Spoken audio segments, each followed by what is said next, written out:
Falcon fans, and of course, good old Atlanta Falcon fans. You already know what it is. You already know what to do. One time for the fan, we back talking Atlanta Falcons football. End of the season wrap up.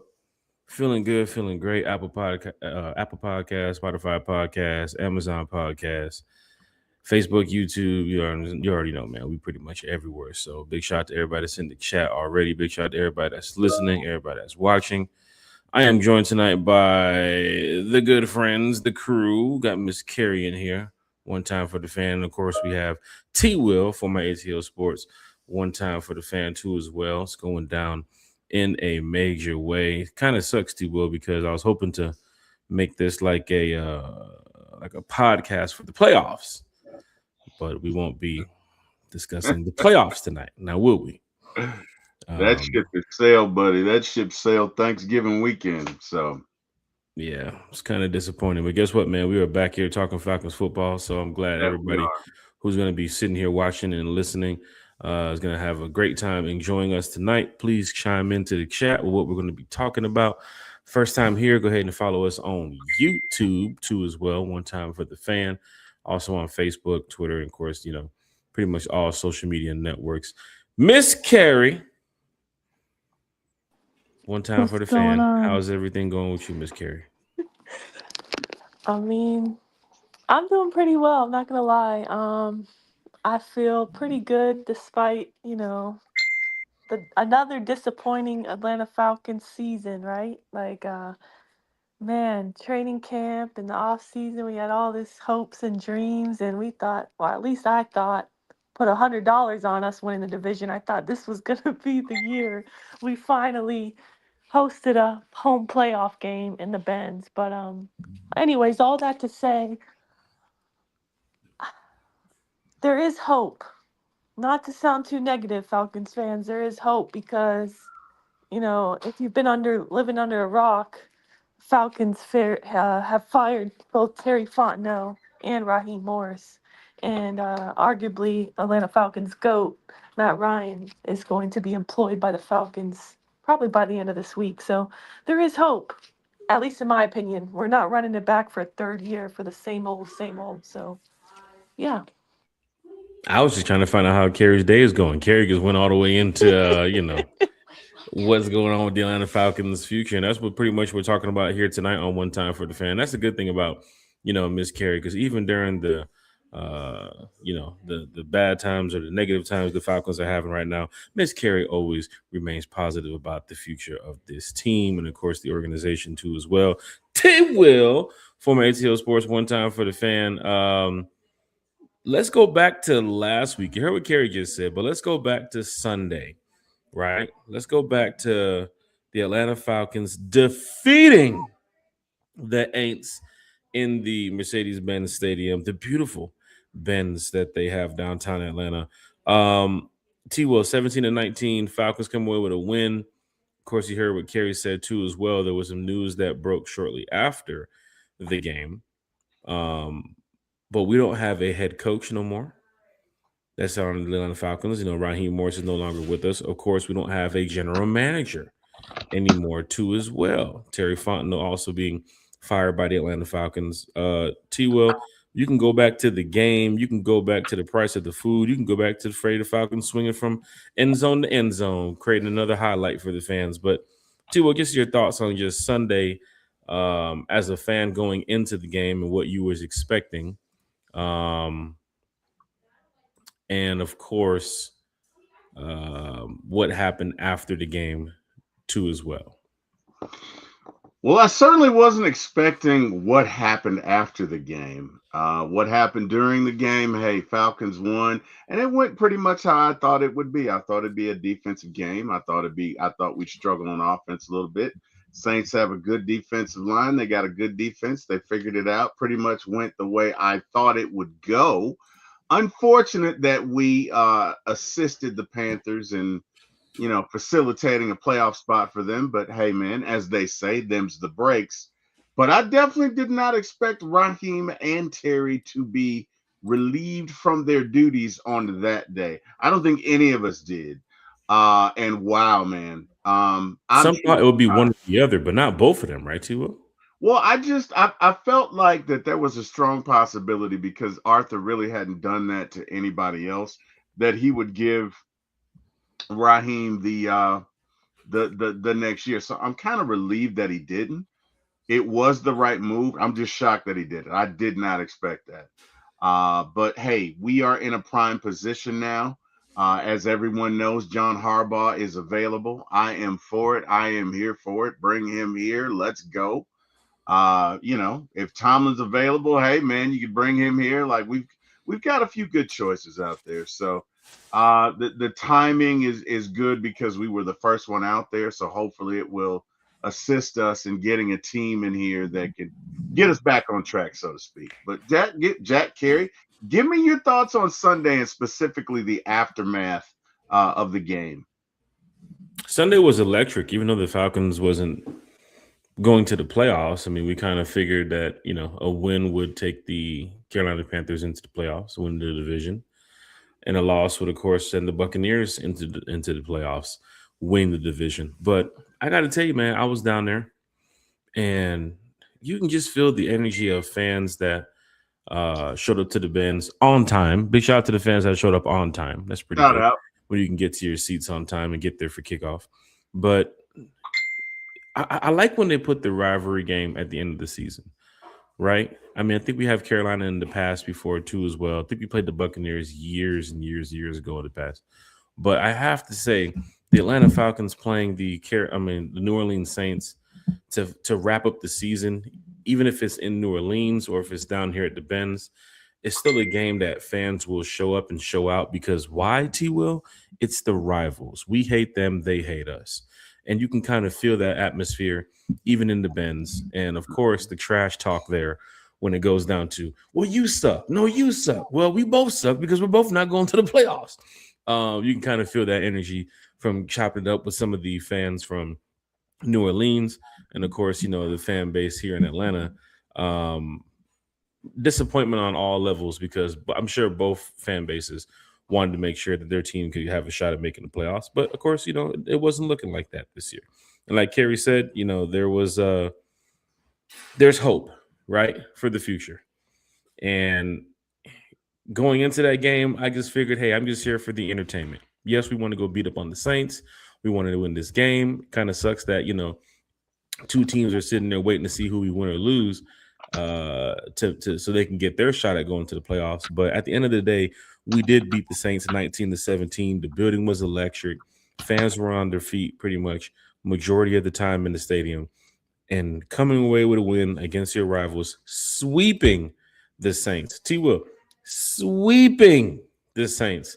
How sweet it sounds, Jack. How sweet it sounds. How sweet it sounds in your home stadium.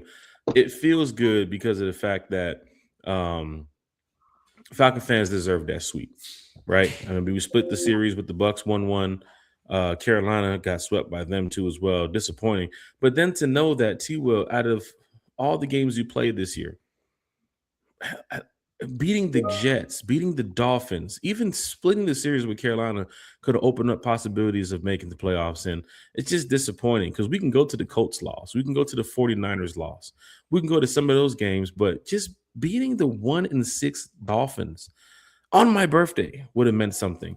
Beating the 2-7 Jets in New York would have meant something. But Falcon fans, like Kerry said, there's still hope. And we're going to get to what happened, of course, after the game. But just the moment of being there in that environment made me feel good as a Falcon fan because I love beating the New Orleans Saints. Kerry, I know you wasn't at the Benz on Sunday, but tell us where you were at watching the game. How are you feeling watching the game? And of course, what did you see on the field that was giving you some good hope about the future? I mean, it was great. It's always a pleasure to sweep the Saints, to beat the Aints, but to sweep them's even better. I don't think we've done it since 2016. So, I had a great time watching that game. Um, and yeah, my favorite part was watching James Pierce Jr. Uh, have double-digit sacks. He had 2 sacks on Sunday, 10.5 sacks total on the season. first player since Micah Parsons in 2021 as a rookie to get double-digit sacks. A I mean, rookie that's a being compared to Micah Parsons? Wait, and he plays for the Falcons? yes, that's what I said. Hope Yep. to me. She said Yeah. what she said. I said what I said, and yeah, in doing so, we broke the record for the most sacks in a season, franchise record. Incredible. What a 57 turnaround. sacks. What a 57. turnaround from last year. So, I really enjoyed it, honestly, and I definitely have hope for the future as far as the pass rush goes. And yeah, I tried to go ahead and order my James Pierce Jr. jersey and sold out in like every single size in the throwback uniform on like every website I know. So, wasn't able to do that. But as soon as he broke that record, I'm like, yep, gotta order his jersey right now. But there is rumors, right, that we're getting new jerseys next season. So maybe I'm just gonna wait to get that new jersey and I'll get it in James Pierce Jr. You just mentioned that too as well. Could it be possibly the throwbacks? Could the Falcons bring a new look out there Oh, on the that would field be next year? great. That would be great to see. That would be Um, great. I with a would love new to see head that. coach and a new general manager, Wow. get some uniforms out there to be like nice for the fan base. But Wow. Kerry, Where's our friend Georgia Texas boys? A new era, it's a 2026. new Atlanta era coming. Falcons. Georgia, Texas boys always in the chat, bringing the positivity, and it's great. We're going to check out the fans in the stands, see what's going on over there. You got J Kid, CEO in the chat. Be shout to J Kid in the What chat. up, You got Jake? Kid? 82 Monte Carlo Carlo. What up, in the Carlo? chat too as well. You got DSGB Hall and Carolyn. Oh shit! DSGB. Oh What my it do, god. man? What it do? I'm sorry, DSGB Hall. I didn't mean to mention Carolyn. I know she's dealing with some tough times right now. I don't know if she was watching Oh, the game wow. from her cell, in her cell. I don't Oh, know if he was there wow. too as well. Big shout out to DSGB Hall in the chat.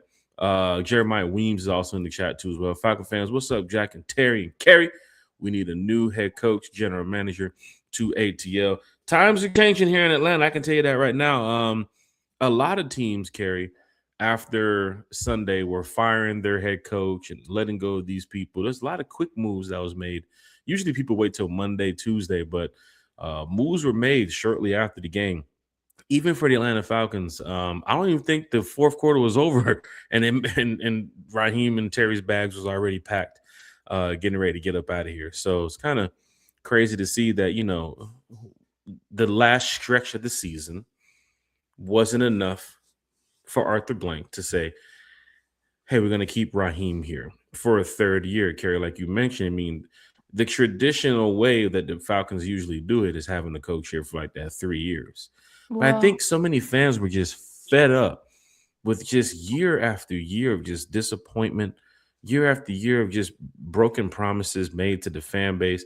Remember, we talked about this too, Kerry, and even I fell for it too. The outrunning the South, right? We're not picking in the top 10 again, stuff like that too as well. And Kerry, I have to apologize too as well because my sources wasn't sourcing correctly too as well because at that point in time, people figured that the Falcons were going to keep or fans figured that the Falcons were probably going to keep Raheem because you come away with a big win over the Bucks, Mm. right? You come away with a big win on prime time over the Rams, right? You come away with another win in Arizona, come away with a win against the Saints, and you put together that end of the season stretch, those patch of wins where it's like fans are they're hopeful about next year, but you still can't make the playoffs. I mean, we talked about it around Thanksgiving. We knew our playoff chances was gone, and that sucks for an NFL fan base because the season started in September, and you're talking about almost what 2 months later. You But already are sitting there like the Jets. You're but sitting there Jack, like the Titans, thinking to yourself, "We're not going to the playoffs. We're not even going to be playing in January," and but that's the you know what's disappointing worse part. than that, Jack, is that even though we were out of the playoffs in November, so like so many weeks ago, Mm-hmm. literally still finished the season like coming into the last game with the same record. We finished with the same record as the Panthers, the franchise that made the playoffs and won the division. That's how bad our division is, and that's how winnable our division is. I mean, Um, now it really looks like the NFC South is the worst division in football. oh, it's easily the worst division in football. Mm. No, I Kerry, did mean, you hang a shared banner in your house? Like we share the first place division title with the Panthers? Did you put a banner in your house anywhere? Who, Um, T-Will? Not you me. didn't.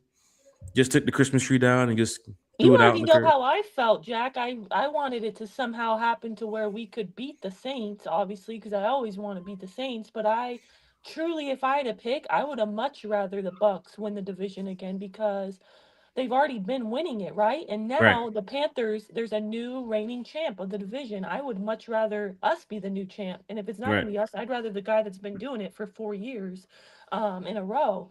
And my thing is that the Bucks fans are pretty chill. Like as far as social media goes, mm-hmm. they have a reason to talk their ish and they really don't. Right. But these Panthers fans since last season when they kind of embarrassed They don't know us how to act. at home, Right, they don't know how to act. They take it too far, the right, trolling and all that. So, yeah, for me, I really honestly would have been happier if the Bucks could have just won it again instead of cuz now like I don't know when we were the last like Panthers won it this year. When did the Saints last win it? Because now we're like it's been the longest since we won it. right, right. So yeah, that's rough. And Falcon fans, the one thing I can say is at least seeing the Panthers win it, seeing little brother who smacked us in the mouth 2 games this year, that was disappointing. But what gives me hope for next year is that the Bucks had won the division the past couple of years. The Panthers just now won the division, and of course we shared the same record with them. But that gives me hope for next year to know that there's going to be a new division champion. It's not going to be the Carolina Panthers, right? And the schedule was Okay, just not don't the. jinx it now. Oh gosh, Don't like right. jinx Don't let me it. get into the offseason just yet, right? Don't No. jinx it, Jack, because remember we said there's no way the Panthers are winning the division. Like, remember, I don't even want to go back and listen to our old videos, but I'm sure we were talking our ish about the Well, Panthers have no chance, and well, then I'm a they positive embarrassed Falcons us. fan, Carrie. I hate to say it, but for some strange reason, T, well, you know this. We stopped doing the score predictions here on One Time So for the did Fans. I. After 30-0, I've been telling everybody anytime somebody asks me what's your prediction, I'm like, I'm absolutely not giving any predictions. Right. We, 30 to we 0 happened. Like we were doing score predictions, Carrie. I'm sure you know this too as well. With T, well, we got to the end of the season the first time when you first joined the podcast a year or so ago. T, well, we went to Two the end of the years year and we ago, said Jack. 2 years ago. 2 years, It's Jack. been 2 years. Yes, Jack. Jesus, Are man. you Carrie? It's been 2 years. It's been 2 years. I joined the podcast in February of 2024, Jack. We're in January of oh, Shit, it's been 2026. 2 years since T Will's been here. jeez, wow. Carrie, we gotta Yes. get T Will a gift. We gotta get T Will something. No, you don't. It's fine. I'm just happy to be here, You bud. eat pineapples? I got a pineapple over here. You want Oh a pineapple? wow, I I can feel like wrap a up this fart. pineapple. I feel like that's a safe word. Oh my Don't god. do that. I, Yes, Lord. Like you Oh guys my are god. wild. All that to why say, would Jack, you say pineapples of all I'm just things? looking Like around. I'm like, what can we that give is T the Will as a gift? I'm looking universal around my safe house like, what can I word. give T Will as a that's gift? T Will, hilarious, Jack. That's just you want That a is pair a of socks? I got a universal pair of safe. golf socks over here. You want a pair of golf socks? Yeah, I'll take the golf socks. It's fine. Don't give me any. So, Gary, you remember when we were doing the score predictions and we would realize at the end of the season, damn, we said the Falcons would win every game. We who Y'all didn't. want said to hear that? Eric T. Parker? Will says that. We was on our Y'all want? Eric Wait, Parker wait, wait, wait, hashtag. We wait, was wait, on our wait, wait, hashtag wait, wait, Eric wait, Parker. wait, wait, wait, wait. No, Big shot no. Jeremiah Weems in the chat. My brother said that like he does, and y'all were silly enough Somebody to listen to him. somebody at Eric, man. Like send him the podcast. He needs to be on. Hey, No, no. I don't feel like hearing him. Oh, you just. I'm not trying to make him look bad. He's one of my favorite people on earth. I love him, but he does that crap every year, and every year I tell him, "No, we're not going to win." Anyway, whatever. you I, ask Eric Parker right now about the Falcons record next year, he's going to say 17-0. 17-0, exactly. Doesn't get. I'm telling you, Yeah, and he's also going to not say that gonna we miss don't a practice to beat. lose. Don't have a coach to the first. Don't have a GM. Yep, 17-0. Right. Big shout out Michael L in the chat, checking out the fans in the stands, seeing what they got to say. Falcon fans, give us your thoughts about just the season wrap up. How you guys feeling this year? We're gonna get to the head coach talk. We're gonna get to the GM talk. Hopefully, T will carry. Hopefully, we get some breaking news tonight. That's why the podcast is at 8:57. You know the Falcons Shout are out. working late. I doubt Funny that. you say that. Shout out to Smitty and Chris, A1 Forever, because they were live Sunday night when the news broke, and it's just hilarious. If you guys didn't get a chance to watch it, please go watch it. It's great content. And Chris, like his reaction, he puts his hands on his like he was shocked. Like breaking news: Raheem Morris has been fired. And honestly, I was pretty shocked too to that point. I Well, didn't think Arthur Blank had it in him. I'm not gonna lie. I didn't. I I didn't think think so either, Carrie. everybody I didn't think convinced so what you either. me. calling Arthur Blank soft? What you calling he ain't got no No, thug in him? I We You mean, just saying we he ain't didn't hood we didn't enough? he's a good know. guy. He's We a just good didn't think he'd guy. do it in the second year. I was shocked. Did he mail Raheem the I check? was Was it shocked. direct deposit? I- You I'm talking not What about? up, gonna say Caden? that you guys What's convinced me, going but on, Caden? low key, everybody convinced me. Not just you guys, all our friends and everyone convinced me that he's getting a third year. And I was the one like, nah, like there's just no way you could bring him back. Like that is insanity. Like there's been no growth. You got a better Gotta. roster from last season to this season. Terry completely killed it, home run in the draft. Your Mhm. roster improved, yet you literally stayed the same. Same record, no playoffs, Yeah. and you still had blunders with timeouts. We had 9 delay of game penalties this season compared to 4 last year. I just feel like the The injury drama with Ike, discrepancies. yeah, there's just drama with the Injury injuries and discrepancies. He's got a it's little just injury. His shoulder's broken. It's broken. just a little. Right. Oh, And don't he forget just about the dropped that kicker bomb who on us can't and kick. right, exactly, dude. It's Let me just let me let me ask you a question. Let me ask you a Where is he question. working now? No. Exactly. But let me ask you a question. When you guys saw Koo kick the dirt, In New York? yes, I did it make it worse for you that he started the season with us? So, When you saw that, right? well, I'll let Kerry go first. Yeah, I'll let Kerry go first. Because it absolutely did because it just reminded me of emotional bank and who's got an emotional bank with me and I'm just like That's this tough. team just Kerry, you really get the wow. Hold on, we wound it up no, today. I'm sorry. Low key I warned you guys.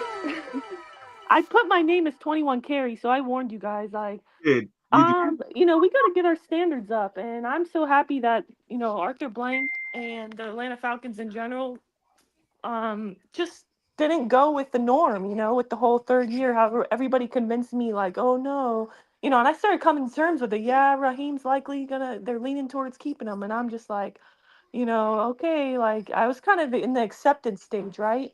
I was So accepting that too as well. yeah, even though I thought there's just no way, like if he sat down in a room with Arthur Blank and tried to convince him, which I know he's very good at public speaking, so he probably could convince him what he did well to keep his job. But for me personally, if you wrote down the positives and the negatives and hey, what did you do to improve as a head coach from year 1 to year 2 in your second stint, I really couldn't tell you. I mean, I would love for you guys to tell me what There he was did well. ways I figured he was going to butter up Arthur Blank to believe that this team was, still in his hands for year Right. 3. And even after that Rams game, it was something about that Rams game that said, wow, we are up 21-0. I know they came back 24-24, but we are up 21-0 right now on But Monday Jack, Night Football in a packed Mercedes-Benz Stadium up on Raheem's former team. And it's like, But Jack, you know what that tells you? That you what's up? have the talent on the roster. You have the talent to compete with anybody. You can compete with the Buffalo Bills. You can compete with the Rams. You Commanders. can beat them. You can beat these teams that are actual, playoff contenders, right? Hmm. Hey But guys, you also, can we You can acknowledge still Miss get Pam swept in right quick? Carolina 30-0 though, Hey, too. can we acknowledge Miss Pam right well, quick? that's the point. Like that's coaching. Right. Right. Now, we do want to take a step back here, too, as well, because let's go back to 2025, Kerry. Just real quick. Let's go back to Yeah, 2025. let's acknowledge Miss Pam. That's what we're about to do. That's what we're Oh, about to do, okay. T-Will. All right. Yeah. Okay. I'm on your side, T-Will. What you want? Well, hold on, My T-Will. bad. What you want to My, do, T-Will? No, come on, T-Will. No, let's come go. on, come on. He Bring was it, T-Will. Go. Come on. We got a Let's basketball game go. coming up. Talk that shit. Put him Come on, come up. on, come on, come on. Put him up. Put him up. Let's go. I look like the dude from the Warring 20s. Come on. Let's In go. honor of the ungreat Trey Young, T-Will has challenged me to a basketball game. Oh, here we go. Here we go. Did you say ungreat Trey I'm Young? just saying, in honor. Did you Jack, literally just say ungreat? I just Falcons want to fans, hit that preface like, share, and this. subscribe button. No, Falcons Is that fans, you can even hit a the like and proper subscribe. conjunction? Like, is that even that? No, it's Whatever. not. But I would I like didn't to. think so. I would like to preface this conversation by letting the Falcons fans in the chat know that You Jack shall is not miscarry. We're going to no, move on to Atlanta no Falcons biggest Jack Trey football. is a Young Trey hater. Young hater, He y'all. is. He really He is is. a Trey Young hater. Hey, I think Trey must have cost him some money. Hey, this the haters ball. Jack is a Trey. Jack was saying so much hateful stuff about Trey Young yesterday in our chat. I was personally appalled. I don't know I'm about just you, saying. Kerry. I'm just saying. The I was Atlanta Falcons. personally I appalled. know we didn't make the playoffs, but the Atlanta Falcons played a better defense than Trey Young this supposed to. Oh wow! Falcon fans, hit that like, share, and subscribe button. T. Oh Will, wow! big shout to Miss Oh, Carey. I know she's gonna step away for just a moment. But oh. T. Will, let's go back to 2025. There was something that happened here at one time for the fan that we never really mentioned, even on the previous podcasts that we had leading up to the new year and around Christmas time. And of course, today too as well, we're going to go ahead and get into it. But T. Will, one time for the fan, big shout out to Bodie 3002 as well. Bodie! I know they're doing the damn thing over there. Big shout out to Bodie. T. Will, Miss Carey, and I, we did something nice for the holiday spirit. And I'd like for T. Will to just take a couple minutes here and just go over what transpired over the Christmas time with one time for the fan. And of course, one of our super fans that's here in the chat talking Falcons football with us pretty much every podcast. T. Will, so if you want to take a couple minutes there and just go over that. I'm going to be reading comments on the screen for the fans in the stands because so many people got comments and questions for tonight, and we're going to catch up to the chat too as well. So, T. Will, if you just go over what one time for the fan did for the holiday season this year. Definitely. So if you guys have been, if you're fans of the show and you've been with us for a while, you know that Miss Pam unfortunately has stage 4 cancer. And hey, man, my biological dad, me and Eric's dad, died from cancer, so it's personal to us. Cancer just sucks, and there's nothing else I can say about it. And look, we all have been touched by this horrible disease, and whatever we can do to fight it is what we're gonna do. But anyway, in an effort to just make her time a little better, myself and Jack and Carrie and Bodie, reached out, collaborated, and got her some Falcons. She wanted some Falcons swag, y'all. And we got her some Falcons swag. And I went to her house and she was so appreciative. And she opened the door. And we gave her gloves and her jacket and her shirt.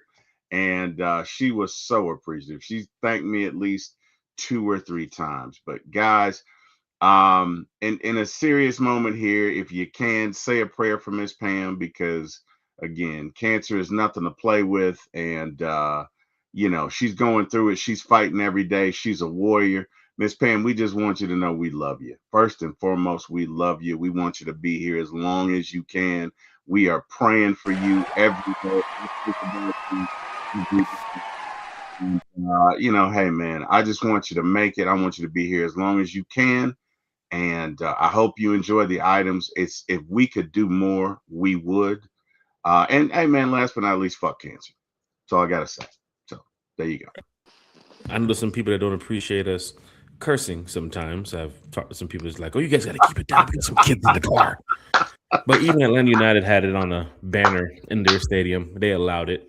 But yeah, F cancer. And of course, Miss Pam, who's been a not even just a supporter of the show, but a friend to us too as well. Because anybody who's here in the chat talking Falcons football, even that Jaguars fan sometimes, he pisses me off. But everybody here on the show, we can't even hate on him. He's in the playoffs. He's in the playoffs until Sunday around 7 p.m. Around 7:30. Around 7:30. Alabama's out Yeah. of it, so he's not talking about too much about Crimson Tide right now. So obviously his attention has shifted to. He'll be watching the Super Bowl with us at Applebee's, Kerry. Don't worry. It'll be I told him if he wants to put a little bet up on the Jacksonville Jaguars, I'll be happy to take the bet. But for some strange reason, he gave me some fighting words the other day. He was like, "Hey, man, what's your address?" I said, "Man, you know where I stay." But like T-Will was explaining, we did something nice around the holiday season for Miss Pam. We want to let everybody know that, there's some things in life that I'm sure people are going, they're fighting at, or, there's some things in life that, just kind of keeps them down or keeps them in a position where, they need, not assistance from others, but just, somebody to just give them a friendly shout out, or even just a warm hug, or just some kind words of encouragement or something like that. We felt like, with Pam being a good friend of our show, And I haven't met Pam personally, but just Pam being a good friend of our show and talking with us about the Atlanta Falcons. Just imagine this. She's in the show here in the chat talking about the Atlanta Falcons, right? But outside of the Falcons, we're all family, right? Hey, So, Jack, not to cut mhm, you off, can you highlight Debo's chat right there? Because I also want to shout him out. Debo Vibes is also a cancer survivor, for those of you who don't know. And I just want to shout him out, man, particularly for that. And because when I was in the hospital myself, he did come and see me. And so I will always love him for that. That's right, son. I'm talking about you. The doctor that came in actually called my son. I don't know why. Either I looked old as hell or he looked, I don't know why he did it, but he did it. But no, Debo is a cancer survivor. He did have stage 3 breast cancer. And he did come through it. And so, again, to Miss Pam, you can make it. You just got to keep pushing, keep praying, and don't listen to any negative. You just keep going and keep doing it. And Miss Pam, we love you. We love you. We right, want you to make it. We right. want you to make it. That's just bottom line. And even from taking an hour or 2 hours of our day to talk Falcons football, like just these couple minutes right here, just to step away from Falcons football, just to give our kind words of just love and appreciation for Miss Pam, and of course everybody who's battling anything in their life. Like this is some real times that we're living in, right? Yeah, And the Falcons, of course, you guys know they play football, they do their thing, they're out there trying to make sure they get a Super Bowl for the city and the fan base and stuff. But even they go through some stuff in yeah, their lives where you can see, um, you know, we can talk football all day, but yeah, these are some of the real things that really matter to us. And that's yeah. why during the holiday season, we felt like, hey, this would be great if we can just do this, for Miss Pam and so forth. And of course, we love you, Miss Pam. So Yes, we do. Yes, definitely we do what you Yeah, have to shout do. out to her. sending you Right, nothing but love, Yeah. Miss Pam, and praying right, Sending for good you every day. vibes right, and prayers. And yeah, I agree. F cancer, man. I've lost in the last 2 years, I've lost 3 people to cancer, unfortunately, one friend and 2 family members. And right, cancer sucks. It really does. And I just found out last month. Was it last month? Yeah. End of November, actually, that my high school best friend, she has stage 4 breast cancer. So, and she's very young, my age. So, I mean, cancer is terrible, right? So I'm praying for you, Miss Pam, and I'm hoping that you have the strength to fight the good fight and make it through. So, right. keeping Yep, you in my thoughts and prayers for sure. yep.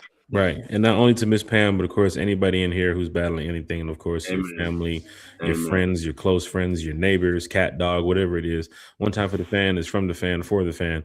And it is about family too at the end of the day. Yep. So big shout out to everybody here in the chat who just comes in here and talks Falcons football. It can just be a high and a buy sometimes. Sometimes people just come in here and listen. I get fans all the time that tell us, we're just in here. We don't comment, we don't say anything, but we just love the vibes, we love the positivity and that type of stuff. Mhm. That's what we're Mhm. here for when it comes to just being, Amen. all fans of a fan base Yeah. that supports the Atlanta Falcons. But at the end of the day, one time for the fan, we're gonna take a couple minutes here just to go right back to some Falcons football because there's some things that I'm sure people want to discuss tonight and get off their chest. Because as Sterling Woods is saying in the chat, Sunday was a good day. We beat the Saints and we cleaned house too as well. Pamela Johnson's also in the chat. Auntie Pam, she said hello, Jack, Thank you, man. Gary, and everyone in the chat. I'm doing my happy dance. I'm guessing she's doing her happy dance because there's no more Raheem in the building. You got Lisa Shepard here. Any reason why the Falcons didn't wait until Black Monday to announce the terminations? Just wondering, since there was no competitive advantage by doing so. No other team announced any firings on Sunday. I think there was Do a you think it's? Oh, sorry, you go.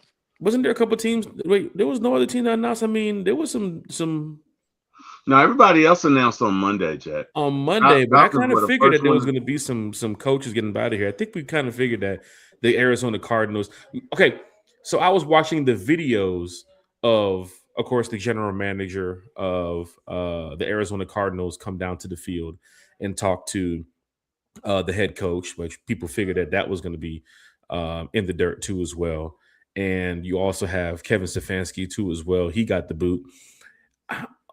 I'm guessing that the Falcons just wanted to be first in line Yeah. to let people know that, hey, we mean business. I mean, Arthur even having the letter sent out, just hours later after the firing too as well. I mean, he had this stuff probably penned up, but I'm guessing for Arthur, it's like we're done. He wants control back of the Benz. He Mm-hmm. wants control back of this Atlanta Falcons football team. Mm-hmm. And T. Will, we talked about this the other day. We should get some news before the end of the month. Remember I said that, T. Will? Within the 30-day window, we're going to hear something. They can't wait until Black Monday, which is following the Super Bowl and all that. We can't get to that because you have to know that, the voluntary workouts start around middle of March, late March. And of course, they get to free agency and draft, and then they get to the OTAs and stuff. Those days, time is ticking, and we have to know who the head coach is going to be. We have to know who these people in these significant roles are going to be. And sure enough, Arthur Blank, it was like, what, 4:50, maybe 5:30, 6 o'clock, went ahead and made the moves. Now, here's the funny thing, T-Will, and big shout out to A1 too as well, because I was at the game Sunday. I told you this story, right? I told you this story too as well. Mm-hmm. Mm-hmm. I was at the game Sunday. And of course, after the game, they allow selective season ticket holders, usually club members, lounge members, suite members, that type of stuff, to go on the field. Mm-hmm.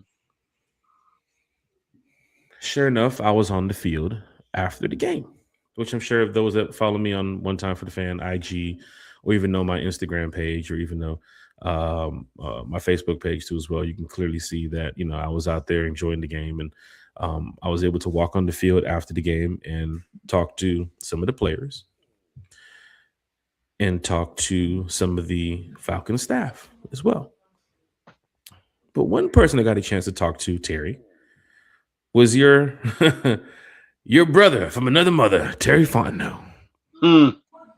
And I'm telling you right now, T. Will, me and A1 was sitting there because A1, of course, is on the field too as well. Me and A1 is sitting there, and I'm telling him about, what we think the future could look like and what decisions could be made and, what Terry Fontenot can do with this roster if he's still here. And T. Will, I look to my right. And guess who's coming out of the Falcons tunnel at that time? I'm guessing my distant cousin, Terry F. Baby. Terry F. Baby's walking out of the Falcons tunnel. And this has to be around, what time did the game end? Maybe 4:15 or so, around that time? Mm-hmm. This is probably about 30, 45 minutes after. So around this time, I'm trying to piece it together by just going back and looking at the videos. Raheem has to be in that press conference room around this time. But Terry Fontenot's walking out, he's shaking hands, he's taking pictures. And I turn to A1 and I say, A1, why are we sitting here trying to guess what the Falcons could do next year with Terry? Let's just go and talk to Terry. Straight from the source. He's right there. He's right there. So me and A1 beeline it across the field. That means a straight path, people. That means a straight path. That means yeah. I didn't want to sign any autographs. I'm not a player, so I didn't want to sign any autographs my damn self. So I thought you were people's like, yo, Jack. Hey. I thought you were gonna say I'm not a player, but I crush a lot. I'm sorry. Gosh, you got to do it like that, T. Will. I know it's the old song. It just gets the second round today. All right. Anyway, go ahead. Back to your story. Player. But me and Edwin walk over there, and of course Terry's over there, and I've talked to Terry before too as well. So I don't know if Terry's expecting these type of questions. I wasn't finna interview him. I didn't have anything, on me to record him or any video. It was not. I just walked, asked him a question. I said, Terry, of course, I, congratulated him on, just, being a general manager and just being, Terry's a good friend. So it's like, hey, Terry, man, next year, hopefully we can, do some things with this team. And what are your plans for the off season? And what do you think about, this Atlanta Falcons going forward? I know, there's a lot of news and rumors and stuff like that. Right. He looks at me, looks at A1. He gives an answer of, we're going to add a lot of speed and a lot of depth in the offseason. We're going to build this roster. We're going to do X, Y, and Z, right? So DM speak. Right. So at the same time, I look at A1 because, we chit-chatting, conversation about maybe 5 minutes or less. Mm-hmm. He walks over there. He walks away. He goes around to the other side where they go talk to some more fans. I turned to A1 and I said, A1, you buying that? You buying what Terry just said, man? Edwin says, nah, too corporate. Way too corporate. We were looking for more of that Falcon answer from a fan to, you know what I'm saying? From a fan to Terry. Terry gave us an answer where now looking back at it, because today's Wednesday. Terry, now looking back at it, he had to know he probably knew then. Yeah, he probably knew he was getting fired. And that probably was all he could muster, right? Because think about it. You're in front of all these people. You got all these questions, but you thinking about, what about my family? What am I going to do? What about this? What about that? What? And I'm sure he's not hurting for money, but still, you know what I mean? So in the moment, you know, he probably went with his standard, well, we're going to be great and we're going to do this and we're going to because there was nothing else really he could say. Behind the scenes, Raheem has to be in that room where he's talking to Arthur Blank, Josh, and everybody else. So, but I didn't see Terry in that room on the video. I didn't see him in that room. And don't forget, we was on the field for almost an hour after the game. So I'm thinking, well, you're not in the room from watching the video. You're on the field with us, telling us this hopes and dreams story. Bro, your bro is back there getting fired. He's back there getting belt to ass right now from Hart. He's back there getting, hey, it's gone. He gone. He probably done cleared out, and the moving truck is pulling around the back by South VIP lot. Bro, they did Raw like Joe Pesci on Goodfellas. They took him there. He thought he was getting made. You know what I mean? Because he's all hugging them after the game. It's like, we won. Yeah, all right. He's hugging Art, you know, and hugging the nephew or whatever. And all of a sudden, he's like, all right, guys, I'll see you Monday. And they're like, not so fast. Come here, Raheem. Yeah. We need to have this conversation. I'm not going to lie to you guys. I think, like, I know everybody thought, like, or at least that's what a lot of people try to paint the picture as, like, oh, Raheem, you know, helped us go on this 4-game win streak to end the season. Like, maybe that saved his job. That wasn't enough for Carrie. I can tell you right now. I've been chatting with her. Absolutely that wasn't not. Enough for her. Absolutely not. 4 meaningless games. But my thing about it is, you don't just decide if you're going to continue on with him as your head coach based off of 4 games. You need to look at all 34 of them, all 2 seasons, right? And if you do look at that, not only did we have a 5-game losing streak last year in the middle of the season, in the heart of the season, like right there, dead in the center, when it matters if you're going to go to the playoffs or not. We had that 5-game lose streak with Kirk Cousins just being trot out there looking terrible each and every week. But then we had the same thing happen again this season. I feel like that's overlooked a lot. Like, people wanted to talk about a 4-game win streak. What are we going to talk about or mention the 5-game losing streak 2 seasons in a row?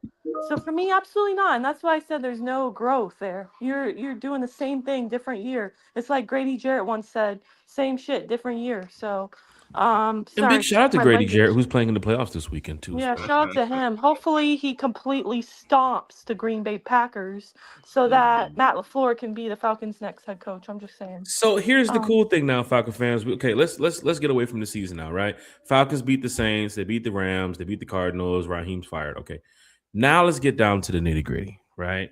Let's get down to some stuff that Georgia, Texas boy wants to talk about. I mean, he's in the chat here talking about, I'm ready to be honest. My top choices are Stefanski or LaFleur. And even Kerry mentioning LaFleur too as well. Falcon fans are in the chat talking about the Packers losing on Saturday or Sunday. So that way there could be another head coach available with the head coach the Falcons are going for right now and could be available in the market, which is LaFleur. Now, Falcon fans, because we are looking for a new head coach.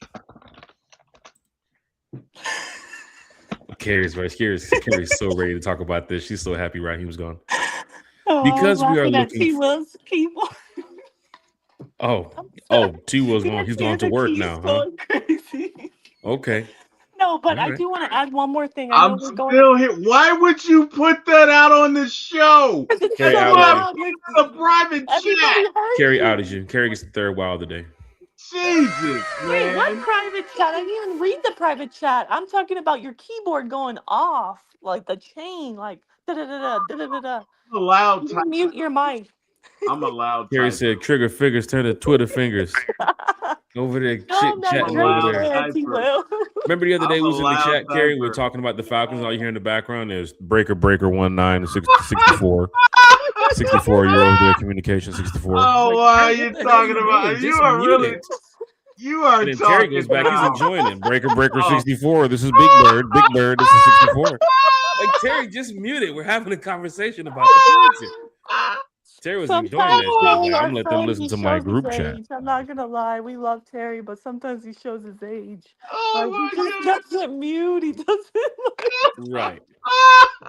So let's get to this nitty gritty stuff here now. Falcons I don't have can't head coach. believe y'all, man. Hey man, it's Oh, all Terry. love. It's all love, man. It's all love. Oh Yeah, my we love goodness. you. But no, really quick though, I know we're gonna talk about the head coach, but I just want to say one more thing to add on to like the firings.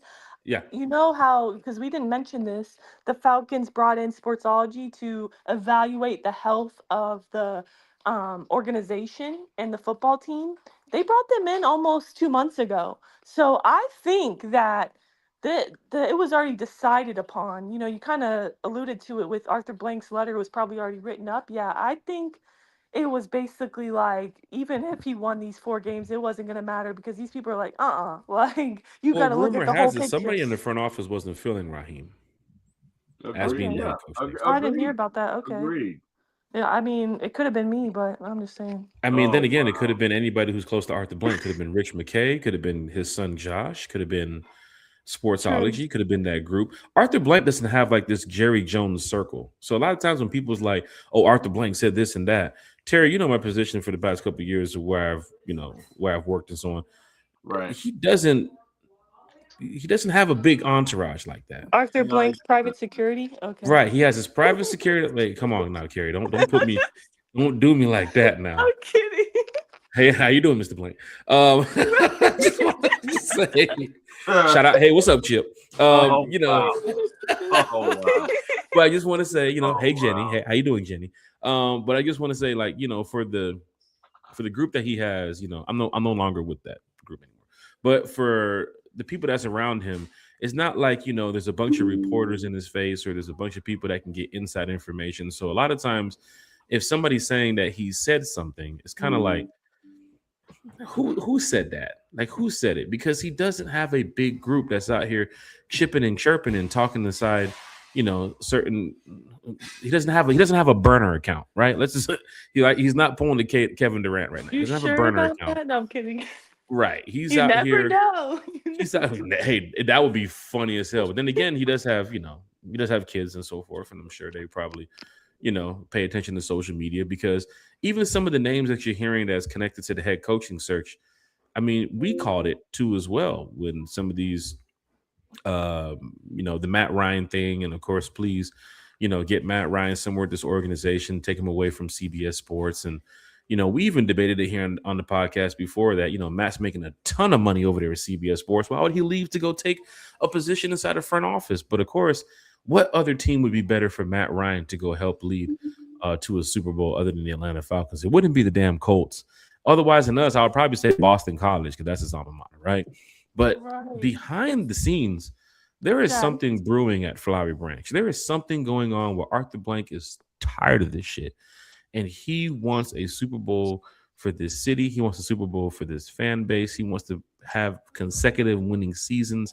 It's been 8 years of disappointment. The fans are fed up week in and week out. I know, shout out to the Water Boys. What do they call them? The blood pressure birds, right?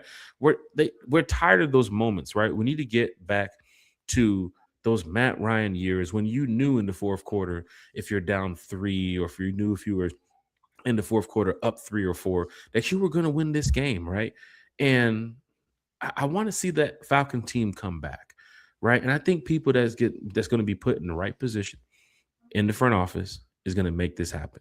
And we're talking about the new general manager, which there are some names that we're going to be chatting about here over the next couple of days, and of course the new head coach, and there's some front office position. Some I guess some reevaluation is going on in the front office because some people got moved around And there's people taking other people's jobs, and of course, people that's moving up the ladder, people that's moving back down the ladder, and of course, this future of the Atlanta Falcons team is going to be heading in the right direction real soon. So big shout out to everybody in that front office. Big shout out to Arthur Blank, who's really taking the step forward to say, look, I'm tired of it. It's been 8 years. All right. I'm tired of going into week 17 hoping and praying that one team is going to lose and we have to beat this team and all this stuff.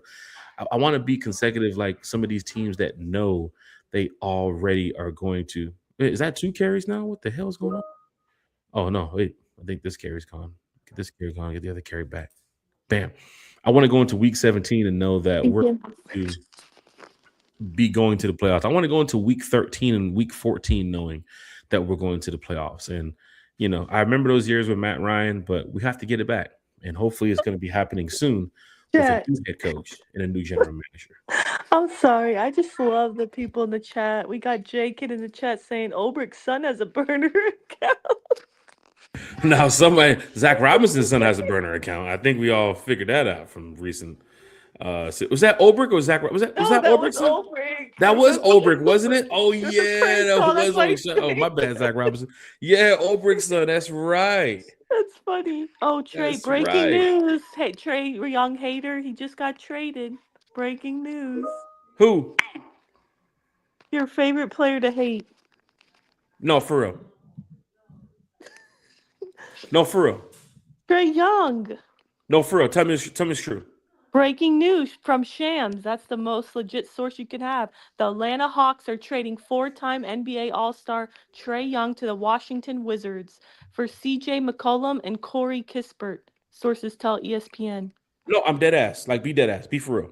No, I'm dead ass. Here, I'm going to send it to you so you can pull it up on the screen. They're playing right now. But he didn't play. You saw him warming up on the He's there at 2 minutes. Hold on. You mean to tell me Trey Young? It's true. I'm looking at it. I just got it on Bleacher Report. It's true. Sideline right now on the court with the Hawks. It's 100-79. Hawks are beat up on the Pelicans, and he's gonna look up at the scoreboard and see that he's been traded to the Washington Wizards. So should Trey Young just go ahead? Jack. Should he just get up and just pack his bags now and just go to Washington? Should he finish the game? Jack, but imagine he's at the game sitting there right there, and imagine everybody's getting the notification from ESPN. Like, how awkward. That's crazy. And he's in Atlanta too as well. People are probably behind Trey like, yo, Trey, you just got traded. You just got traded, bro. I don't want to get the Trey Young situation, man, but like I was telling A1, and I was telling other Hawks fans, it's over. Jack's a Trey hater. Move on. It's over. He's a Trey hater. It's over. He wanted to go to the Timberwolves. He wanted to go to the Nets. They said no. We don't have no interest in you. He's a Trey hater. You go sit on the bench in Washington. You go watch Sar play. Wow, I'm kind of sad. And I'm a Hawks fan for life. He's a Trey hater. Let's not get into it because you're gonna be saying something not nice about Trey. I'm not. Hey, total respect for the guy. Right? You said all of that. Okay. Respectfully. You know what I say? Respectfully. Respectfully. Right? I hate the guy, but respectfully. I just realized we got no picks for him. There's no value for him. CJ McCollum and the other dude, Corey. You need a veteran guard. You need somebody who's going to play defense. That value is disgusting, man. I told you, if you're down 2 or you're up 4 with him in the game, you still might end up losing because he's going to give up 18 points to somebody who's unheard of. That's a fleece. I told y'all this. It happens all the time. That's a fleece. I'm giving up 24 points to G League players. It's unacceptable.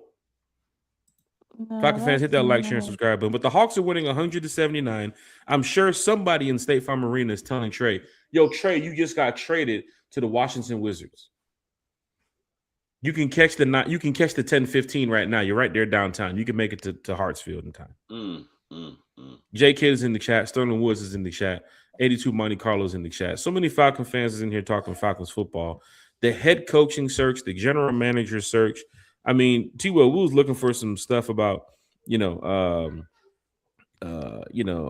topics for tonight.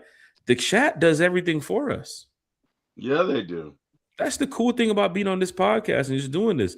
Even having Carrie here, the chat does everything for us because the chat is so live and lit. We feed off of what people are saying. There are people in the chat talking about Todd Monken as the OC. People in the chat talking about John Harbaugh being the head coach because we missed out on the other Harbaugh brother, Kevin Stefanski. Just some of the names that the Falcons um, have requested to speak about the head coaching position. The Seahawks OC. Here's the funny thing. Somebody in that Falcons organization has to be on Twitter, has to be on social media. How many times have we mentioned Clint Kubiak personally, Kerry and Terry? How many times have we mentioned if we wanted a head coach, who are some of the candidates that we would look for?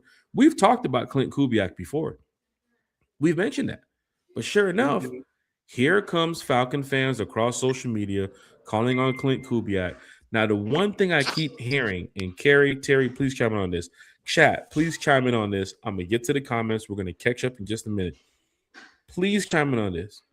Do you guys want an experienced head coach, such as Harbaugh, such as Stefanski, such as even today, the Giants requested Mike McCarthy for an interview?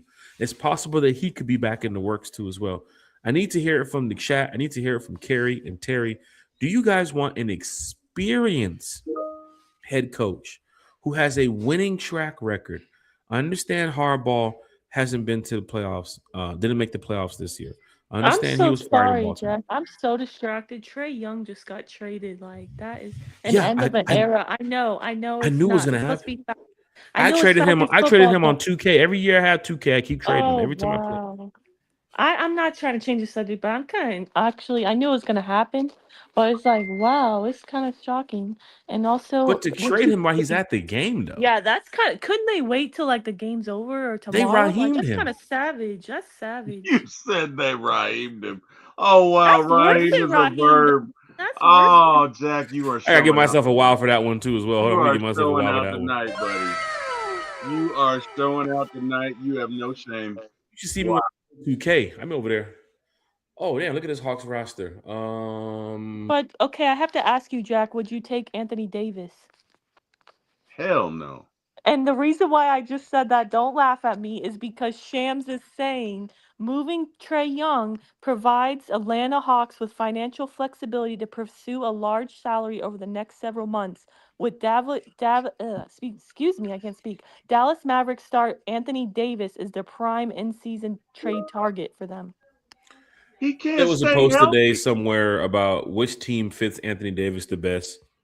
There it goes right here. Hawks trading four-time NBA All-Star Trey Young to the Washington Wizards so he can learn how to play defense. So here's Oh the thing my about God. um, Anthony Davis. I'm not too big on Anthony Davis too as well. I think his time is coming to an end in the next couple years. CJ McCollum, decent guy. He can come in here and help this roster. We do have a bunch of young guys. CJ, I'm sure we're glad to be in Atlanta. He's definitely going to adapt to the city well because CJ played in New Orleans, played in Washington, played with Damian Lillard out there in Portland too as well. I told you the other day, man, I can name 10 point guards right now that's better than Trae Young. Right? I can name damn near 20. Hell, put me on the court right now. I'll play Trae Young. I Oh, guarantee you you, are I'll score 30 on him because he don't play no defense. Oh, you're But like so I was telling y'all, like disrespectful. Yeah, but you'll give up 80, Jack. That's the problem. You'll it'll give be up 80. 30 to 80, but he gave up 30 points. Dang. We just No. got to move on from it. Hawks will be fine. I still think we're going to make the playoffs this year. But hey, shout out to Trae Young. The 4 or 5 years what you did here in Atlanta. We had that Eastern Conference run until I think you got injured when the referee was in the way. We could have beat the Bucks. Probably could have went to the finals and beat the Suns that year. But I just was never the biggest Trae Young fan. I'm sorry. I'm just telling y'all right now. But at the end of the day, Desmond Ritter also promised us a Super Bowl too, and that didn't Oh, happen. So Falcons Oh, wow. but fans, guess Oh, what? hit that Don't like, talk. share, and No, no, no, subscribe. no. I gotta wow. stop you right there, buddy. Because don't talk too much ish. Because Desmond Ritter is actually in the playoffs.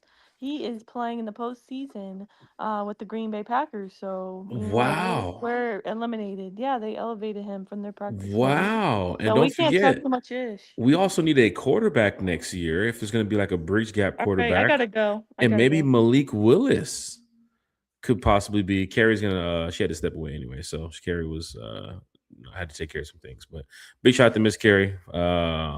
One time for the fan. T Will's here, still talking Falcons football with us. Yeah, Fans are in the Trey's chat. saying goodbye to everybody on the court now. I Wait, thought what? you. I said I Yeah, gotta he's go because saying I thought. goodbye to everybody on the court. Oh, are you watching the game? Yeah. Jack, I Yeah. had to go because I thought you were about to propose that we bring back Desmond Ritter. Shit no. Shit no, Carrie. I would never.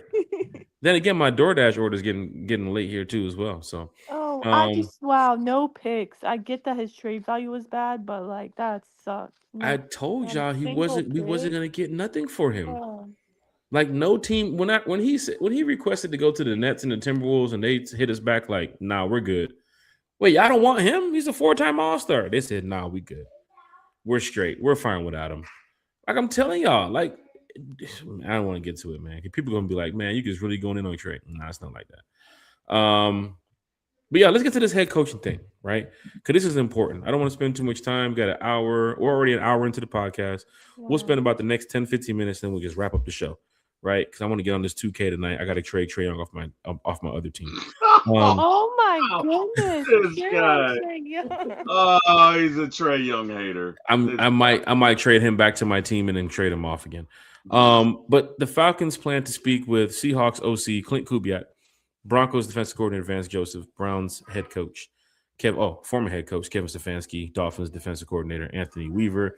I told you guys that Mike McCarthy is now in the mix down there in New York, so the Falcons called to speak with him too as well. John Harbaugh getting 6-7 teams calling him soon as he was released from the Baltimore Ravens, and of course the general manager situation too as well.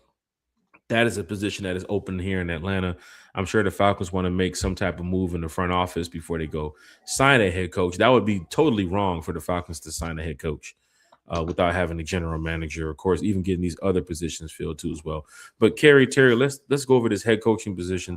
You have a couple names that's out there. Kerry even mentioned one person in particular, Matt LaFleur from the Green Bay Packers, um, which I don't know if even if he does lose this weekend, will he be available? But there are fans that are calling for Matt LaFleur. Of course, if Matt Ryan gets this position in the front office too as well, there's a lot of buddy systems going around. Buddy. There's a lot buddy.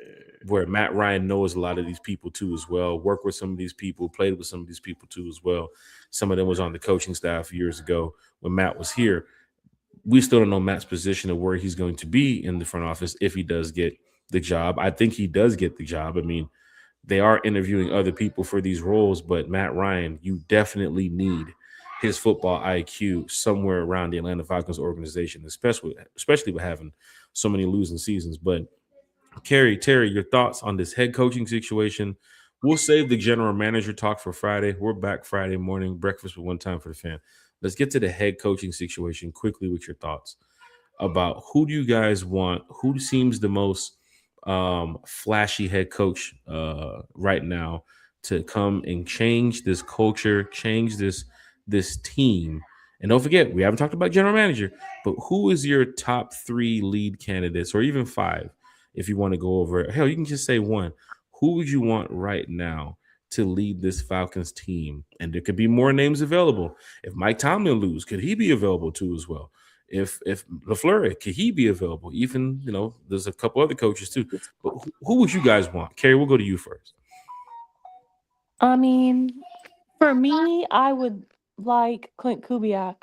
The only negative of for me is that he doesn't have head coaching experience. So that's kind of like a gamble because, right, somebody could be a good coordinator, but not a good head coach. So it is a gamble. But I mean, what he's doing in Seattle is pretty amazing. That offense is, I believe, the Rams were number one offense. I think the Seattle might have passed them. I'm not for certain on that, but I do know they are the number one seed. So I mean, he would be my number one pick. I would love somebody younger, and I also would love somebody offensive minded. I don't want another defensive minded coach personally. I'm hoping we can retain Ulbrich, Nate Ali, and I feel as if our offense, the players we have truly not even been unlocked with the coaching staff, and they haven't been, they haven't reached their full potential. I know they've even said that. I think Drake London has even said that. Bijan's even said that. So for me, I would love somebody offensive minded. Harbaugh, it's hard to say no to Harbaugh, right? I think he would immediately come in and honestly be the best coach on paper we've ever had. I think he's made the postseason 12 of 18 seasons. That's pretty incredible. Super Bowl winning head coach. We were interested in his brother. Supposedly we have very high interest in him, right behind the Giants. But I think he's going to end up in with the Giants, honestly. Um, so for me, I don't know. It's kind of sucks that he got fired because now arguably the best job available is the Ravens. So Clint Kubiak could even end up, in Baltimore. It's going to be real interesting to see what all goes down. I know another name that people have been throwing out there is Mike LaFleur, Matt LaFleur's brother. I would love Matt LaFleur, but I didn't even mention Another him Rams because guy too. yes, I didn't mention Matt because he hasn't been fired, but that would be my number one pick. But yeah, so all that to say, I think our next head coach, if I had to guess right this moment, it probably is going to be Kevin Stefanski. If I had to guess, that's just my guess, but I could be wrong. Kevin Stefanski, who also knows Kirk Cousins. We'll talk about more about that Friday. Kirk doing us a solid, with the restructuring of the contract. But if Kevin Stefanski comes over here, and we do need a quarterback next year, Kerry, could he keep Kirk around? Would he want to keep Kirk around? Absolutely Something we can not. talk about. Absolutely not. Kirk Cousins will not be on the roster come March 12th, 2026. League Mm. New Year starts March 11. And if we have him on the roster March 13, we owe $68 million. Sorry, I don't know if I cut out. $68 million. So absolutely not. We just restructured Kirk's deal. He will not be here. He'll be a post June 1 cut. I'd honestly bet money on it. Well, Miss Carey, you do have to drop out. You want to go ahead and drop some shout outs. I'm sure you'll probably be back Yes. with us Friday morning on Breakfast with Yes. One Time for the Fan. Or if there's any breaking news between now and tomorrow, we're Yes. I'll going see live you. tomorrow night. Yes, I will see you guys Friday morning. Sorry I couldn't stay longer, but I appreciate you guys. It's been fun, and shout out to everyone in the chat. I appreciate you all for joining us, talking Falcons with us. I see Uncle Lou in there, so shout out to him for joining us as well. I hope everyone has a good night, and yeah, talk to you on Friday morning. Night, Breakfast. Gary. Bye, everyone. Jackson Big Trey shout Young hater. Big shot. Oh my God. Big shot to T. Had to throw that in there. Big shout to Miss Carrie One Time for the Fan. Definitely follow Carrie on social media because everybody else does. T. Will, former ATL Sports One Time for the Fan. Your thoughts, man, on this head coaching position. What is got you a little bit, rowdy about this spot that's available? We're not talking about Matt Ryan and any type of front office role or general manager yet, but just the head coaching spot. Because remember a couple years ago, T. Will, when we was interviewing with Raheem and stuff, there was a I lot do. of good names available, right, T. Will? There Yep. was a lot of good names that Falcon fans see now. Some of these head coaches that we actually had in the building are on the way to the playoffs and have revamped and changed their team, changed the culture, and changed the system of what they had previously to what they have now. And we're stuck back in the position of looking for another head coach. Hell, John Harbaugh has been with the Ravens for 16 plus years. Like, we need a coach that can come in here and get it done, T. Will. So please tell me, man, your thoughts on this head coaching situation. Raheem actually interviewing with the Giants, Titans, and another team too as well coming up. So that's gonna be crazy that he even has an opportunity to go get another head coaching shot. I think the Cardinals too as well. But T. Will, your thoughts on this head coaching situation? Who are you leaning toward right now? In the next 24 to 48 hours, that could change. But who are you leaning towards right now as possibly being the head coach of the Atlanta Falcons? And who do you want to be the head coach of the next of the Atlanta Falcons? All right. So my wish list. If Tomlin's available, he's my number one guy. I'm going with him.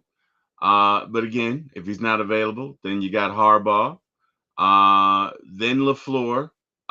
Matt, not Mike, coach of the Green Bay Packers, and then bringing up the rear is Clint Kubiak in that order. When you go off of the Clint Kubiak thing, T. Will, fans are even pointing out, and this is where the argument starts. You got a guy like John Harbaugh who's won a Super Bowl, Mm-hmm. right?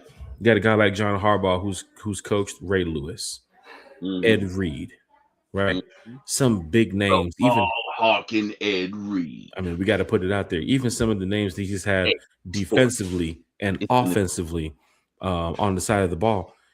John Harbaugh coming over here with his type of coaching versus a guy like Clint Kubiak, which we have seen Seattle on the roll this year right now, getting things done with Sam Darnold. But T. Will, if you had to put those two, if it was down to those two, if you found out a week from today that the last two coaches that the Falcons are interviewing before they make a decision is Clint Kubiak and John Harbaugh. Remember, we was real heavy on Jim, Mm-hmm. and then they chose Raheem. Who would you lean towards? I mean, it's John Harbaugh all day and twice on Sunday. It's not even close.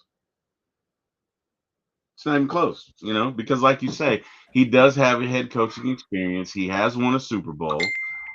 He has dealt with some crises. And for the most part, his teams play discipline. He is a CEO coach, but he is a good CEO coach who knows how to pick good offensive and defensive coordinators. Mm-hmm. And he knows how to sustain a stable culture and environment.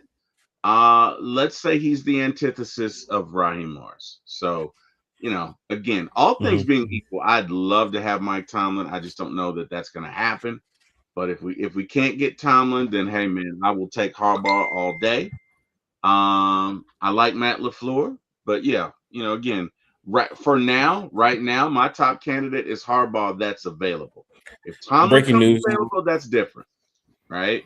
But right now, Small breaking news here too. I don't want to cut you off. John Harbaugh is not expected to conduct any head coaching interviews until next week. Schefter just reported that,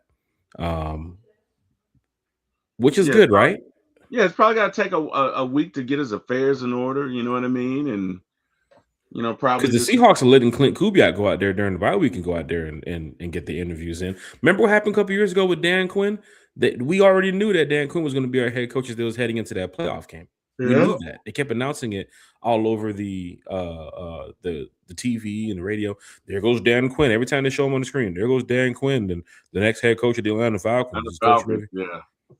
yeah. Could that be a Clint Kubiak move that we could be seeing here in a couple weeks? Do the Falcons want to wait for a week or for 2 weeks? Because time is ticking here, T. Will. Don't forget, the general manager search has to get underway too as well. The president of football operations search has to get underway too as well. They got some people coming in the building for interviews this week.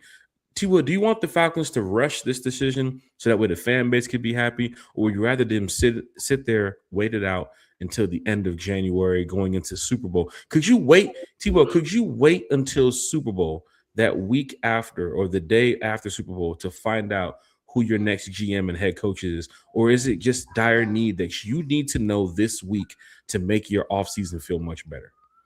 That's a tough question, man. That is a tough question because I mean it just depends on how it works out. I mean, you could. I don't think there's a wrong answer if you get your guy right. So if your guy is John Harbaugh and your guy is John Harbaugh, then go get your guy. Whether it's this week, next week, whatever. If you're not sure, it just depends. Honestly, again, Harbaughs don't grow on trees and they don't come available every day. Hey, yo. So that was a good one. I appreciate it. So yeah, I mean, if it's me, I have no issue with rushing. I mean, unless Tomlin comes available, but you at some point you got to pick a line in the sand, man. If you think Harbaugh is your guy, then you got to go for it. You got to go for it. You got to go get him. And you probably want to let him in on the process and say, hey, we're we're interviewing this guy for the GM. If the Falcons go ahead and sign their coach next week, then I would imagine the GM would be not far behind. Like, to me, that says there's a sense of urgency. Let's get this show on the road, right? And you need to, because you need to talk about plans. You need to talk about, what are we doing with Kirk? Are we going to keep him? Are we going to pay the $67 million next year? Yeah, right. And if not, then what's your plan for quarterback this year? Because Penix may be out half the season. You don't know, right? But you got to figure that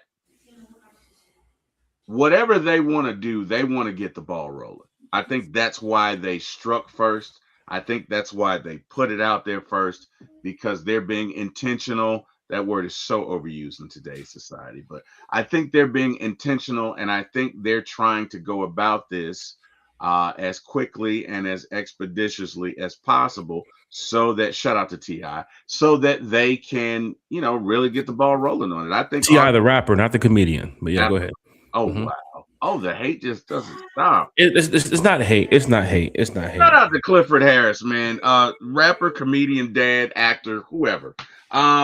Whatever, Jacko hating behind. But no, I mean, really, you gotta. I don't have an issue with you. If you get your guy, I have no issue with you rushing. Right. Because time is due. You 8 seasons without a playoff. We need to get this thing rolling. There's a lot they have to do. They have to assess who they're going to keep, who they're going to let go. Are you going to keep Kyle Pitts? Are you going to let him go? Are you going to re-sign Ellis? Are you going to let him go? What are you going to do at quarterback? We need some receivers. I don't know what y'all saw, but other than Drake, and no disrespect to anybody, but we could certainly use an upgrade. We need a deep threat at receiver. We can use a Ray Ray right now, the football player, not the rapper. Yeah, but we can use Ray Ray right now too. I don't know about that. We couldn't use Ray Ray when he was here, so I don't know about that. Not this year. Well, first season Ray Ray was decent, and then he got back in the studio. That was the first season. But I mean, what have you done for me lately, Jack? What have you done for me lately? Ooh, yeah. I can tell you this right now. What have you done for me lately? Hey, there's a couple moves that have to be made, T-Will. Running back. Yeah, you need a secondary running back because Tyler's gone. I can tell you right now, Tyler ain't coming back. Jesse Bates. Another corner alongside AJ Terrell. He's a free agent in 2027, right? I think he's got one more year. With Jesse Bates? Yeah, I think. I believe so. I believe he's going into this is his contract year, right? He's going into it this year. Yeah. You got to make some decisions. Don't forget Billy Bowman coming back from the injury too as well. Yeah. Rebuilding this depth. You want to make sure you can try to keep Divine Diablo here. The new general manager, the new head coach has to look at this team and say, holy shit, Jeff Ulbrich, how did you last 6 months with Raheem like that? How did you last almost 6-7 months with this guy with all this? And I can tell you, Jeff Ulbrich's probably going to say, well, you know what I did in New York with Saleh. So I wouldn't be surprised if Jeff Ulbrich, of course, is going to be here for a couple years. I don't want to lose Jeff right now. Remember when Ryan Nielsen was here? We was getting the damn job done defensively. For that part of Falcon fans feeling good about what the defensive side of the ball could look like. And then Jimmy Lake got in here and effed it all up. And then Jeff Ulbrich had to come in here and put the pieces to the puzzle together to make sure that fans can feel a little bit better about our defensive side of the ball. And sure enough, this year, franchise record in sacks, James Pierce Jr., 10.5 sacks, Lakel London 5 sacks. A couple people you want to look to bring back, Lakel London. We haven't even got to that. It's an hour and 15 minutes into the podcast. We haven't even got to who we want to bring back and who needs to be let go. Arnold Ebiketie will be a good depth piece too as well, right? We got Jalen Walker, Xavier Watts here for the next couple years. I ain't gonna lie. T-Will, Friday morning, we're going to talk about, because we spend too much time talking about it now. We'll be in here until fucking midnight. But T-Will, I believe the Falcons, even with the salary cap situation, even not even having a first-round pick, the Falcons probably have one of the flashiest, hottest teams right now for a new head coach to come coach. Am I right? I think that there are definitely some pieces in place. You got AJ Terrell, one of the best corners in football. You got Bijan Robinson, damn near the best running back in football. You have a quarterback position that I'm sure a head coach can look and say, "Hey, I want to do my own thing with." You still have Jesse Bates right here for that short time. You have Xavier Watts. You have the rookie draft class that Terry put in so much work bringing over here. And then again, you got JD Bertram. Mm-hmm. No, I'm just playing. You said JD, but I just called it. Boy. I'm gonna let him live. I'm not even gonna say it. It's just a lot. We're doing the off-season stuff right here. Like the season's over now, right? Yeah. Players know it's time to clean out the locker and head on home. Go see your family. Go chill with them for the off-season. Some people get longer off-seasons than other teams. I'm sure the Jets have been in the off-season since week 3, but they showed up week 13 to play us. But for some strange reason, this offseason is going to be interesting. Cool thing about it is, T-Will, when we talked in December, we mentioned that there's going to be a 30-day window. We mentioned around Christmas time during our Christmas podcast, the holiday one. Between now, which was back then in December, between now and January 30th, we're going to hear some news from the Atlanta Falcons. This is not going to be a after Super Bowl thing. This is not going to be a late February thing. We needed to know at 4 something. Matter of fact, I think we were spot on. We needed to know at 4:27 p.m., 4:30 p.m. on Sunday after the Saints game what is going on. And sure enough, Arthur Blank definitely, hit the nail on the head with making those moves, jumping out the gate early, and letting the NFL know that, hey, we mean business, right? And sure enough, Falcon fans, I'm excited to see what this offseason is going to look like. We now know who we're playing next year. We'll talk about that on Friday morning. The international game too as well. Here's the funny thing, T-Will. I just got a funny feeling that we're going to be playing Baltimore in Germany. I just got a funny feeling. You think it's going to be Baltimore? I think it's going to be Baltimore, or it's going to be the 49ers overseas. For some strange reason. You got to get the ratings, you got to get the views. And sure enough, T-Will, if John Harbaugh is your new head coach, oh, that'll be a revenge game. Oh, my God. A revenge game where? Overseas? Internationally? Revenge game. That would be crazy. Hey, shout out to M4 in the chat, 82 Monte Carlo. T-Will, you got a couple minutes left. Are you riding up out of here? What you got to do? No, I can hang. Go ahead, brother. Okay, we're going to get to the fans in the stands, man, because the fans in the stands is talking football. But Friday morning, Falcon fans, breakfast with One Time for the Fan is back. We're back in the off season now, so of course, time has opened up. During the holiday season, it was real rough with myself and, of course, everybody with their schedule and hanging with family and, of course, everything that was going on because we're just super busy, right? So it's good to be back here talking Falcons football with you at our regular scheduled programming. Sunday nights at 8, Wednesday nights at 8, breakfast with One Time for the Fan, Friday mornings at 9:30 or so. So it's the cool thing about it for fans that missed the show tonight can always come back on Friday because we're going to recap of what we talked about tonight. And then when we get to Friday, we can talk about some new topics too as well. I do believe there's going to be some news again coming from the Falcons facility between now and Friday morning because they do have some interviews. Now, the president of football operations move you can make within the next couple of days. If you truly believe it's Matt Ryan, yes, they're bringing in a couple people to interview around that position too as well. We get that. But if you truly believe it's Matt Ryan, this ain't even like a Jim Harbaugh thing back in the past where it's like, don't let him walk out that interview. Matt Ryan has been connected significantly to the Atlanta Falcons. I haven't heard no other talk. T-Will, have you heard any other team talk about they want to request a talk with Matt Ryan or anything? I haven't heard nothing. No. The only thing I've heard was Matt Ryan, and the Atlanta Falcons, which means when he shows up to that interview tomorrow or Friday morning, Matt being Matt, he can show up in jeans and a T-shirt. He knows his way around the facility. He knows his way around Atlanta. Matt Ryan, even when he left Atlanta and went on to Indianapolis, was still doing community work in Atlanta. For those that do not know, Matt Ryan, to me, I think is Atlanta.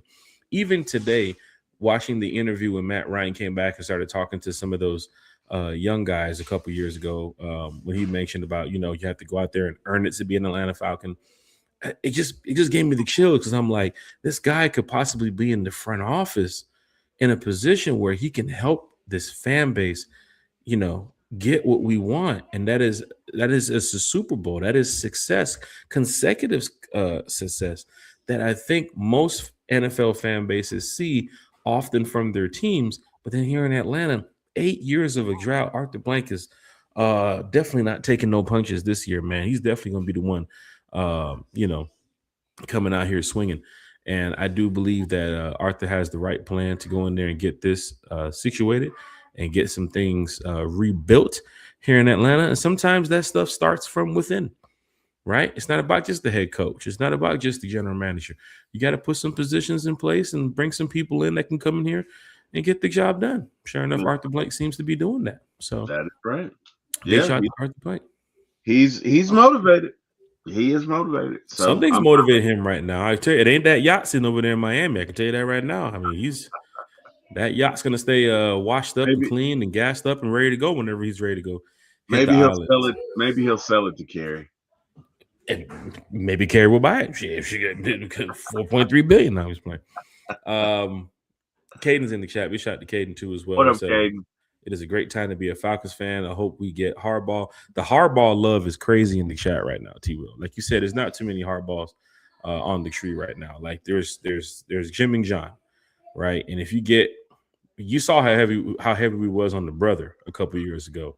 Mm-hmm. And you saw the success that he's already having right now and what he's had in the past.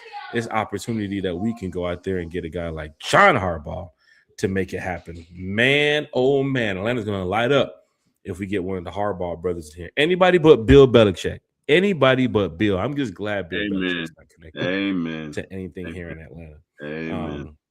Lisa Shepard, do you all think Josh Blank is influencing some of these decisions? If so, I'm not mad. I can't. Can I speak on that, T-Will, or no? Am I? No. I don't think I can. No. I don't think I can. It's a good question, Lisa Shepard. I do have an answer for you, but I just can't speak on that right now. Big shout out to Lisa Shepard, though. I'm telling you, Lisa Shepard is a good friend of ours from offline to online. Like she's a good friend of the show. But T-Wood knows my thoughts on that too as well. Iron Mike 404, prayers for her. He was talking about earlier with Miss Pam. A lot of people here giving the praying emoji and the healing and strength emoji too as well over here from Miss Pam, Debo Vibes, and of course other people in the chat who've been battling a lot of situations in their lives and cancer and so forth and everything. And we just want Miss Pam to know that we all love you, Miss Pam. From now until the Falcons going to win that Super Bowl, which I do believe is coming up any minute now. T-Well, we gave the window for 2027. The window's closing. It's still open. It's still there. I'm telling you, man, we got to get it. We got to get it. King Richie's in the chat. Family, what's good? Big shout out to King Richie in the chat. Let's see. April Thomas is in the chat. Big shout out to J Kid in the chat. Debo Vibes talking all that shit. And I met up with Debo Vibes the other day too as well because he gave me that bottle of Tito's. Matter of fact, where's my bottle of Tito's? You did not do that.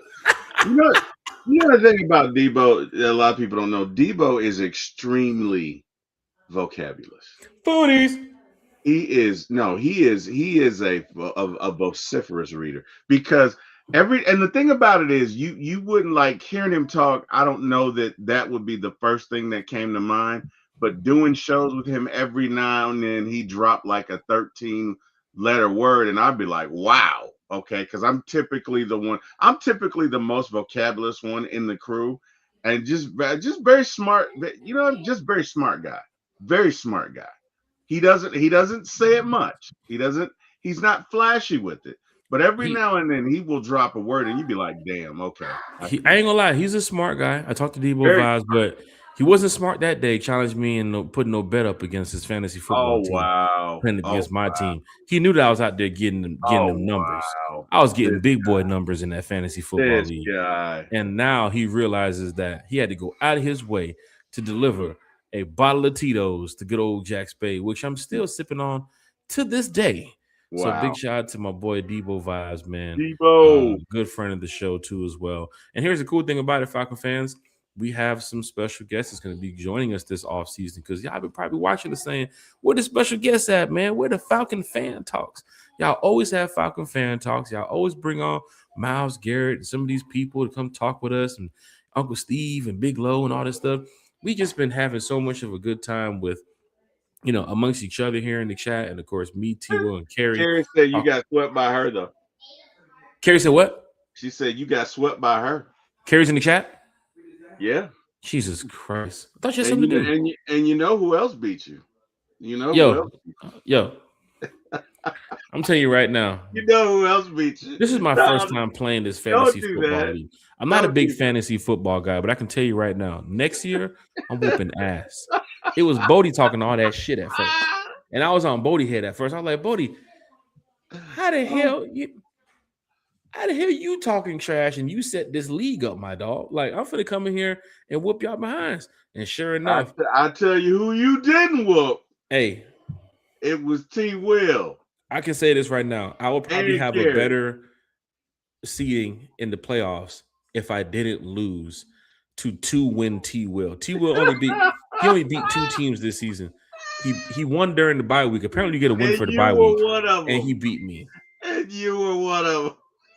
I was up 60 points on T-Will this 1 week. I was talking hella shit. I was up 60 points on T-Will, like 57, 58 points.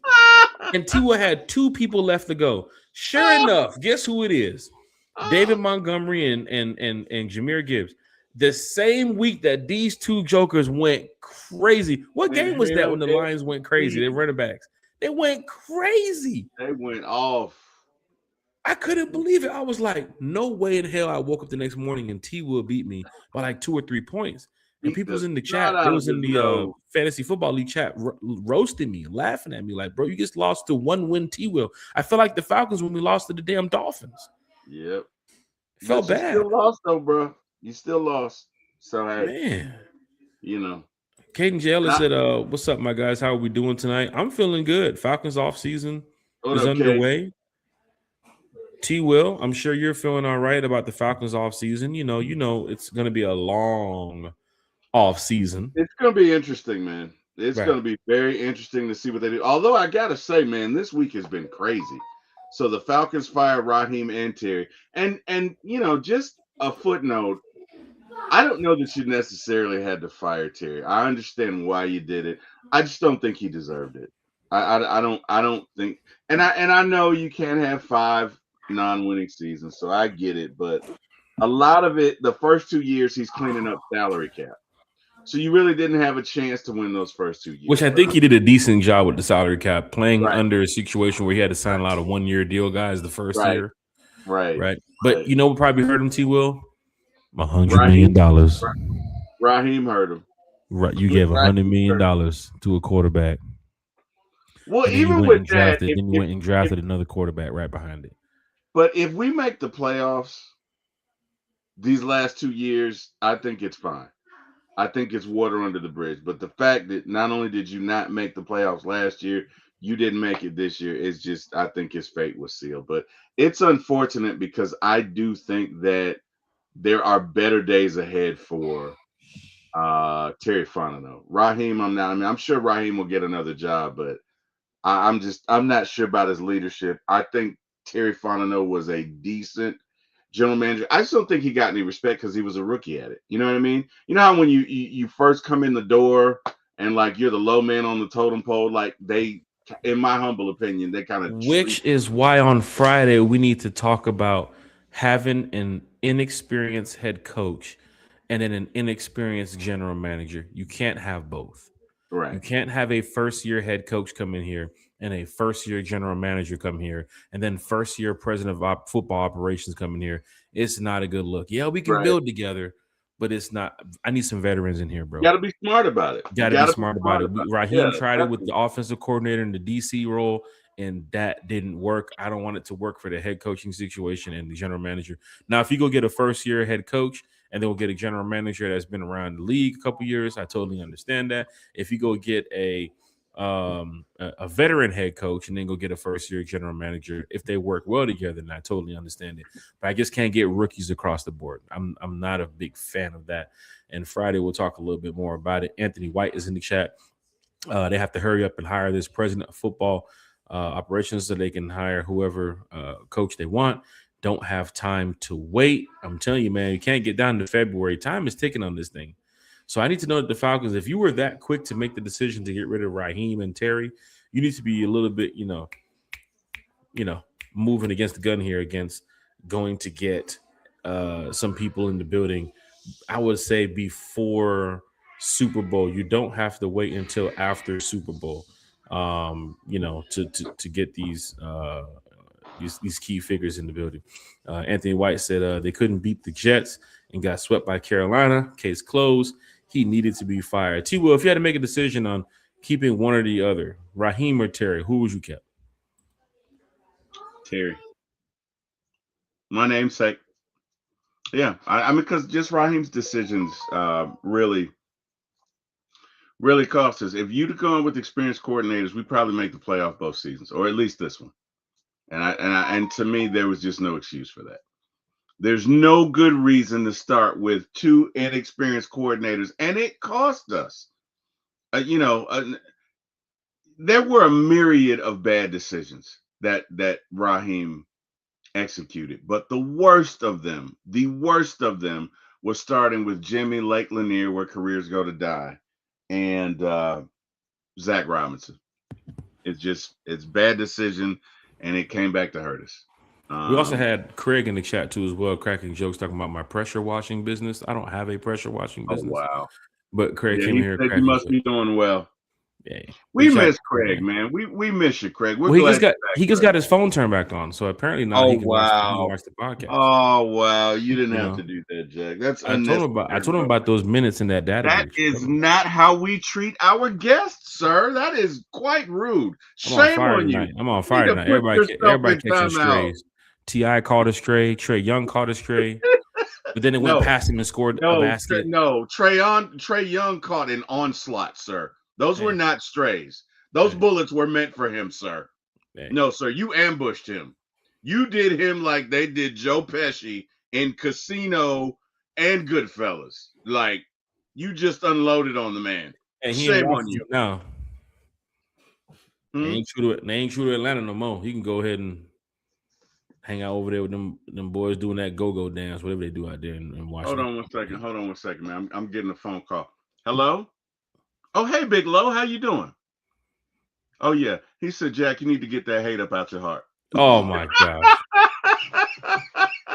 You told Big Low, I'll get the hate up out my heart once he gets this ladder up out my yard. He left it over wow. Oh, wow. Did you hear that, Big Low? He's not even using it. Trash. He's not even using it. King Rich is in the chat. I want to keep the defensive staff, though. Definitely do. Jerry Gray, Nate Ali, Mike Ruttenberg, linebackers coach, Jeff Ulbrich. Great job so far with what I've seen defensively. It's crazy. First time Raheem was here, with his first year of being here, of course, Jimmy Lake situation. And then he tried to fix that, got Jeff Ulbrich in the building, fixed that. Now it's the Zach Robinson situation. So, of course, if Cliff Kingsbury comes over here, he's going to be probably the one calling the plays too as well, as the OC. So that would be great to have. Do you want Cliff Kingsbury? I have no problem with Cliff Kingsbury. I think he's lighting it up right now as an OC. But then again, as an OC, but as a head coach, like. Well, I'm saying, I have no problem with him, what he's doing right now as an OC. And if he comes over here, I think he can. But if he's coming over here, he's coming as a head coach, Jack. That is true. But here's the thing, right? Who is the quarterback? Now we have to get to that question. I think John Harbaugh can come over here and make some things happen because he just knows the game. He's just a head coach like that. But we need to know who this quarterback is too as well. I mean, that's going to be something interesting to watch over a course of time. the next couple of days to weeks, who is going to be the quarterback. There's so many names being thrown out there from the Falcon fans. Maybe Jeff Ulbricht's son's burner account can, help out Arthur Blank and go find some people. Big shout out to everybody in the chat too as well. Georgia Pride 1978 is in the chat. It was time for both Raheem and Terry to go. You can't screw up the quarterback position bad as they did and keep both their jobs. Raheem has never been a good head coach. Big shout out to Georgia Pride 1978 What in up, the Georgia chat. Pride Good to have 78? you in What's here. up? Georgia Pride. Michael said, and remember, McKay is never going away. Blank Island has Mike. live. Iron Mike is in the chat. Oh, that's Island Mike. Island Mike, man. Island Man. And remember, McKay is never going away. Blank has lied twice already about McKay. I'm not falling for it again. I can say this. Why are we talking a Jamaican accent when Mike's Puerto Rican? I know, right? I don't want to. Definitely want to use my Puerto Rican accent. You know what I'm saying? No. Big shout out to Berto. Big shout out to Bro talking to him. Or he lives in Puerto Rico. I don't know if but he lives in Puerto Rico. I don't know. Every time we say Island Mike, I feel like I can put on my Cool Runnings voice, man. I know, man. River. Irie, Island Mike. Michael Lil's in the chat. Yeah, I don't think people realize when I tell y'all that he has a small circle, Arthur Blank. T-Will, if I told you I have a small circle and I only talk to one time, right? Mm-hmm. People would probably assume that, well, Jack talks to T-Will, Carey, and Bodie a lot, right? Yeah, but you do not have a small circle, sir. I've been with Jack at games. Jack is a celebrity. I feel like his entourage. I'm cool Half with the time we're with him. Hey, hold this. All right. Hey, Jack. Hey, Jack. Hey, Jack. So hey, Jack. I know you saw it the other day. We went to the game. We walked in the club and stuff, and T-Will was looking around like, where the hell is Jack? Jack was over there. I'm over here talking to people and hugs and handshakes and high fives. It's not because of the podcast or anything. I just have a really good friendship and relationship with a lot of people who are just really cool with me. That's right. I don't do nobody wrong. Jack. A lot of people love Jack. You know this. The good thing about going out with Jack is Jack gets free drinks. Oh, that too as well. If you like to drink, we're going somewhere where it's free. I can guarantee you that. Guy. You're gonna pay for parking, but he knows everybody. He knows all the bartenders, and they love him. So hey, it was cool to see that. Terry, you was there the other day. Shit, we walked into the bar, and as soon as I walked up there, I got to say, "Hey, how y'all doing?" Flooded drinks just goes straight to the damn countertop. Like, thank y'all. Remember, was doing cheers. I was like, Terry, where's the drink? I don't have one. God damn it, Terry. Here's another one. Yeah, I think a better example would be me. So again, if I said, I have a small circle, I get it. If it's one time for the fan, it'd be you and Carey and Bodie and maybe Chris and Bigelow and Uncle Steve. And I'm gonna shut up now. But A1. For the bartenders, but yeah, no, I get tip it. Them well. Always tip them well. Nah, but he's got a small. You're saying he's got a small circle. He doesn't have this big entourage of people that's just out here chatting away. Right. And I guarantee you this: I'm gonna stand on it. I will say this: I'm gonna stand on it. I don't care how many times fans say, "Get Rich McKay away from this organization." Terry, you know what I used to do. Mm-hmm. I'm telling you right now. Mm-hmm. It ain't gonna happen, Captain. It ain't gonna happen, Captain. Some way, somehow. I don't care if it's 8 in the morning. I don't care if it's 3 in the afternoon. I don't care if it's 10 o'clock at night. What did Rich McKay say? Somebody gonna have a conversation with Rich McKay. What did Rich McKay say? I know you want to leave me, Arthur, but I refuse to let you go. If I have to beg you 20 years for your sympathy, I don't mind. 20 more on the way. Y'all better realize this. I can see people post on Twitter and social media and all this stuff. Yeah, we got Rich McKay away from this. We got him away from that. You didn't get Rich McKay away from nothing. Rich McKay is Teflon Don. Rich McKay is James Bond.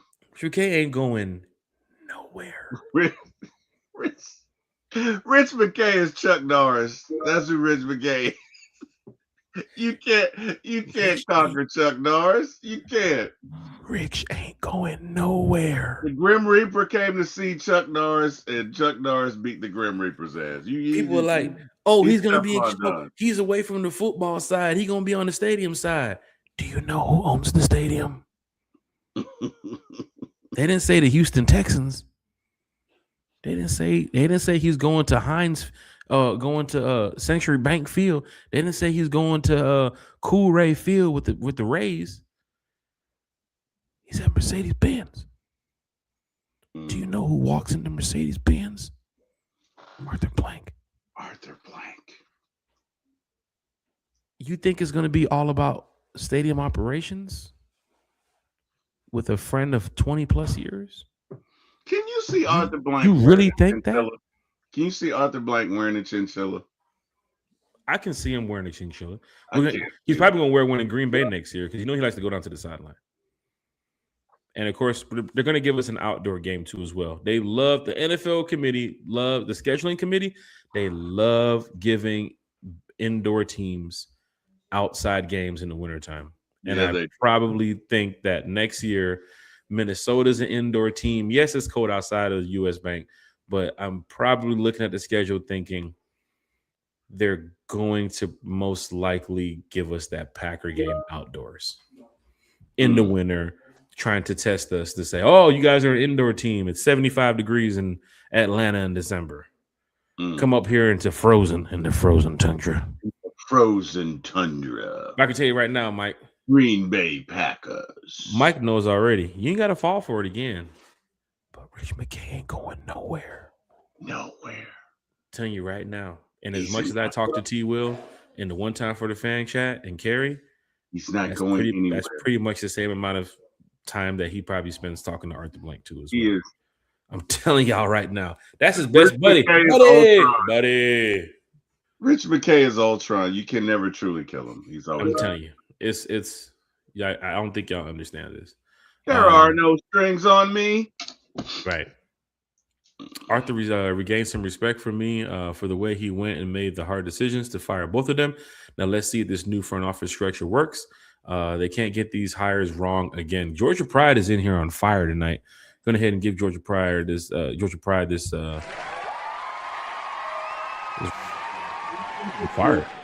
You're not gonna give him a while? There we go. Shout out to Georgia Pride, man. He's definitely saying time a lot for the right fan tradition, Jack. Right. There we go. Right. He's definitely saying a lot tonight. J Kids in the chat. Orbrick's son got a burner account. Sheesh. Yeah. Hashtag burner account in the chat. Hashtag burner account. T-Wood, do you have a burner account? Matter of fact, you did tell us you had a burner account. You'd be looking at those websites. I have a wife that can fight. I have a wife that can fight. So no, I don't. I don't have a burner account. What did she find out? Silver Fox 83 is T-Wood. Young Silver Fox. Lisa Shepard said the fact that this offense didn't perform at a high level consistently. Thanks, Raheem and Zach Robinson. No more Raheem and Zach. They're gone. I'm glad. Feeling good about it. Hey, matter of fact, Zach Robinson is still in the building. Let's talk about that for it. So Zach Robinson is still in the building. Like he's over here in the corner. Like, you know that meme with that little kid that's over there looking like I ain't do nothing. Don't come for me. That was right. That was Raheem told me to put him in pistol and shotgun. That wasn't me. You said he said he wanted to do the check down 5 times a series to Bijan. That wasn't me. Zach Robinson. He trying to keep his goddamn job, boy. Oh shit. I can see Zach Robinson right now throwing Raheem under the bus. Arthur Blank, that was not me, sir. I did not do that. Didn't you remember the game with Bijan? I did not, brother. We had 195 yards on the ground. I did not want to run the pistol 90% of the time. I did not. That was not me. Oh my gosh. That was Maurice and Raheem. Right. That was Marquise Williams. You remember what the special teams coach said? I can see Zach Robinson throwing everybody under the bus as soon as he got in that room. That wasn't me, sir. That was Raheem. That was your boy, wasn't it? He just brought me on to be the passing game coordinator. No, I just tried to work with Michael Penix. No, he's probably I know he's in the room throwing. He's in that. Now that Raheem's gone and he's still in there, he's throwing Raheem under the bus. Remember that time he hit me? No, it was funny. Remember that time Jimmy Lake pushed me to Jimmy Lake little fighting there. Oh man. Jimmy Lake like to fight I think somebody. Herb was the fighter. Who? Ike? Yeah, I think Ike was the fighter. I think that's what got him. The Carolina game. I still want to know who Jeff Olberg was yelling at during that Jets game. He was fired up on somebody. They had to hold him back. I don't know. They had to hold him I back. don't know. J Kidd he's like Mr. Blank, right? He was calling the plays. I was lip syncing. It wasn't me. I was just in the back doing my dance, boss. You ain't see me. I don't even touch the microphone. Hey, you got Uncle Lou in the chat, man. What up, Uncle Lou? Family in the chat. Big shout. I told y'all, a lot of times, we do have player family that watches the show. Even some of the players too as well watch the show. We give total respect to the players, total respect to the families too as well. They're great people, and of course, you guys know that. One time for the fan, from the fan, for the fan. We love our Atlanta Falcons. So people that do watch the podcast, that do chime in on the podcast, they love the show too as well. And of course, with Uncle Lou being in here, we just want to say what's up to you, Lou. Rise up, man. Hope everything's going well. And of course, oh, look who's back. Look who's back. Is that good friend Myth? Carry really getting on Zach Robinson. He's in here throwing Raheem under the bus. He's still in that damn locker room. I'm not finna clean up nothing yet. I ain't finna get nothing. My bag's gonna stay right here. Oh Lord. Kirk Cousins restructured his contract. That's what we talked about. Not just playing. You're ready to go to bed, Jack. You can hear it. You can hear it in her voice. I'm just like, what? Carrie's sitting there in her Trae Young jersey. It's just fading away. That's not funny. That is not funny. Don't do that. That's not funny, Jack. Don't do that. That's not funny. It's some people out here really hurt behind that trade, and you out here being an ass. Be hurt. That's not funny. Be hurt. That's not funny, Jack. Be hurt. That is not funny. You being disrespectful right now. Now we can win games by 3 or more. Oh my God! Stop it! Stop it right now. Call unnecessary roughness on yourself, Jack. Y'all are wild. And yeah, shout out to you, Georgia Pride. It was a great combo. Honestly, I love talking Falcons. Hey. Why is Gary coming in here like our mom? What are you guys doing? Hey, look, Georgia Pride with me. Come on, Georgia Pride. Look, hey, Georgia, we gotta get Georgia Pride on the show. Look at that. Hawks won the championship with no Trae Young. What y'all talking about? I knew she was never coming mind. like No good conversation. I knew she Georgia Pride is on one tonight, man. He get the comment of the day, Georgia man. Pride. Georgia Pride, 1978, man. You say you from the city, man. Yeah, talking about. Oh man. You want a pineapple? Carrie's so sick of you right now, Jack. Oh my. We're gonna go ahead and say he's not a winning player, and we're gonna go turn around and get Anthony Davis. Right. GSGB Hall said, I hate to see Trae leave. Man, you in California. Carrie's about to put you in timeout in 5 minutes, Jack. You keep it up. Don't put me on the bench. I'm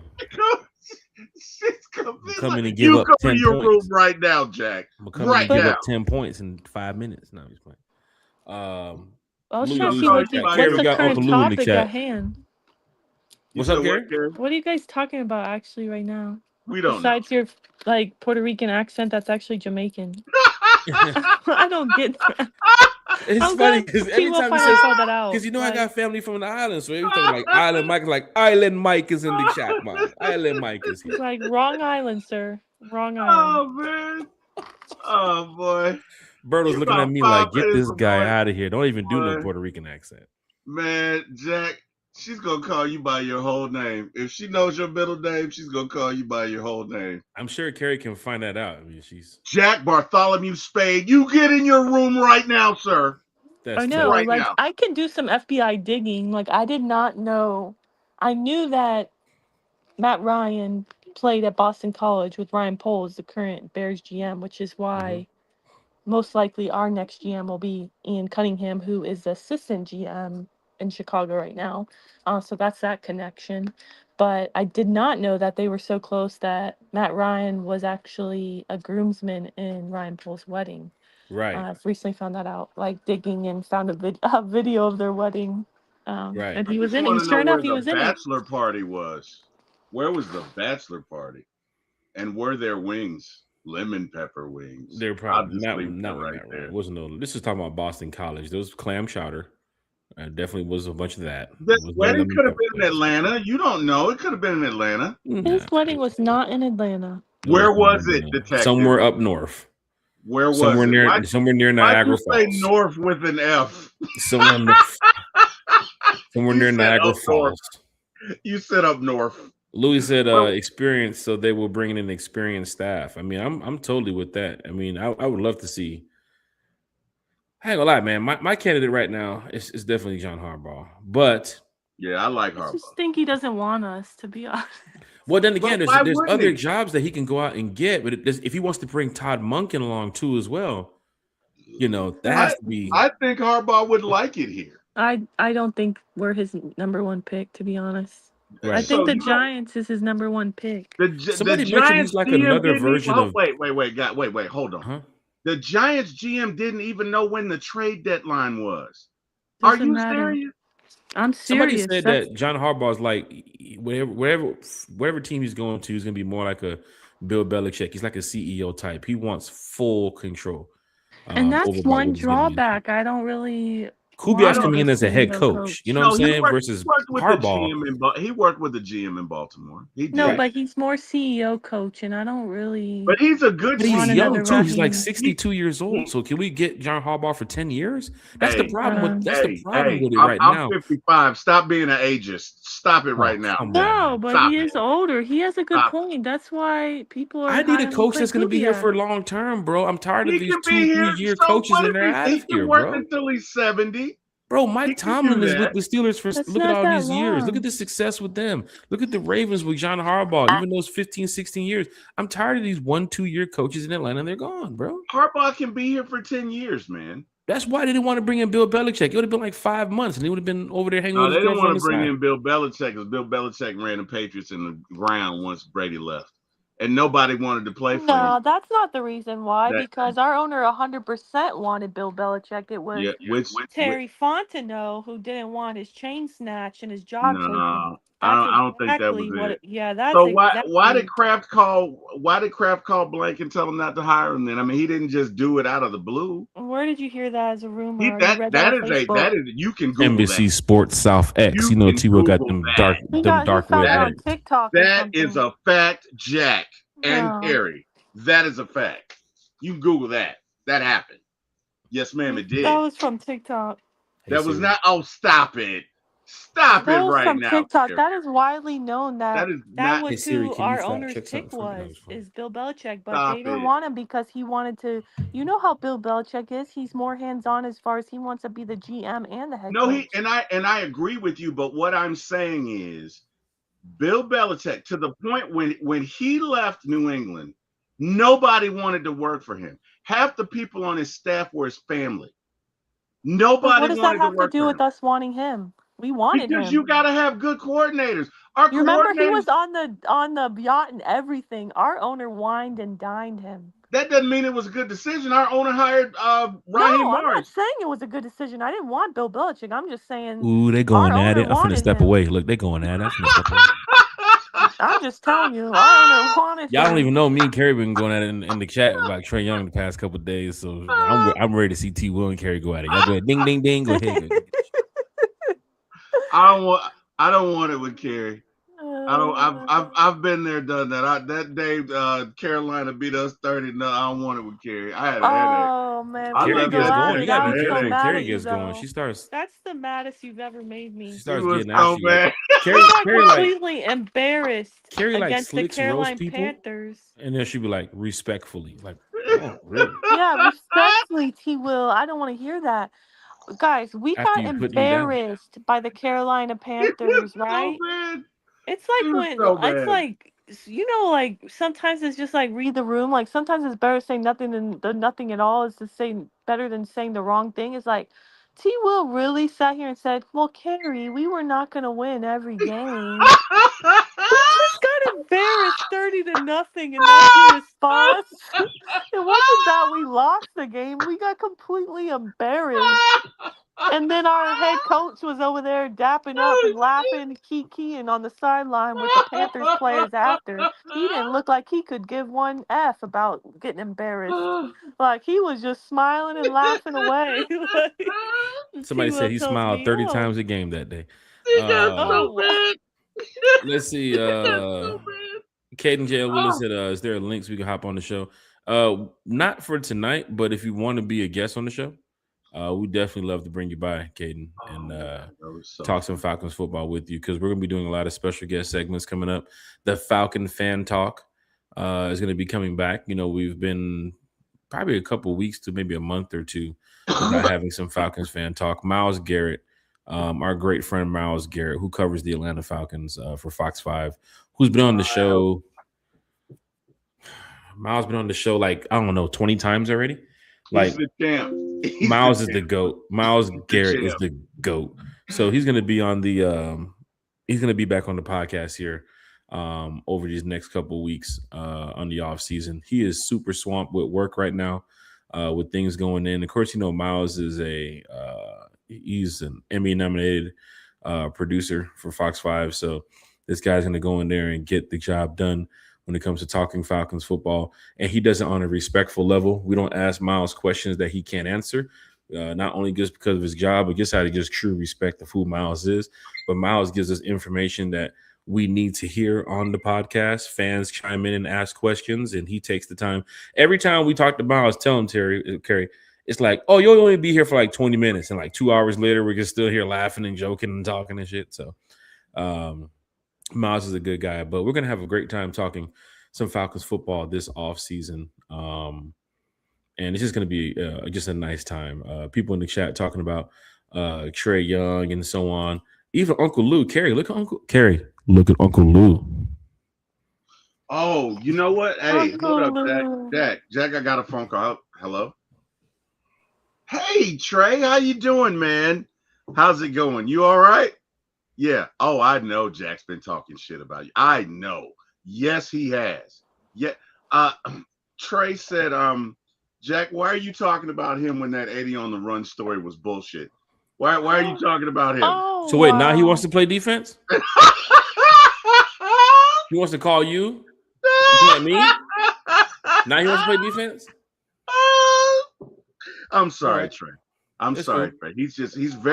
He doesn't appreciate what you've done for the city. The fact that you're a 4-time All-Star and that you took us to the 2028 conference finals. He doesn't appreciate that. But we appreciate you, Trey. But after that, thank you. But after that, he says he can't hear you. His bullshit blocker's on. I'm sorry. Well, that was on the plane to Washington.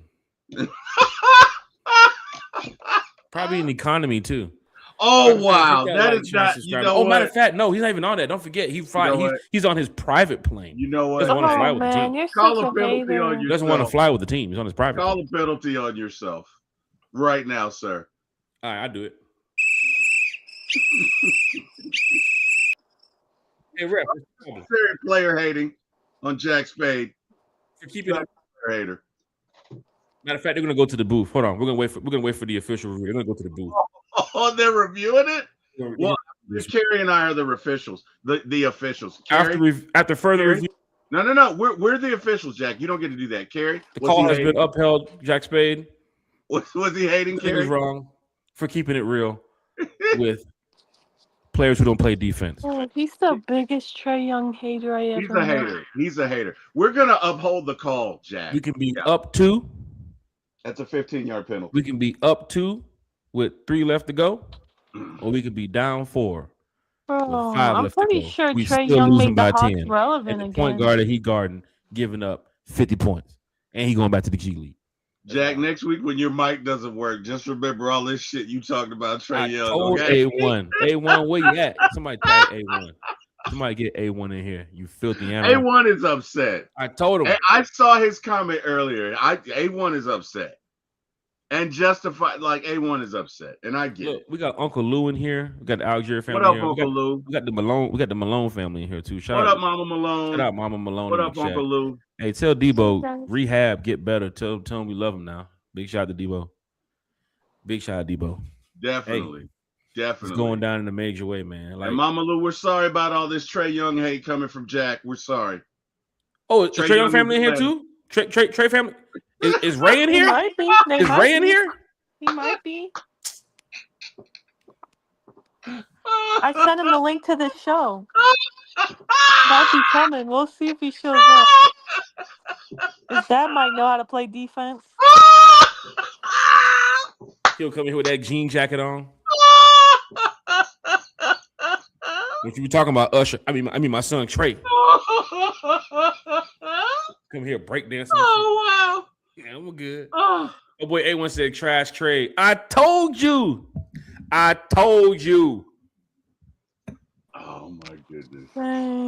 Oh, They could at least give us some beaver nuggets from Buc-ee's at least. Shit. I love Buc-ee's. Shout out to Buc-ee's, shout out to man. the I was beaver just nuggets from there Buc-ee's, on man. what, Sunday? I love Oh, Buc-ee's. man.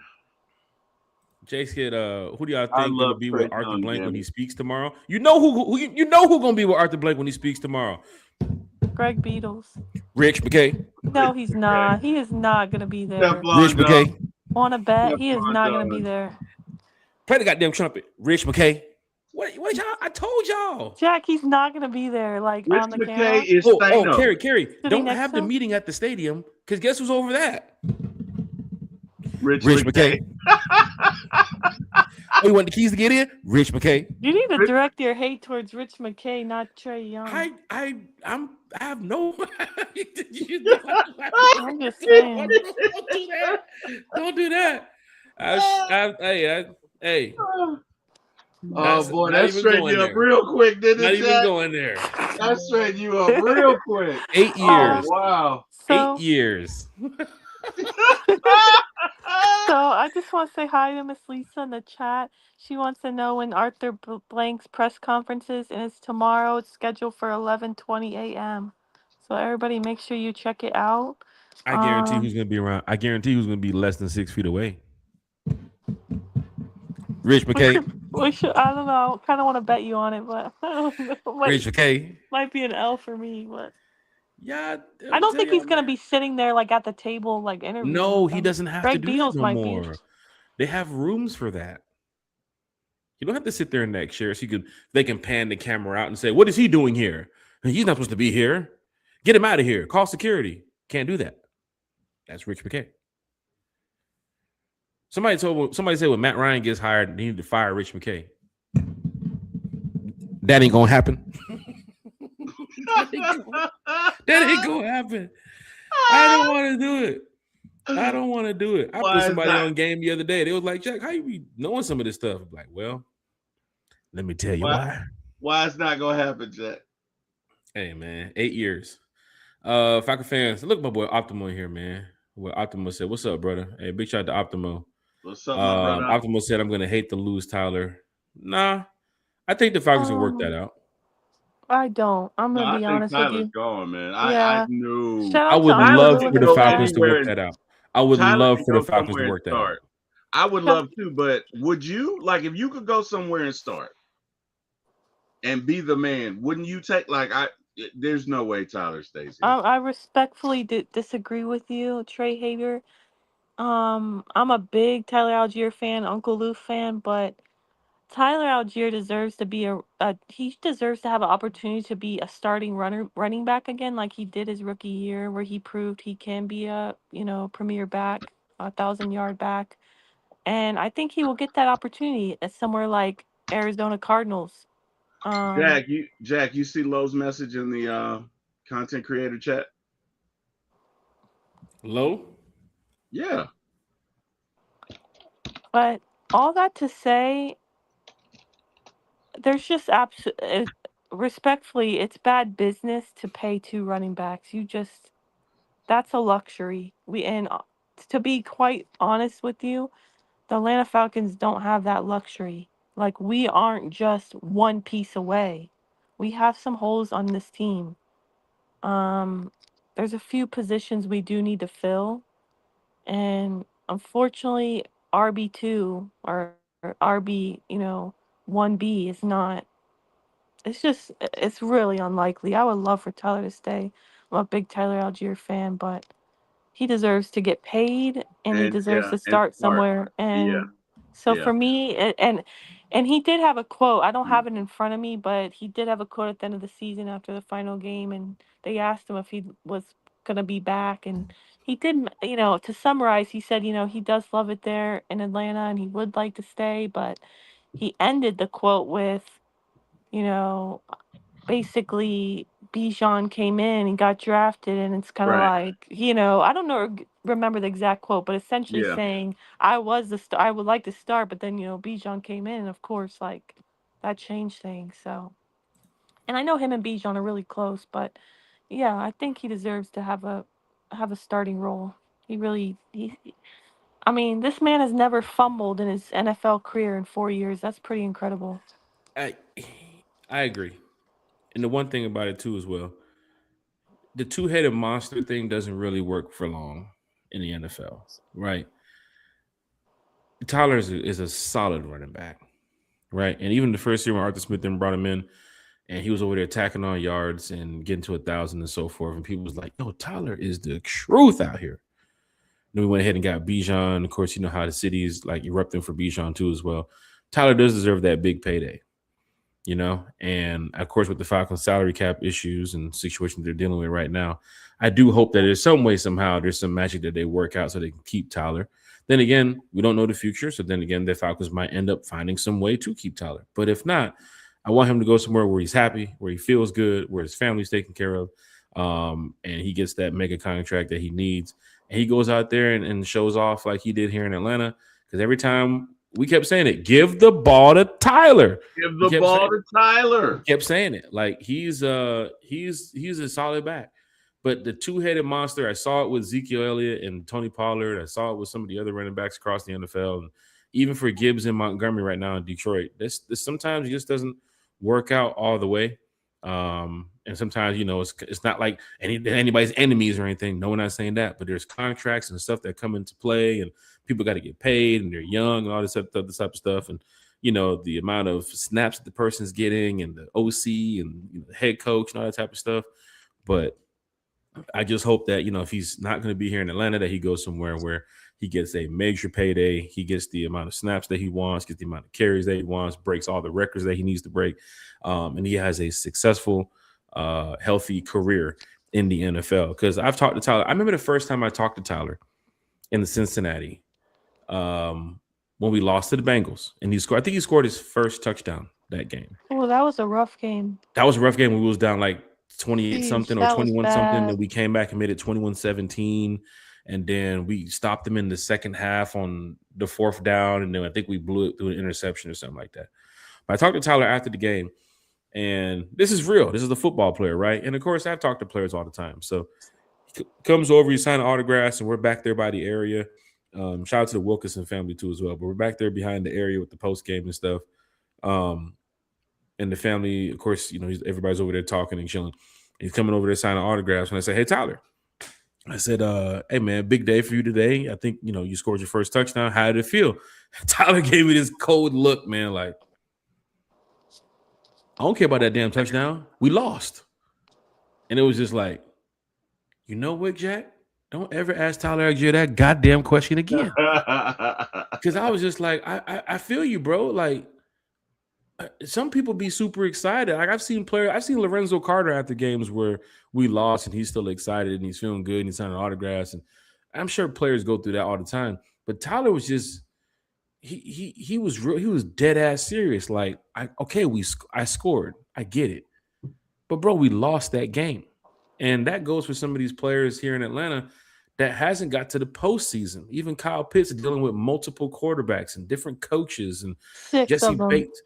Right. And Jesse Bates, we pulled him away from Cincinnati. He was on the brink of going, he was at the Super Bowl and all this type of stuff. And we're not getting to the level that we needed to be. And I felt that from Tyler that day when he was like, "Bro, we lost."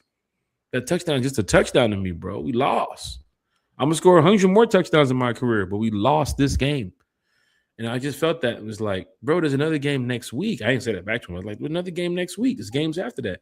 But that moment, I just felt like Tyler was just, even as a young rookie in his career, it was just like, or he the game is more important than a touchdown, bro.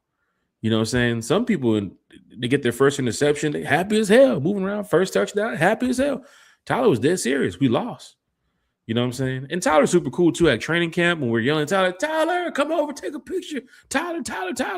He comes running over there and taking a picture. He's like, give me 1 second. Like, it's just super cool to see, you know, us as fans get the love from some of these players. D'Angelo Malone's another one too as well. Like, he already know, hey, you gonna take this picture? I'll call your mama, boy. You gonna take this picture? I'll call you. I'll call Pooh up. But he'll see us on the field too as well over there at training camp, and you know we'll call him over, take a picture. That's the cool thing. I can't wait to get back to. I can't wait for training camp.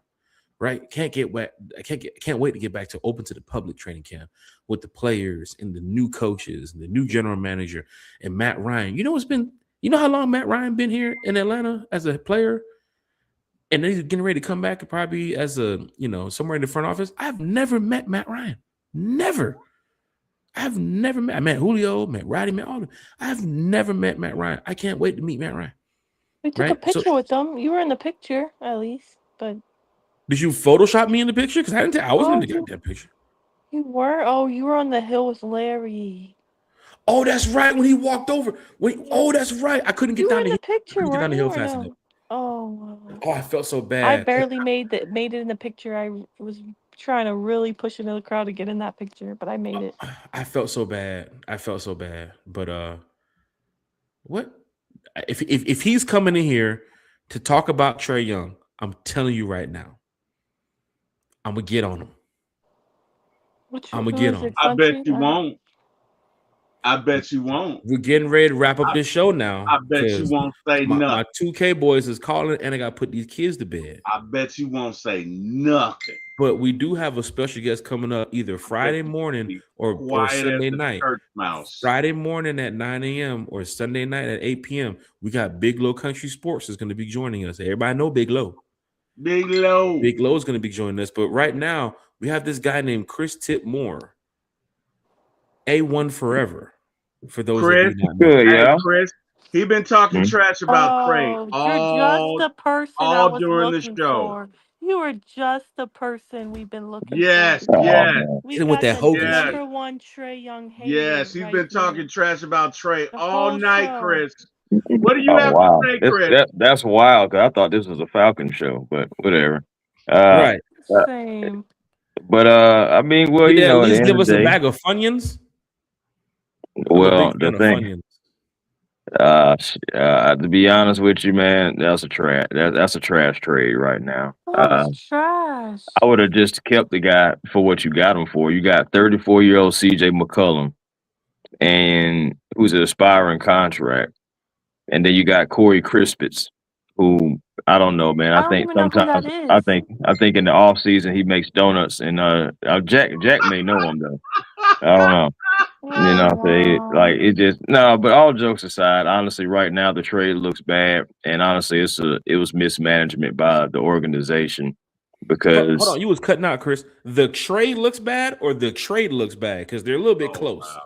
Just trying to figure out what you're looking at. The trade is definitely bad, Jack. I can't even joke with you. Like I thought you were talking about bad. Barber. No, I don't even know if he even has one because that hair be growing kind of wild.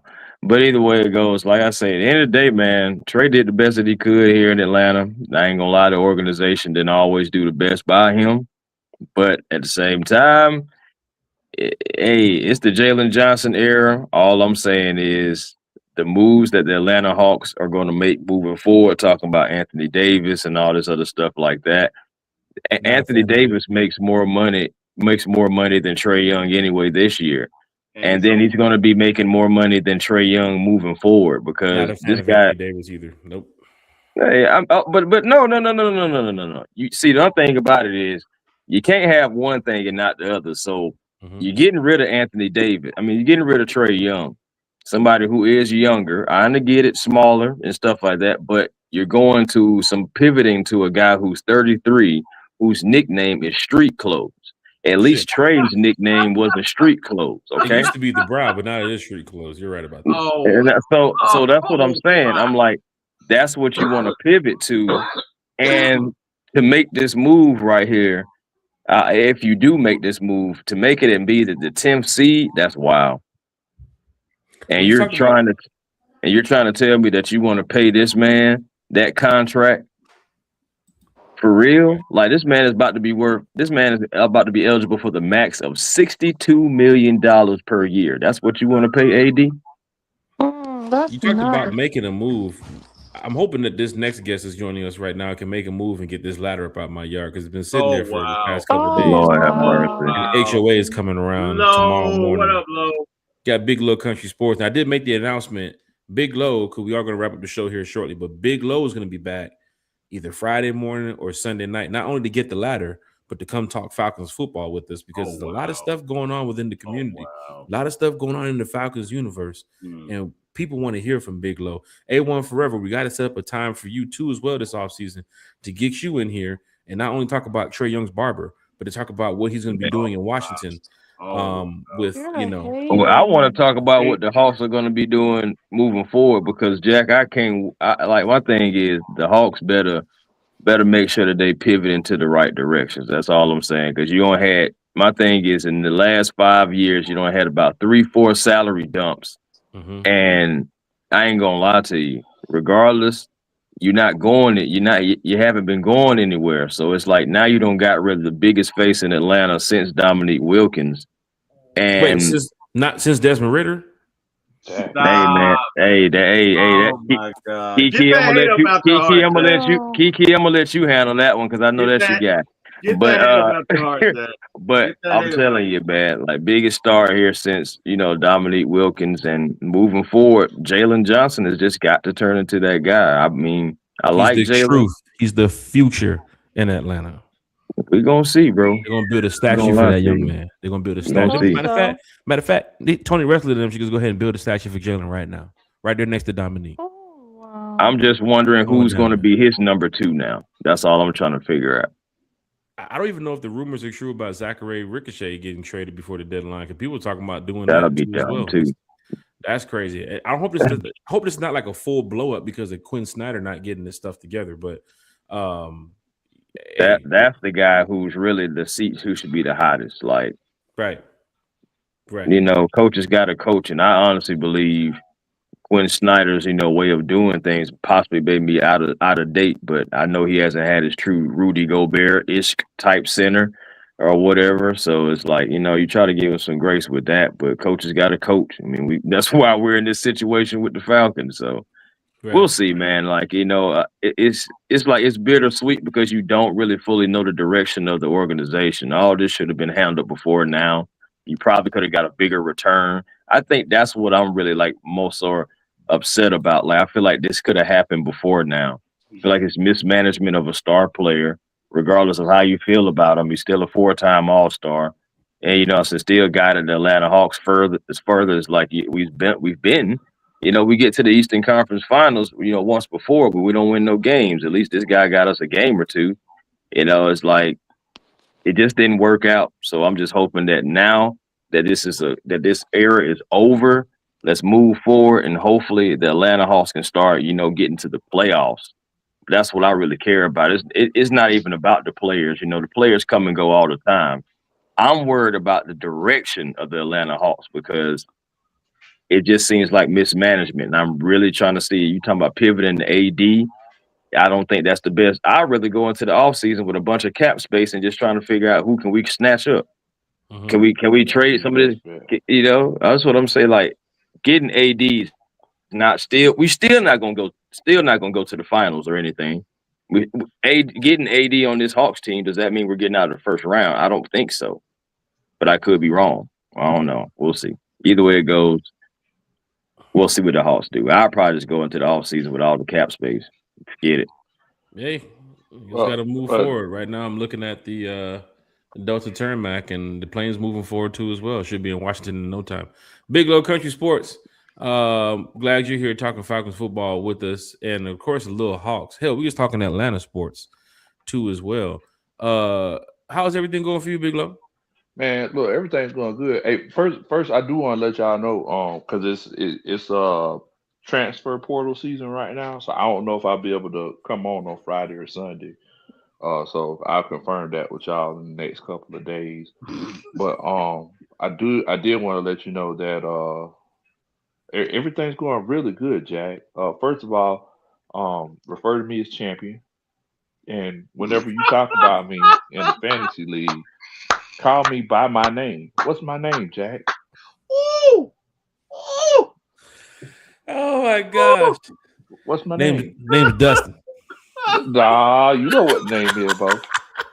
You know what the name is. My Converse. You know what the name is, y'all. Sexy Country Boy. Yo, oh wow! S-E-T-S-Y. Oh wow! What the heck just happened? I just feel like saying pause. Just pause. Sexy Country Boy. Oh wow! Look, y'all didn't want to say it, but it done went down to history now. Oh, It's done went down to history. Inaugural Atlanta Falcons content creator champion. Sexy Country Boy. I ain't gonna lie, man. I gotta give you a round of applause for number one. I gotta give you a round of applause for beating Bodie. Beating Jack Spade. Right. I mean, me too as well. But Bodie was talking. Yeah. Nah, Bo didn't talk as much as you though, Jack. Yeah, so beating you were you, literally give the her a round of loudest. applause for just going ahead and humbling you. You know, just You humbling lost you. to T. Will. It was like the Falcons. hey, and they lost to that's the enough Jets. of that, okay? It's I like the earned that Falcons losing to victory. the Dang, And I Jets. will not have you Karen do said that. it was like the Falcons. It's like the Falcons losing to the Jets. Hey, you know It's what? not Hey, you know bad what? because You no, can because stop egging her on, A1. That's Huh? what you Oh can do. no, I was just talking about how she was just Yeah. saying that you were the Jets. You're just because stirring it up is He what you're will. doing. You know I No, love no, you, but no. you literally, Jack just said earlier in the show, I don't know if this is true, but he said you only had 2 wins, one against him and one on the bye week. Is that true? Right. Oh, I did Golly. that. No, that is not wow. How true. many wins did I you did have for have 2 real? wins. I did have 2 wins. I don't remember who the other one was against, but it doesn't matter. But I did. But the bottom line is I beat Jack. Okay, people. So whatever. Okay. I have 2 victories, and you guys cannot take them from me, and I don't care. And anyway, No, Jack, you owe Trey Young an apology. What was that? and you still got a trophy. Stop Big it. Low. I got some cookies and some orange juice, but it's okay. They do give out participation trophies, and yes, T. Will got a ribbon. They mailed it to him. They got the big Kahuna trophy, and then they got the other trophy that you don't want. I mean, Right. you know, he did get that, but probably don't want that though. Here's your Trey Young participation award. No, I'm just lying. Falcon fans. Oh wow! Oh, it's not gonna They stop. wouldn't call it that. They But wouldn't call it guys, that. we got Uncle Steve in the building. Can we highlight his comment? What What's up, up, Uncle Steve? Oh, Matter of Yes, fact, me and welcome. Uncle Steve, I just saw him at the Hawks game the other day, and I turned to him and I said, I just can't wait till they trade this guy. And sure enough, Uncle Oh Steve my said, gosh. we're going to have to talk about that, Jack. We're going to talk about that. Well, Uncle Steve, I can't wait to get you back on the show so we can talk about that. Uncle Steve said, great move. Trey was a good player whose presence didn't produce. He gets paid and we can go big game shopping this summer as far as the Falcons are concerned. As Big Low says, hashtag save Felipe. Oh, hold on. Okay. Wait a minute. All right. So now, Wait a what? second. So now, I gotta ask the question, and I want for Felipe. So- Oh wow! I want to be real and I want to be fair then. And I'm a fan of both players, huge fan of both players. But Unc, I gotta ask you the question: does that mean the same thing for Dominique? Presence didn't produce. Oh shit! You finna get Uncle Steve to talk about send me the link. Oh, man. Oh, Yes, shit. you are. You Hell done messed yes. up. I mean, Oh, I'm damn. just being fair. Mic You done drop. messed up, man. Oh, No, damn. Uncle Steve I ain't don't playing think that you shit. can He compare finna the go two. get the soundboard ready. Oh, I I'm just saying. I'm Well, telling you. okay. I'm just saying He because I'm making figuring a that we're remix talking about. right now. I'm figuring that we're talking about rings, right? Oh, we He's talking making a about- remix. Chris, Are we be talking careful. about rings right here? now. Chris, Yeah, I'm just saying, bro. Like be we careful. can't do that. You gonna I'm be just you saying. gonna be I the was just subject saying of we a can't do remix. that. Country, he checking them soundboard slots and see what he got. I'm telling you, he's warming up the vocals right now. I'm just asking the question. That's all I'm asking. I think that's a real lit. I mean, because I do agree, Presence didn't produce, but I also felt the same way about Neat. But they built a statue for him. That's fine. Nah, man. Old boy ain't getting no statue though. Old boy, he didn't even get the chicken sandwich named after him. Well, I mean, my thing is, it's the reason why he's not getting a statue. Do you really realize the real reason why he got a statue? I think because the Atlanta Hawks felt so bad. For him. Of course, Jack, they felt so bad that they did that terrible trade way back then, and they absolutely ruined their relationship. For years, Dominique didn't even speak to no one from the Hawks organization. Right. That's what they don't. They Julio'd him. You know how it is. They Dominique'd him. I ain't gonna lie. Julio can't even complain. Julio can't even complain. Dominique could complain, and the team was playoff bound, and you sent him to the Clippers for Danny No Knees. Hey, I know this though. All I know, Jack, I have to cut you off because you know what? I just have to say you're a Trey hater, and no, I'm not. The best running back in the league has spoken, and he said he quote tweeted Sports Center saying, "Ice Trey ends his chapter in Atlanta. What a run!" Bijan Robinson says on Twitter at 10:38 p.m. Legend. Well, that's an Atlanta thing to do. Legend. LeBron would do that for Freddie Freeman, and Freddie Freeman left too as well. That's an Atlanta thing to do. That's a city thing. Wait a minute though, but Freddie Freeman kind of deserved it. To be honest with you, he got us Freddie Freeman. I ain't gonna lie to you. When Freddie Freeman retired, you got to actually question what he going in as, a Brave or a Dodger. He only had 2 Hall of Fame careers. You got to have the split jersey. Here's one person who might be able to answer that for you. His name is Larry from the Let's Dixie. go, Larry. What's happening? How y'all doing? Larry. And is he wearing his Hawks? Look at that. Yeah, man. He just got off a screen. Got off a screen, baby. Come on, man. There you go. Is there like a sound bite that keeps playing over and over again? Do y'all hear this? Oh yeah, that's what happens. You're on your phone, right, Bigelow? What'd you say? Are you on your phone? That's what happens. Oh, okay. That's what happens when you're on your phone. Sound, that's why sometimes I have to tell him not to do any soundboard clips because I'm on my phone, and then it'll keep, if you minimize and then come back in, it'll just keep playing it repetitively. Oh, okay. So you gotta close out the YouTube. Sometimes. Yeah. Oh, okay. So if you close out and come back, it'll fix it. Okay. Well, I had to wipe the sweat from my brow. I thought Uncle Steve had came in and he was like, do you hear that sound, bro? I'm like, hold on, where Uncle Steve at? So our special guest has a special guest. Yes. With us. There he is. Hey, man. Puerto Rican Trey Young is here in the chat too as well. What's going on, Puerto Rican Trey Young? What? But Larry, before you speak, I just want to know if you are aware that our guy Jack Spade is a Trey Young hater. I am not. Yes, you are. He's the biggest Trey Young hater there is. Play defense. I just like whatever. You like players that play defense, but you like the Atlanta Falcons. Whatever. Don't get defensive on me now. But you like players on the Atlanta Falcons. But you like players on the Atlanta Falcons. Y'all got on JD. Y'all got on JD ass when he was over there missing tackles too. So don't get on old boy. But the thing about it is, Trey Young could come back on the other end and make plays. There was nowhere for JD to make no plays. Are we talking about JD like JD Beltran? No way you're comparing Trey Young to JD Bertrand. You got to be kidding me. You are not comparing the two. You are not comparing JD Beltran to Trey. Stop. Hey, I didn't know we was going to have an all-star panel here tonight. We're almost at 3 hours into the show. Serious? Man, we just got some Atlanta fans in here. That's all.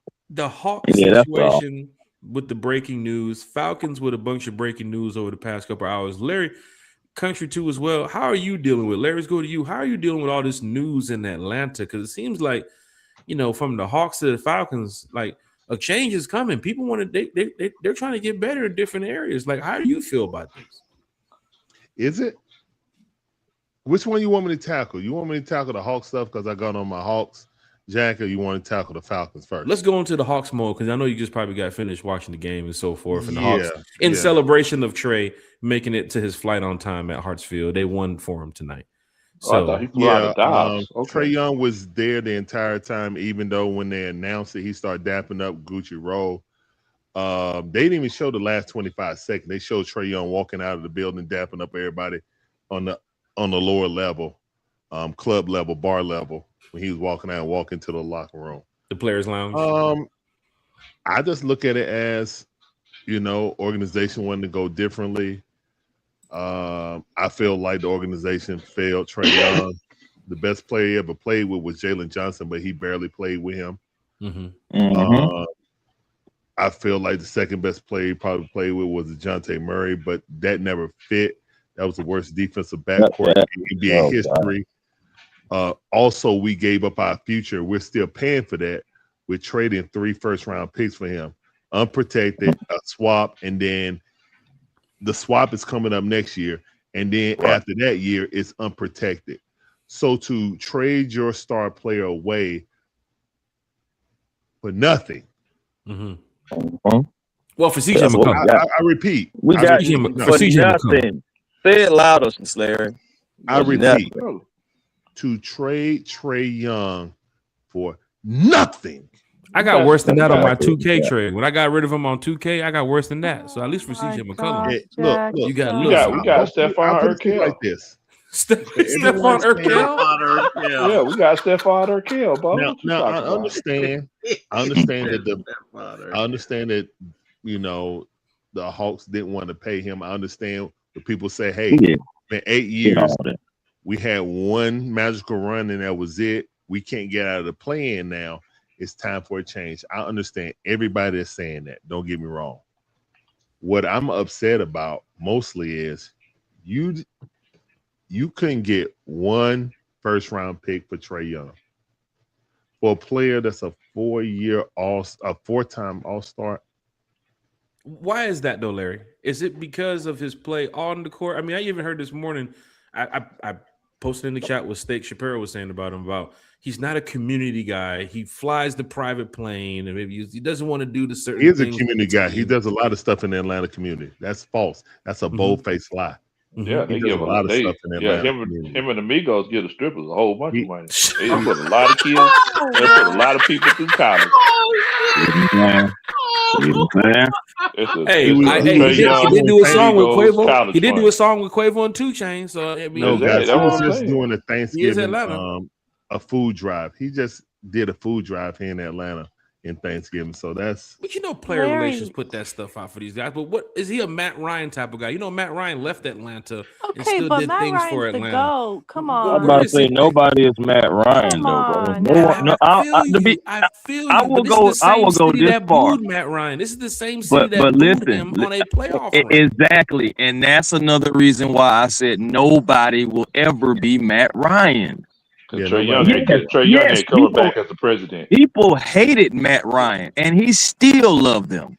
Yeah. You feel me? I'm just saying, like, if Jack Spade, if people hate you in Atlanta, when you left Atlanta, like if you get all the scrutiny that players get in Atlanta, you're not coming back here doing nothing, Jack. So keep it real. Why is it that his value, and we do switch them Falcons to Hawks, why is it that his trade value is nothing? Even the Yahoo Sports report today said Trey was interested in going to the Timberwolves and the Nets, and they said, "Nah, we cool, bro. We cool on you." No, you want to know why? This is why, Jack. Ain't got no leverage. What happened? This whole situation is a reflection of our ownership, in my opinion. Right. You know why I say that? Right. Because the Dejounte Murray trade comes back to haunt us. Our owner and our owner's son and our owner's son and Landry Fields, who became the GM, went over Travis Slink Head and got the Dejounte Murray trade done. Okay, that's how he came here. Now that's how we lost Travis. And Travis said, "Okay, I'm out of here." Travis Slink. 6 months after they made him the president of basketball operations, they went over his head and made this trade happen. Mm-hmm. Travis said, "You know what? I'll save y'all face and put in the media that I'm gonna go into an advisory role, but basically I'll quit." Okay. A year later, he gets a job with Washington Wizards. Then coming up in this draft with Zachary Ricochet, he put the poison pill for Alex Sarr to say, "No, you don't want to go there. They're dysfunctional." I heard about that. Then Right. news comes out Sure did. that Alex Sarr does not want to be drafted by the Atlanta Hawks. Yep. That's why we got Zachary Ricochet. Okay. Now, fast forward to now. I'm going to get my point guard that I drafted. I'm going to tell everybody, because all the GMs, you know, it's just like a fraternity, just like coaches, just like players.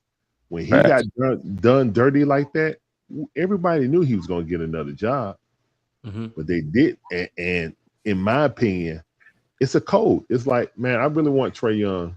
I need a player here in Washington to help all these young guys because they don't have a leader. And I got Sarr, who can catch lobs, who is a rim protector that Trae Young need. Let's see if I could, you know what I'm saying, hoodwink this owner. Right. Because I mean, and to me, I feel like I can't prove there was collusion or anything like that. You know what I'm saying? But there's teams that need a point guard that don't want to pay that price. I understand it. You know what I'm saying? You don't want to pay a price because of getting into, like, Minnesota can afford it because they're already close to the apron, but they might be an apron team already. So it's hard, man. Like the new CBA, it's hard for a team like that to get a player like Trae Young unless you move a lot of like pieces. In my opinion, if you're only going to accept a salary dump and no picks, now I heard that the Hawks could have got a first round pick, but they value Corey Crisper more than the pick.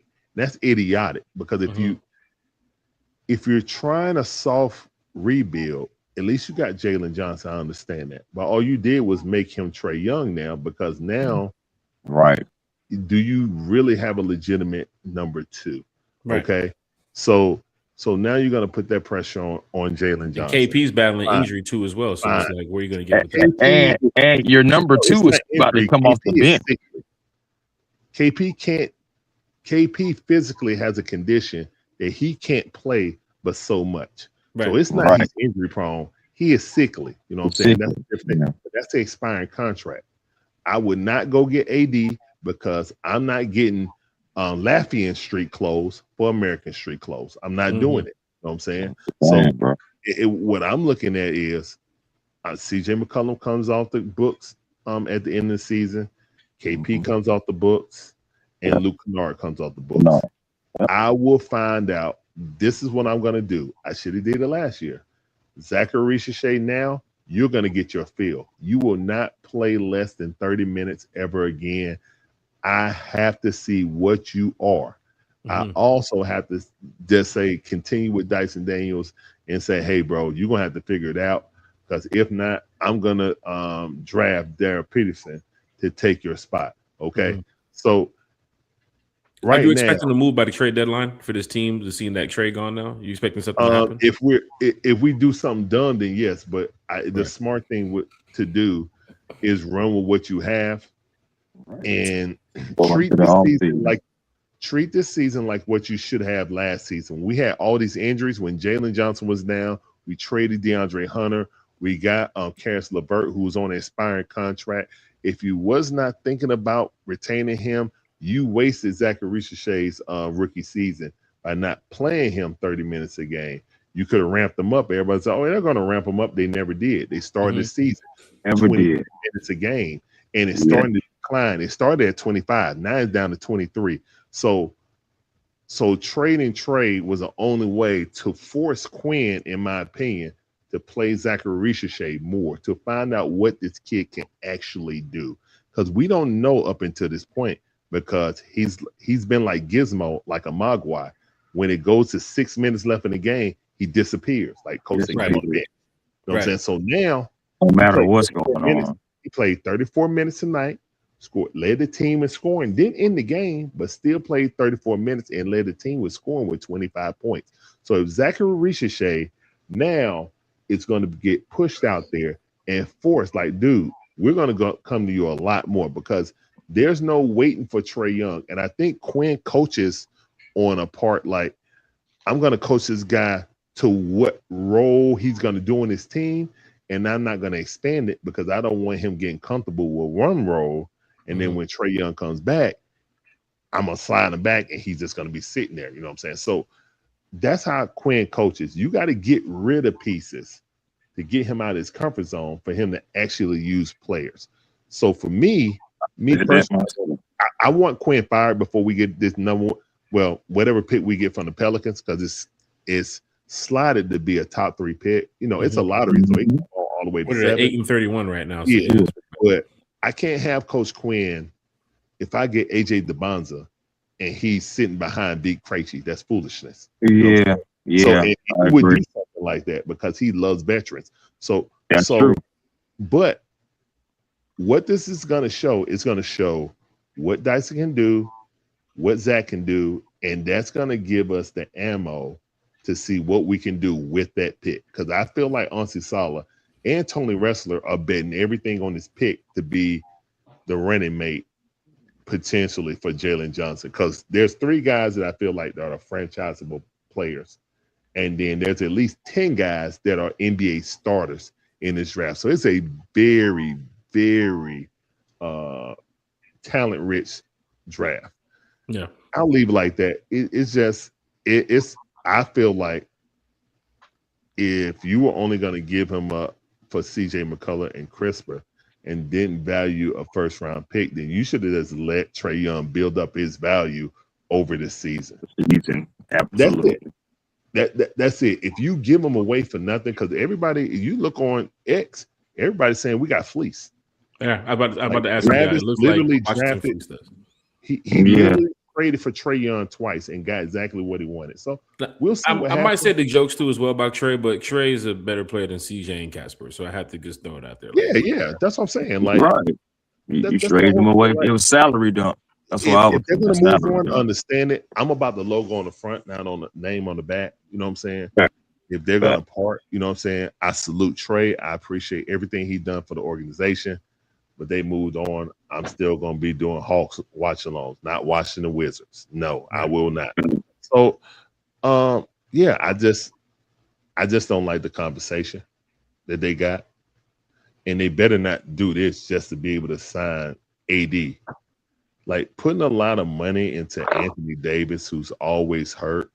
Street clothes. And he's an older player. It's not like he's a younger player always. He's hurt. Right. It's like trying to get Zion. That's bad business. Mm-hmm. If you weren't going to give Trae Young money because he's a smaller guard, you got a bigger guy who can't handle his weight or can't stay healthy. That's a waste. Mm-hmm. But we'll see what happens, man. Now on the and you're still giving up yet another player too, because like trading for AD means you're getting rid of Porzingis, which again you're trading street clothes for street clothes. Yeah. So you still, if you get a healthy AD, though, let's just say AD comes in here and he's healthy. Does he? He's produce? Never healthy. That's my thing. Yes, you can't even assume that anymore, Jack. Right. He's never healthy. Right. I saw him. And you have to look. And you have to look at his games. Look at his games played. They're decreasing year by year. I saw the other day he played 20-something minutes and scored 0 points and literally did nothing. Had like 1 rebound. Yeah, like, it was like guys, he got hurt on Christmas walking down the court. Oh, my groin. Like, bro. Like, come on now. The most freakish injuries you have ever seen happen to a talent like AD. He got 3 more years on his contract, guys. Yes. It's like 56 million, 58 million, and then the last year is a player option at 62 million. 62. You think he gonna opt out of that? He was balling in that bubble during COVID, though. That boy balling out there with LeBron. He couldn't do anything, and he had LeBron James saying, "Come on, wake up, work out with me every morning." Yeah, you know what I'm saying? That was the fittest he ever was in the bubble. Dontarius Mack is a Mavericks fan. He knows AD really well. He's happy. He's like, y'all can have AD. Y'all keep him. We're good. We don't need him over here. He knows what's up. Who won the trade overall with the Luka situation? You think we should have just kept Luka? Looking at this whole Trey Young situation, none of them won it. None of them. The teams that drafted him, no. Nope. And Luka got traded first. And guess what? If Luka got here, a lot of people forget. The reason why they went out and got Kyrie is because Luka said, it's not a promise that I'm gonna resign. I'm gonna sign my rookie max. He threatened them. He flat out threatened them. Trae Young never threatened the Hawks. Never. Falcon fans, the Hawks fans. You know what I'm saying? He never threatened the Hawks like saying, "Oh, if y'all don't get such and such, I'm gone." You know what I'm saying? All he ever said was, "I want to win." Luka flat out came out and said, they asked him about his rookie max. He was like, "Who said I was going to sign it?" Luka would have never made it to his rookie deal here. Right now, of course, this management, yeah. What would have happened was, he would have did like LeBron did and requested a 3-year deal with a player option on the 3rd year. So really, it's just a two more years here. You know what I'm saying? So that's exactly what he did. On the 4th year, he would have said, I want a 3-year deal with a player option. That means I only got to be here for 6 years. You feel me? And I'm out. So that's pretty much what would have happened with Luka here. And Luka is just a fatter Trae Young, guys. It's worse because he's 6'7" and plays worse defense than Trae Young, bro. Yeah. He be standing there looking. Yeah. Trae Young is just too small. They go over him. Luka is literally, he ain't even a cone. He's a pothole. Why they call people cones? Luka Doncic is a pothole. You know what I'm saying? If you step on and fall into him, you might twitch your ankle because he's fat. You know what I'm saying? Offensive lineman, just like Joker. Joker don't play no defense. You just got to go. He's a traffic cone. He's a traffic barrel. You know what I'm saying? But, Larry, I know you did the watch along, so yes. I just want to see it's true that they gave Trae Young a standing ovation. Oh, what you say, Carrie? I couldn't hear you. Did they give Trae Young a standing ovation? I read they gave him a standing ovation. I saw it. I couldn't hear it because I had the volume down. Oh. But I saw him dapping up Gucci Road because they announced it in the 4th quarter that the deal was actually done. So I think they probably did, but I don't think they never stopped the game to give him. Never did that. Maybe they did it during the timeout. Okay. You know what I'm saying? Yeah, because somebody replied to me on Twitter and said that they're so glad that Trae Young got a standing ovation, but they wish he would have played a final game. Well, yeah, he was scheduled to play, but then he was warming up. You can't do that. But you couldn't do that. I knew he wasn't going to play. I think they did when he walked off because the camera followed him. Like, they didn't even show the final 30 seconds of the game. They showed Trae Young getting up off the bench, waving to the crowd, giving people dap, and walking all the way to the back into the locker room. That's how the game ended. You think it was one of those moments where a fan was probably yelling out, "Trae, you just got traded"? You remember some of those moments? No. Everybody in the building knew. Yeah. Once it went down, it like spread. I mean, everybody got the phone. Everybody got them alerts people on their phones. Like in the crowd, I'm looking at the game, but also looking at the crowd. I'm like, yeah, everybody know. I mean, because before the game started, Mike Conti had mentioned. I was listening to the Hawks game on 92, and he even mentioned that there is rumors about Trae. We're here to talk about the game. We're not going to talk about Trae. Yeah. Well, I mean, technically, they can't really talk about it. Yeah. Just like Quinn after the game, he's like, technically, I can't really talk about it, guys. Per rules, I can talk about the game. You know what I'm saying? People ask him about how Trae Young and how professional he's been, and he's been very, very professional about it. So I mean, it is what it is. Yeah. On that. Now for the Falcons. Here we go. For the Falcons. Quick hot take on this now. I want to ask the panel. Mm-hmm. Well, do you guys? I know we got a lot of changes on paper. I know we moving like we. Well, excuse me. I know we're saving face and putting it out like, hey, Greg Beatles is taking over Rich McKay's job. Even though Rich McKay is still over the Arthur Blank Foundation, so that's overreaching. He still has carte blanche to come back in if so, but he won't deal with anything day to day anymore. He's just gonna be the hand Tyrion Lannister to Arthur Blank for you Game of Thrones guys. Hey Jack, hey Jack, I'll answer my question about the Hawks a little bit later. Oh yeah. Oh, my bad, Bigelow. My bad. Go ahead. No. It's okay. I'll let you keep on cooking. Cooking in here. No. Hey, all right. So we got supposed structure. We got Greg Beatles moving into Rich McKay's job, right? CEO of the Atlanta Falcons now. All right. CEO chairman of the Falcons. Matt Ryan has not accepted the new president of football operations yet. Rumors are that he's trying to stay in TV.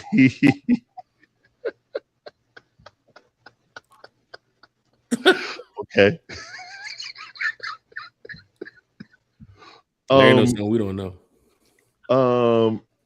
Yeah, rumors are that he's trying to stay in TV. What do he make, like $20 million a year or something like that? So he don't want to leave that money.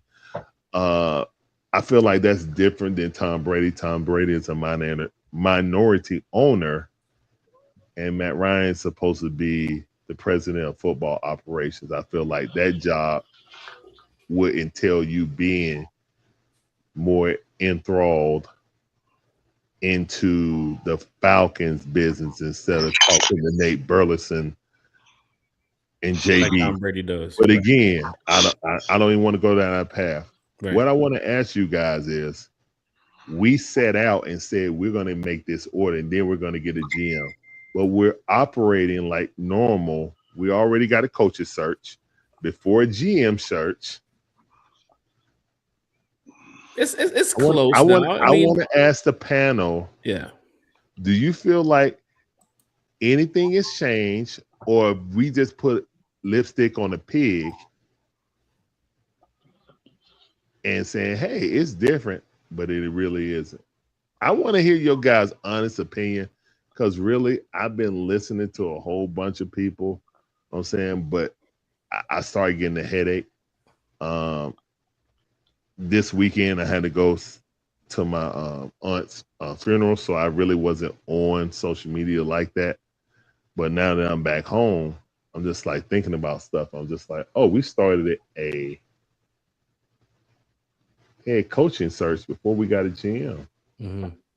Sound like the same old thing, but I'm really interested in what you guys think about that. T. Will, you want to jump on this one? I know you've been sitting over there for a minute, and of course we have A1 Carrie's here, Big Low Country's here. One time for the fan, from the fan, for the fan. Got my boy Larry from the Dixon Way in here too as well. Chat is live and lit. T. Will, you there? I'm here. We putting lipstick on the pig on this one. T. Will, what the Falcons doing, man? Because we'll go around the panel first, and of course everybody will put their input into this. But your thoughts, T. Will? I guess it depends on who you hire. You know, it really depends on who you hire. If you hire an experienced coach and an experienced GM, and they can, supply the vision and work together, then maybe not. So I'm going to reserve judgment right now and say it remains to be seen. If you can get Harbaugh now, I'm of the mindset of go and get him. If you can get Ian Cunningham or whoever what's his name from the Eagles, whoever you think will work well with Harbaugh, then I'm okay with it. And to me, it doesn't matter the order, because these two gentlemen are very good at what they do and should be able to establish a good working relationship. So again, to me, it depends on who you get, right? Mm-hmm. But to Larry's point, you can't just get anybody, because I've always been taught that the coach works for the GM. And the way the Falcons do it, it's like they both bend the knee to the king, and there's no hierarchy. And I think that's what he was getting at, because it really never seemed like there was a hierarchy with Terry and With Raheem. Raheem, right? It seemed like they were peers. Same with Arthur Smith too. And if you look at most baseball relationships, even if you look at the Braves, Alex Anthopoulos hired Walt Weiss. So there's a clear delineation between who works for whom. And as Jack likes to say, it's not the buddy, right? Buddy.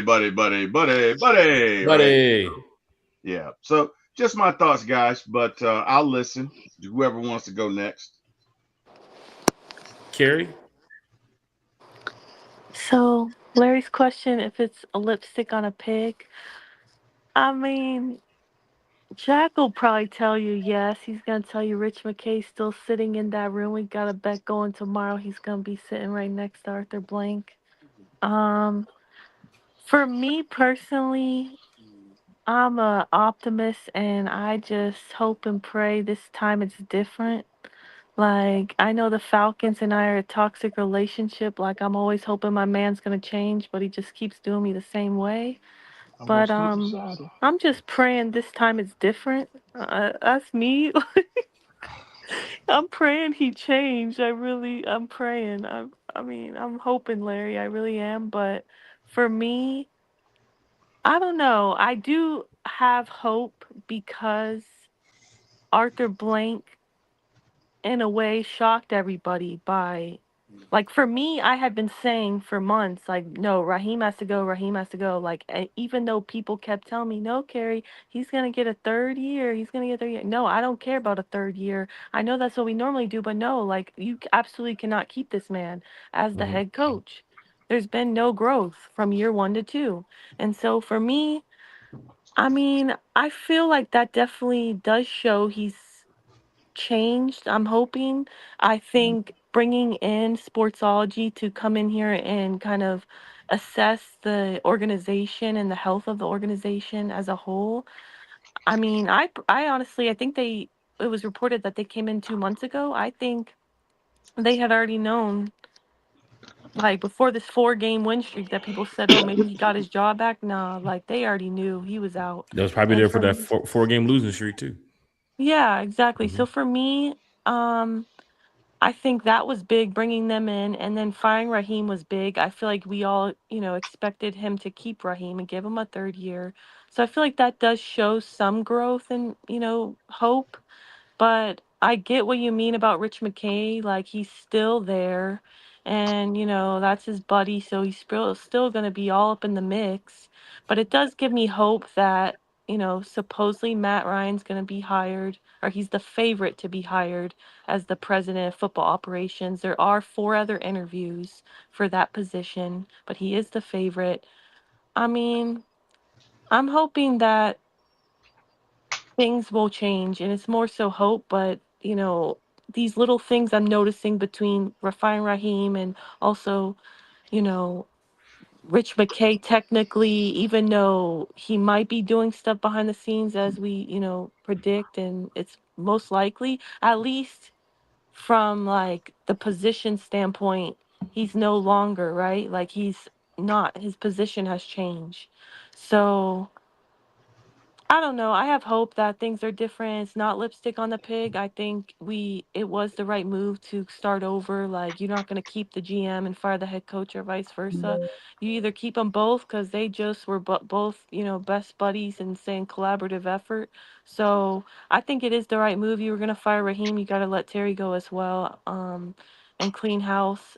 So to your point, Larry, you also asked about, is it weird that we're, doing the head coach search before the GM is there? I know normally the GM will help pick the head coach, right?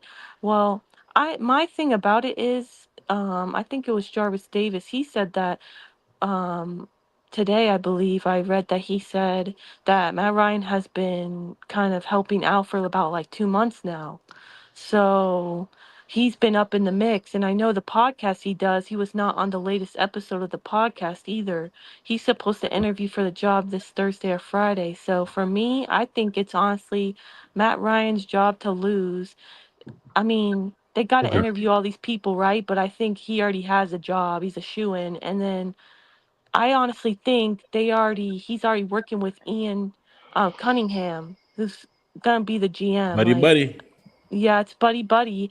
You know, currently works under Ryan Poles in Chicago, and Ryan Poles is Matt Ryan's former Boston College roommate and teammate, and Groomsman he to was, at the they're wedding. best friends. He's his Mhm. groomsman in his wedding. So that's who Ian Cunningham works under. So I'm sure it's all buddy, like you said, Jack. And I think it's basically like Matt Ryan already has a job, and Ian Cunningham probably already has a job, and they're already kind of, figuring this out who they want as a head coach. And I'm sorry, I just went off a rant, so I'll let the No, next this is person what go. one time for the fan is all about. I do want to bring in Bigelow Country, Chris Tip on this one. Then I got a special guest who's here tonight too as well. It's 11:42 at night, but for some reason he's still selling houses. We got Trey Young's realtor here in the chat too as well tonight, Oh my, who's going to be joining us kidding me. to talk some Hawks Oh, and wow. Falcons for the next couple minutes. Trey Young's realtor. How's the house? It's going down in value as we speak, just like his contract, just like his career in Oh, Atlanta. wow. It's going down by the minute. Oh, I, oh my I'm goodness. just letting y'all know right now, if y'all want anything for pennies on the dollar, y'all come on up here and get your Uncle free house. Got a Steve. nice little basketball court here that y'all can go ahead and play with. It's all good. And Uncle Steve, don't we'll tell me you're a Trey hater My too. guess is not a full no, court; it's no. just half court, right? Trey Young's realtor. I'll get Bigelow to verify. I have a bigger court than Trey Young does. So at this point, it is. he ain't lying. Okay, so listen, I real quick, and I know we y'all were on the Larry question, but I gotta go back.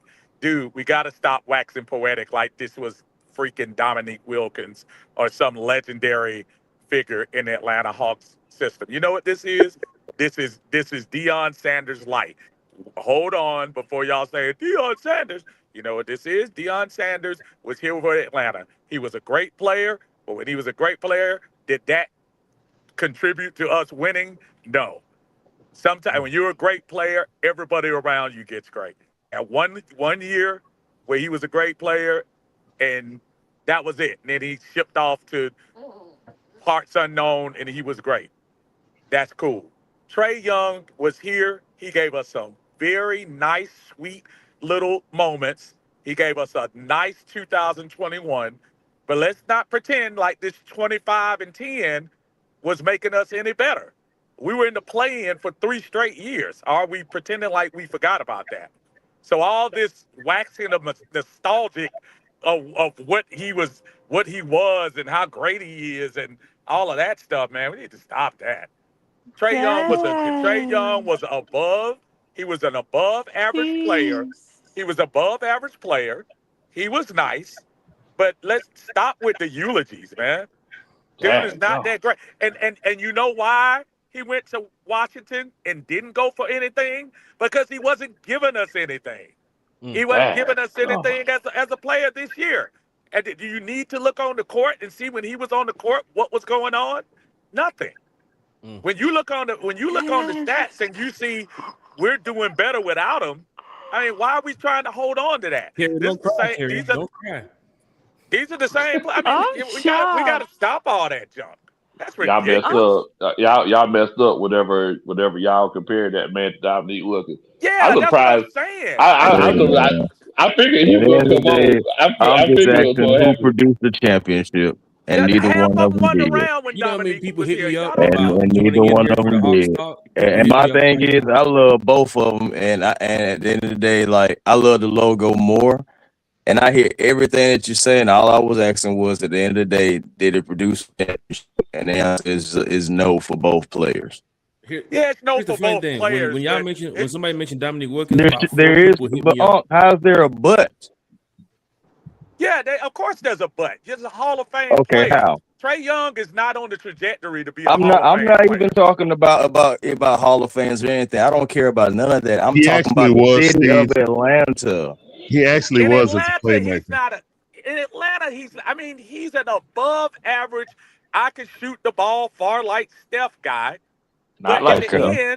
at the end, his legacy gonna be no different. Y'all probably don't even remember John Drew. He got the same numbers. He gave us 25 and was okay. John Drew made the playoffs several times. He's Joe Johnson. Joe Johnson gave us three or four decent years and at Look at least Jack made the smiling. playoffs and made us I decent. told y'all about Joe Johnson earlier. Joe Johnson did more for the city than Trey. I don't That's get what it. I'm trying to Man, that's tell you. not true either. Trey was Joe a nice Johnson. Al little Horford. piece. Al Horford did more for the city Joe than Trey. Johnson. Like, Joe Johnson got a Exactly. nice yoga class though. Y'all been in his yoga hey, class? Yeah. Hey man, Fire Oh, yoga. wow. Yeah, fire yoga. Desmond That's Ritter about it. promised us a wow. Super Bowl, man. I'm just telling y'all, man. Like, Oh, No, wow. you yeah, are there will too be much.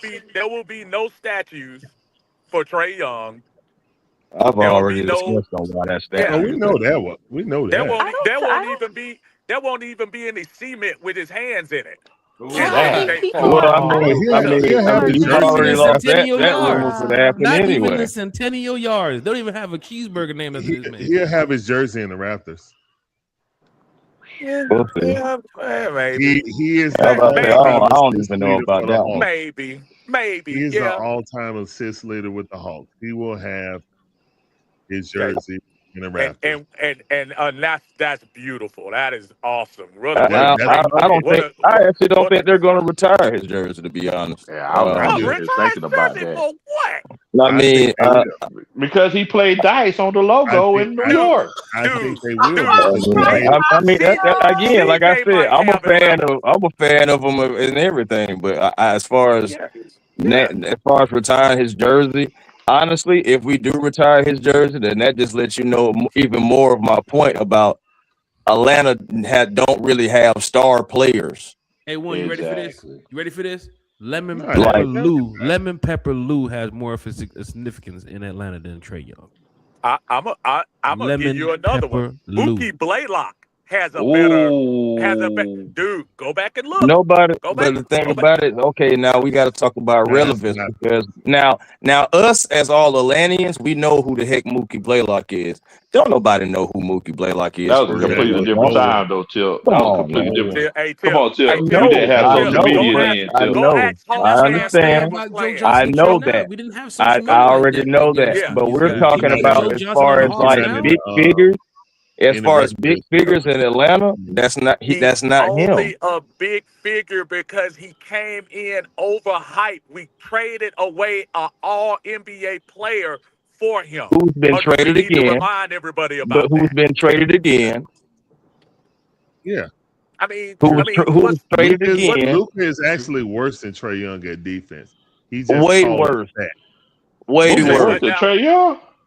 Yeah, He He's a way worse worse. do defender than y'all Trey watch Young. He way Luca on worse. defense? Dude. No, Yes, oh, Let I me thought tell you you said something. Mookie. I I Let me thought you tell you said don't something. Mookie. My care. bad. I I'm thought gonna you tell No, said you what. Mookie Blaylock. Luca. Heck Oh, no, Somebody okay. no. served up. Mookie was Somebody the truth served up on some Trey defense. Young soup, and y'all are slurping it tonight.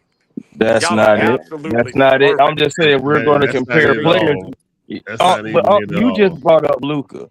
So if we're You going to brought talk up Luca, Luka. we got to talk about how both are bad on defense, and Luca is taller. Yeah, and we got to talk about how Luka is an All NBA player for 5 or 6 of the years he's been Who we there. most Come on likely now, probably will be trading let's not again. play semantics on who's a better player. I don't care about his defense. I'll take Luka all day on offense. His offense is 20 times better than Trey Young, and more importantly, I the can give you. teams around him won. I mean, why are we? My I mean, thing is that's a they put ridiculous players argument. around him though. Luke, Look who he played with. Hold on, Dude, hold on, hold on, hold do on. They you only think Luke? won when they Okay, got so Kyrie. even when Luca before they made it to the They finals a both couple of only years went to ago, the conference before they went finals to the once. finals, Luca They had only them went to the playing conference much finals better once, Steven. They with a only went to the garbage team. conference finals He once, called Steve. that man Steven. The exact same thing that Trey Young did, Luka did. And guess what? He had a healthy With Larry, KP. less talent. dude, He had a y'all, healthy that's the KP. He had y'all are Jalen sitting Bronson. here He had with a all right. straight face and gonna Name a try to player better compare than Luka name a Doncic player We better just than to talking about Kyrie the. Trey We Irving Young. just that ever saying what played. happened. We're just saying what happened. That's all. That is the surprised. most. I ain't gonna lie. I'm just saying, did it happen or not? No, we're just Name saying a what player happened. better than Kyrie Irving that Trae Young ever played. Matter of fact, name a player better than young Porzingis. Oh my God. That Trae Young ever played with. Oh my goodness. All right, what up? Okay. Let me ask you this: do you feel like the organization? Joe Johnson. Okay, let me just ask this: do you feel like the organization put the best players around Trae like Dallas did for Luka? Did Dallas put the best players around Luka? Oh my goodness! Who are the best players that who are the best players they put around Luka? Luka played with all NBA players. Who was a better player than anybody that was before aside of the finals run he made a couple of years ago. Who? He played with Porzingis, whether you like it or not. Before Porzingis was a shell of himself when he went there. He was a shell of himself. True. He's a shell of himself now. That's what I'm trying to tell you. So I'm still waiting for the list of all-star players he surrounded him with. Are you talking about Michael? We can't name any for Trae though. I mean, who did they put around Luka? I'm sure. So y'all sleeping on Tim Hardaway Jr.? That's who I was thinking about. Tim Hardaway Jr. That's what I'm trying to say. I'm trying to see who he played for us too. PK That's what I'm trying to tell you. So again. So the argument was, so you mean they put all stars around Luka. I'm saying who did they? I said they put better talent around Luka. That's what I was saying. But Kyrie alone trumps anything that Trae has ever had, though. So you said Kyrie alone. Name me some all stars that played that was around Trae Young. The only time so you said the great John Collins to the finals is when he was never an all star. Those are great the great John Collins. Yeah. So you said the great John Collins. Is it as good? You said Kevin Herter, the mighty Kevin Herter, the mighty always Red Velvet, Red Velvet. Hey, they again. We kind of playing. You're kind of playing semantics with me. It's not no semantics. It is because you're gonna sit here with your basketball knowledge and your basketball acumen, and you're gonna sit here and try to pretend like there's an actual like equality between Trae Young and Luka Doncic.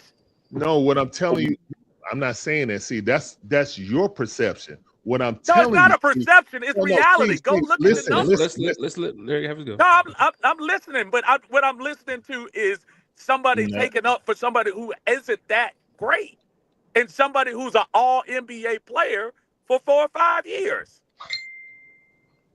Oh, so that Dean was right on point. Here's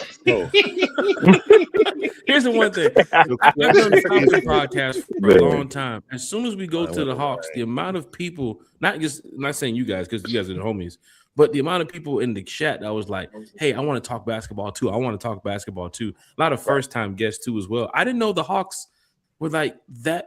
Like, I mean, I love the Hawks, but I didn't know like the basketball talk was just that big of a deal. A1, I might have to start joining you on some of these basketball podcasts you be doing, bro, because this is like, I love talking basketball, man. I love this. You know but it's a healthy conversation. It's just absolutely. Like, it is. Absolutely. It is all the way around because Absolutely. we're all Falcon fans, we're all Hawks fans, we're all Atlanta fans. But you can see that I'm gonna name a pattern. Let me name a pattern, okay? Since we had Tony Wrestler, okay? Oh God. Since we had Tony Wrestler, these are the pattern. He pays someone, he trades them away. He paid Dwight Howard. That was the first step. Got rid of Al Horford, paid Dwight Howard, not even a year, traded him away. Shout out. Okay. Then we had the magical, whatever season, 160 games, got swept in the Eastern Conference Final. First time we ever made it to the Eastern Conference Final. Coach Bud win Coach of the Year. That wasn't wrestling. We got 5 people in the All-Star game. Best coaching job. We got swept because we didn't have the talent. But he took a bunch of how would I say, role players and got them to be the best team Hold in on, the East. Larry. When you saying a pattern, you saying a pattern. I'm trying to establish a pattern. All right, walk with me. I'm walking with you, but that didn't make no sense. Didn't want to pay. Didn't want to pay Millsap. You started with wrestler, then That's you went why. all the way back. I'm telling you the pattern. I'm telling you the pattern. This is all. That's a different ownership group. What are you talking about? No, it's not. Tony Wrestler owned that team. Tony Wrestler is the only owner that made it to the Eastern Conference Finals. Look it up. All right. So once we made the conference finals, yes, we made the conference finals. Yeah. And that was Wrestler? That was Wrestler. That was Wrestler. Yeah, Yes, that was Wrestler group. That was his first or second year. That was Tony Wrestler. Okay. Yeah. Okay. Yes, it was. Got it. So the best and the worst thing that happened is Tony Wrestler feels like he can do this on the cheap because he did it. Danny Ferry built that team on the cheap, got a good coach to coach it out with a system. Now, mind you, he tried to do that again, got impatient and said, okay, well, I'm going to hire Travis Slink. I'm going to strip Bud of his president of basketball operations job. I'm going to let Millsap go. I'm going to let these pieces go because instead of saying, I'm going to take this piece, and this piece and turn it into a real player and then use money and then build your team. No, I am never going into luxury tax, aka Mr. Wrestler. Okay, we break that team up. We go into a rebuild. Travis Slink comes in and tells Bud, look, I'm going to tank this roster to get a player. You know what I'm saying? And that eventually turned into the Trae Young, Luka Doncic thing. Okay. They go and say, okay, we're going to build. 2021 happens in the third year. We re-signed everyone instead of allocating some of these guys who were kind of injury prone, DeAndre Hunter, this, that, and the third. There were players out there that we could have got. We could have went and got Donovan Mitchell. We didn't do it to have a dynamic backcourt. We said, no, we're going to take these guys. We made it. You know what I'm saying? Not anticipating, hey, a lot of these teams had injuries. We caught them on the right foot. Nah, we're going to do it cheap. Okay. Give John Collins money, ship him out of here because his finger blew up like a dang on melon. He couldn't shoot anymore. Understandable. Trade Kevin Huerter for no reason. Larry, at the end of this soliloquy, is it going to be anything different? Because you sounded like a crooked soliloquy it sounds like it's a crooked street going down San Francisco. I mean, what is the pattern? You keep talking about staying for cheap, but we went out and spent money. Is our owner is basically a tycoon, a realtor tycoon. Got it. And he's trying to build this team like a house flip. And now what's happening is Jalen Johnson has stepped up. So he's saying, guess what? I don't need 2 living rooms. You know what I'm saying? Basically, he's treating Trae Young or Jalen Johnson like a living room. I'm not going to re-sign him. So I authorize you to trade him. That's fine. It's business. I understand that. The only thing I'm upset about is the return. And you actually, our GM wanted Kisper instead of a draft pick when we know we got to recover draft picks for the DeJounte Murray trade. We're still underneath that. You know what I'm saying? So for me, if you're trading Trae Young, you need to acquire draft picks to replenish. You know what I'm saying? But we didn't do that. We valued a Kisper for a draft pick. That's what I'm upset about. You know what I'm saying? Well, I know right now, business. do you think Trae Young? That's why you had me mixed up. I know it's business, but we're going to put Jalen Johnson in the exact same position. Because I got to go ahead. I got to stop you because you really going back and forth and back. Okay, Trae Young got traded for pennies on the dollar today because nobody wants him at the moment. If we would have talked about this trade prior to 2024-25, we might be talking about a different story. And maybe his value would have been up right now. So now, you're not going to get a lot for Trae. And matter of fact, teams that's going to get Trey are expected to extend him.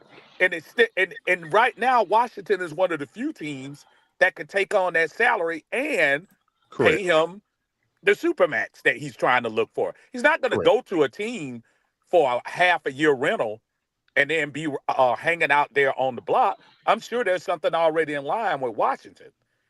Well, So he can't it's get a not a super max, but yeah, it's yeah, but it's I got you. not a Yeah. this is not a matter of we wish we could have got a draft. Of course, we wish we could have got a draft pick from Washington, but guess No, we what? could What? have. That's the rumor that But we we could have got one. didn't. Yeah. You talking in rumors. You keep saying what they would have done, dude. I Well, ain't the hear Athletic anything. reported it, so I Yeah, mean, I don't know. That's a more yeah. We don't. credible We one. don't. It didn't Anyway, happen.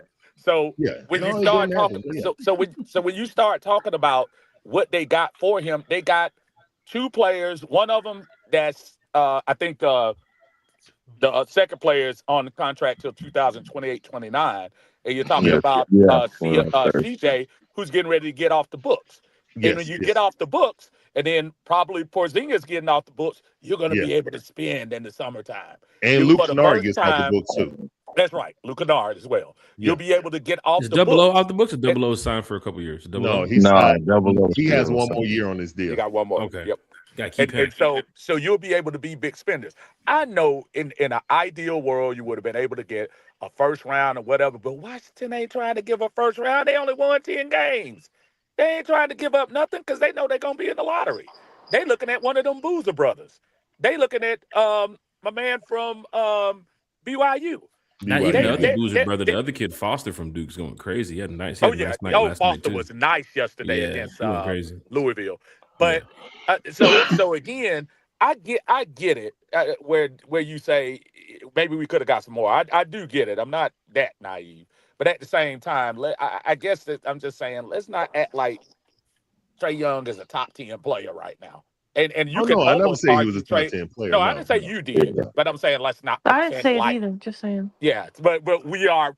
But Carrie, you did. some of the I Yeah, just dialogue, said. I nobody just some of did. said. some of No. the I No, just Carrie, you said. scolded me, Carrie. Get in I here gotta now, put it Carrie. out You there, Uncle scolded Steve. me. yeah. I gotta clear my name. I didn't say that either. I just gotta Okay, Yeah, say. but the look, I look, y'all feel dialogue be was Carrie waxing. attacked me The yesterday. Country, you was dialogue no. was there. Carrie waxing beat me poetic up, put me tonight. in the corner. Uncle It, Steve, I just yeah, had to tell you, and I'm gonna out my friend Jag right now. He Love you too, Carrie. really went on here, and not on here, but he really tried to tell me Desmond Ritter is better than Trey Young. that he did. Okay, I'm I was sorry. just That joking. is just I was insane just word Hold joking. for up, hold up, me. hold I up. was He on a said roll. I Desmond had to I was on out a Ritter is him. roll. better than No, I was on a I roll said, in the chat going in, and Carrie was see, like, "Jack, you did this," and I was like, I couldn't oh. "Desmond believe Ritter that. gave us and see, more this city than Trey fucking Young." I was and going see, in. and that's I was just Yeah. and having fun. Carrie. That's And Carrie, nasty. that's why we give these little disclaimers to the kids and tell them don't do Yeah. drugs. That's See, why that's that's we it. it. put that out Oh, there so That's they can it. know. wow. Not- but So anyway, hey, Gosh, I just want to ask you I'm guys. leaving the arena right now. I'm telling y'all Oh, right now, nice. you better get Trey Young stuff while it's hot because after the day, we I started moving. told T Will. I You, said he you said he Ship got better a it Trey in, start Young man. getting your jersey Ship on the it other stuff day. I in. now said he gonna because get it it's at go. TJ Maxx for $11.99, and How I many bet do you you I want did. started. from TJ Well, I ain't Maxx? gonna lie. That's why I don't be buying jerseys now. go to get them. Oh, Y'all have a good night, man. Hey, All right, Good Steve. night, Uncle good Steve. positive conversation, y'all. But Uncle y'all, Steve, where can we you know, find you, man? Where can we okay. find you? you could Look at- find me at Uncle Steve's Lounge. I'll be right up there. And Jack, please don't talk to me professionally. You know the yard needs to be done. Please talk to Yes, me after you finish. Oh, Oh, Please make wow. sure. Oh, Let's make sure we keep it wow. on the level of Go. business. he Got thought him. he was going to get away. Got him. He Let's thought he was going to Got get him. away. I All right. love it. Got him. Don't be making no diss tracks on nobody now. 'Cause I know. oh, Larry Got about to be him. on all my diss track. Larry about to be. Oh wow, not Got Now, Larry. him. Larry gonna be my partner in the spades competition. He gonna be my Oh yeah, let's partner in go. that. Let's go. Me and Larry got it together, man. I hear you. Hey, y'all be good, man. Y'all have a good night. Let me get on this road. All All right, right, Steve. All safe right, All travels. right, Y'all man. Drive be All good. safe. right, But man. I, Safe I drive travels. just safe. wanted to see if I could read you guys something from Twitter. Actually, you Hold know, I'm Trey Young interested in stat. Big Low. Go right here, Big kid. Low. So, after the news broke, they posted Trey all-time ranks as an Atlanta Hawk. He's third in points per game. He's first in assists per game. He's first in playoff points per game and first in playoff assists per game. End of an era. And Ray Young said, all love. It was such a blessing. Somebody said, good luck, fam, in DC. Brought ATL closest we've been to an NBA final and always represented the city with class. Darn that ref's foot in the 2021 Eastern Conference Finals. Look forward to still seeing him dice up the Knicks in the Garden. And Ray said, I'm still mad at that ref. We would have beat the Suns in the finals. Damn. And then they said, not now, Ray. And the last message is, man, I've been trying to hold it in for a while now, but I got to let my emotions go and flow out. That organization believed in an undersized point guard when everyone doubted him. Always going to be love and respect. Always love and respect. He was also first to get on that plane today.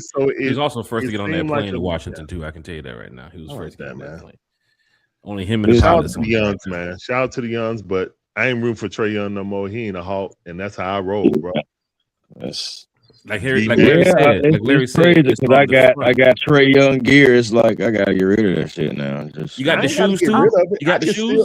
I still wear Al Horford jersey. You know what I'm saying? But you can't because when he was a Hawk, but still, I mean, right now I'm not gonna cheer for him when he come in the arena. You know what I'm saying? You think there's gonna be a rivalry country? You think there's a rivalry between us and Washington now? Because of this? They in the division. No, I'm about to say you gotta start beating each other. My bad. That's what I'm saying. It's just like the Carolina Panthers. Like, no, there's not a rivalry. They're not a rivalry. No, they're not. They in the Larry said it though. Larry said it's about what's on the front of the logo, not the back. You know what I'm saying? Exactly. Because it's like that red what and do I black say all the time? Right. Players come and go. Right. It's like it's the same. Like whenever we all had to go check on Jack. Whenever they let go of Grady Jarrett, it's like Jack was over there crying and drinking Tito's and all in his feelings. Everybody's like, "Why is this naked man?" Yeah, like why is this naked man walking down the street crying? But at the end of the day, it's like I told Jack. I said, "Look, man, players come and go, but the logo is forever." And it's like I mean, it turned out, unfortunately, being the best thing for us. Like Brandon Dorless and him. Matter of fact, I was with the family. Sunday at the game. They had on their Falcons jerseys, Falcons jackets, but underneath it, they had that Bears jersey on. They had that 50 on. They weren't playing. Some of the family members were there at the game. It's kind of crazy. I get it's like optics or whatever the right term is like Grady really, I mean this respectfully because I love Grady, but he did not look that great at post-injury. His final season with us, it really wasn't his best season. And is it just because, him being the senior guy and veteran guy and who he is, being Grady, that we couldn't see Dorless? We essentially redshirt him because he was balling before he got his, injured. I think he had 8.5 sacks. Tied for the most. So it's like you didn't even get to see him his rookie year just because Grady, the name. And I remember that too as well. They put him out. Exactly, I remember Larry. They put him out there. Now we can rank on Raheem. Now he's gone. I remember they put him out there, Dorless, like 2 games that year, his rookie year, and then they put him right back on the bench and said he was injured, and he wasn't injured. Yeah, and it's he wasn't injured, bro. So and when he played, he was living in the backfield. Yeah, Raheem is the equivalent of Coach Snyder. Right. He doesn't like to play rookies. Yeah. And not just that, guys, but now you got me thinking maybe Grady had an emotional bank with Raheem. Oh, well, okay, Kerry. They don't stay too far from each other. I'll tell you that right now. But they big low seed. They're gonna stay far from each other in a minute. They from what I was told, they're really good friends. That's what I was told. Because then again, Raheem was here in 2016 too. That buddy system goes a long way when you walk into the building and see people that you know. And Matt Ryan walking in the building tomorrow. Now, if you want to.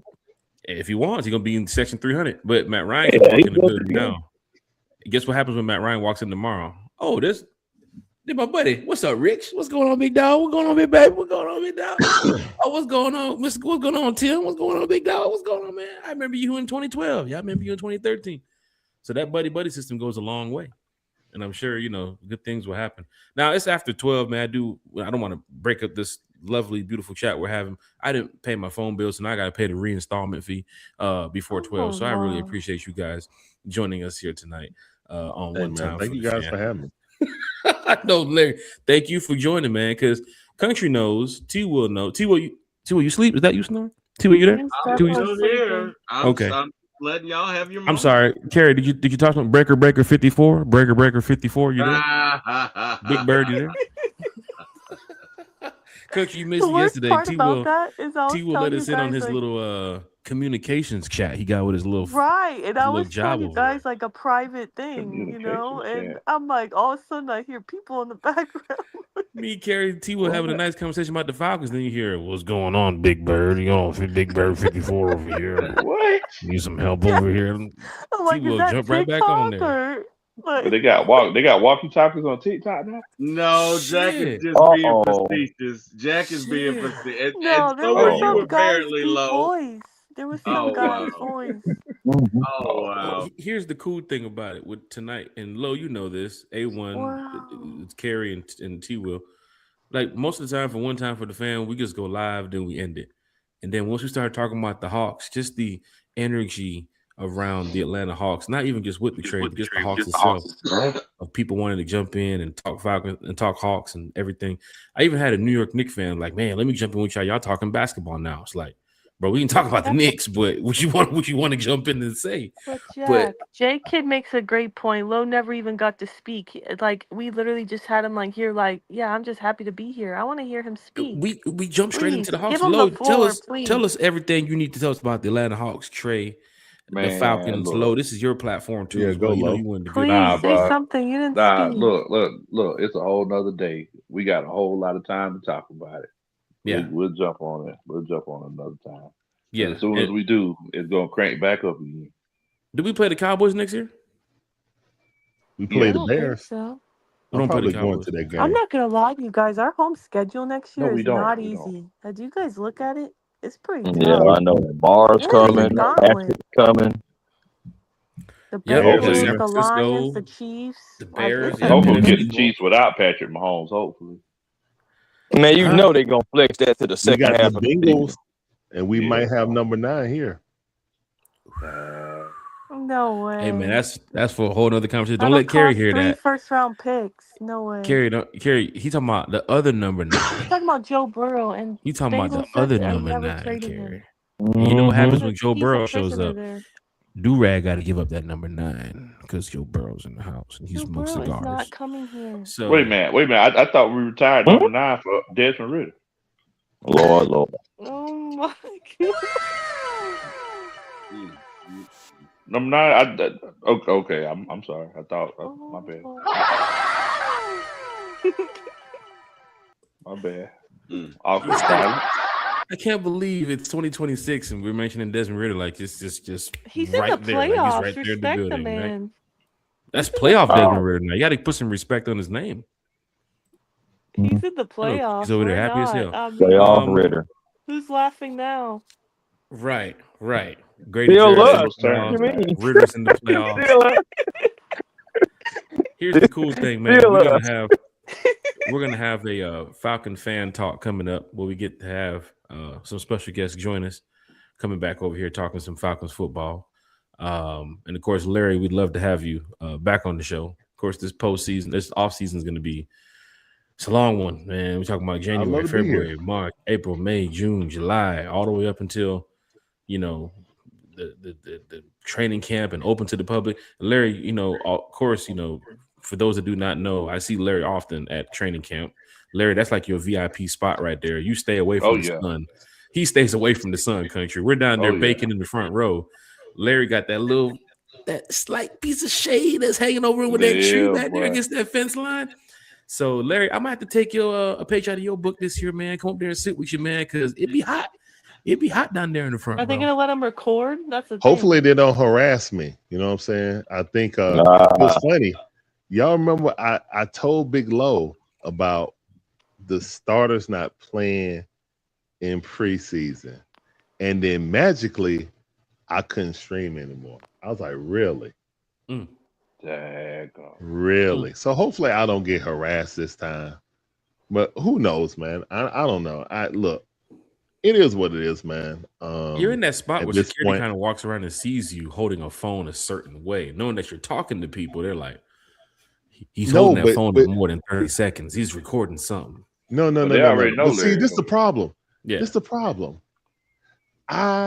When they bothered me one time, I said, you know what? I'm gonna get the biggest dude and sit right behind him. So guess what? My camera isn't X-ray. Oh, so you got to put up. You can't. I was like, I'm not filming. You can't film the film. Or we're gonna throw you. I was like, I can't film through this person.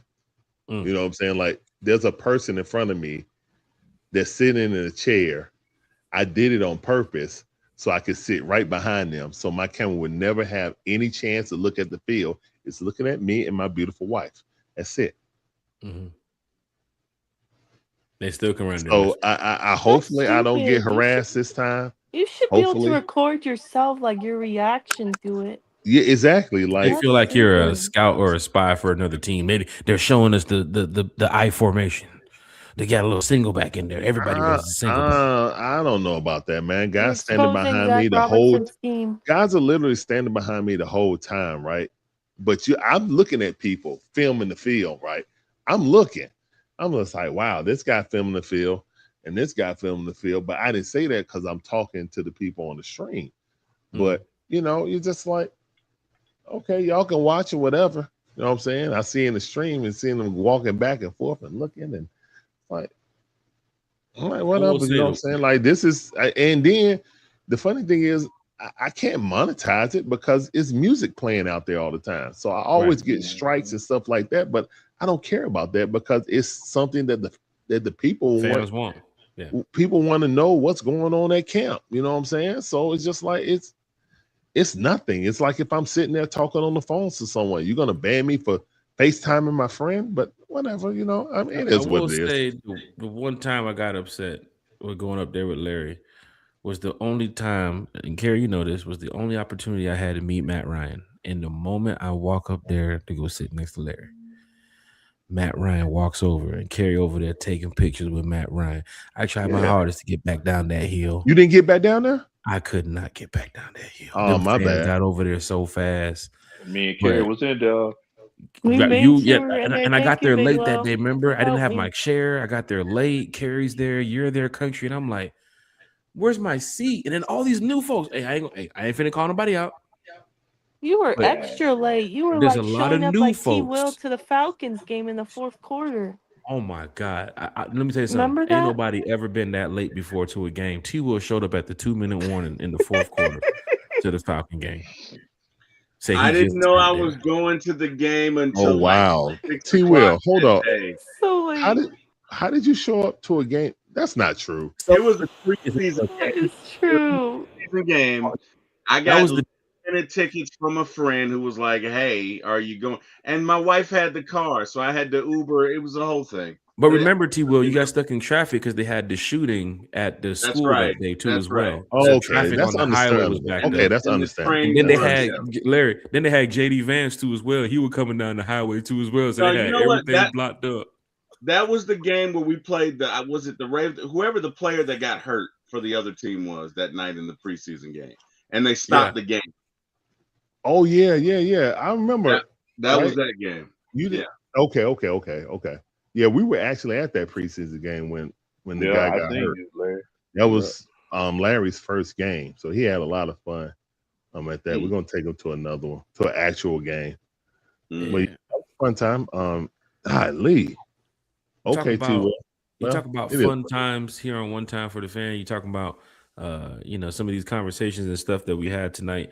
T-Will, you know this. Kerry, you know this. We turn a 1 hour conversation into almost 4 hours. This isn't draft night, which I want to prepare you all for draft night because One Time for the Fan is going to be doing it again this year. Of course, we did it last year. I think we should just go live on day 2 because we ain't got no day 1 pick. So it's like save a couple hours, I guess. I'm thinking about the same thing, man. That's smart. Right.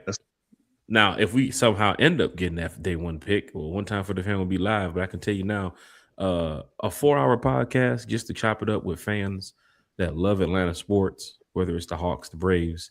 It could be the new hockey team that's coming in a couple of years. It don't matter.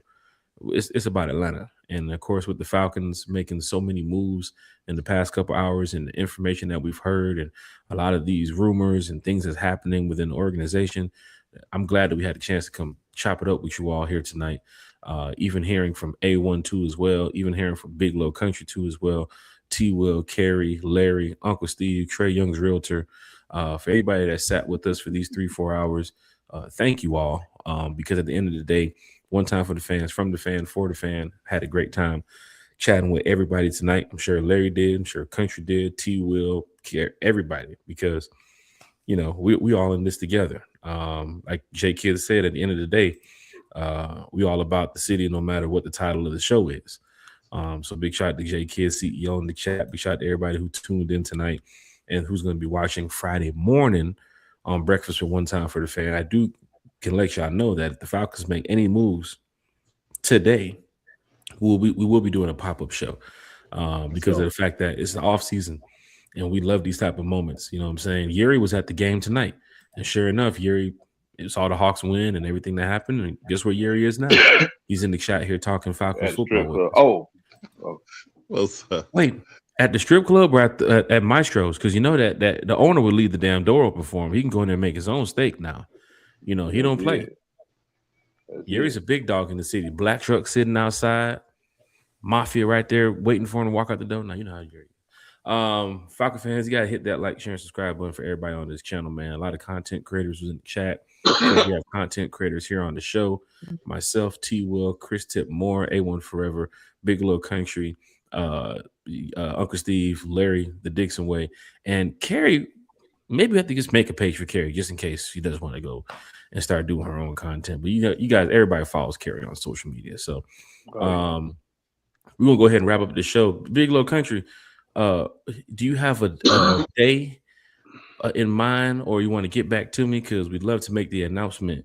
Because we're gonna start off this Falcon fan talk coming up this weekend with either you joining us Friday or even joining us Sunday if you have some opportunity on your schedule. And then we're going to go around the whole Falcons content creator community and bring some people on and have this off season just lit, man. I think everybody's excited about what's going to happen. So you good to announce it now, Country, or you need some more time? Oh yeah, I need some more time, man. Like I said, this is a transfer portal time. So right. I'm working, trying to get these kids where they're trying to get to and everything. So no golf Sundays, what you saying? I very seriously doubt it. Hey, well, I guess I had to get a couple birdies for you, bro. There you go. Hey, you gotta get a couple birdies. I gotta get a couple dollars. Sheesh. It's going down in a major way. Let's start from the top over here. A1, man, I know you was in here tonight chatting with us.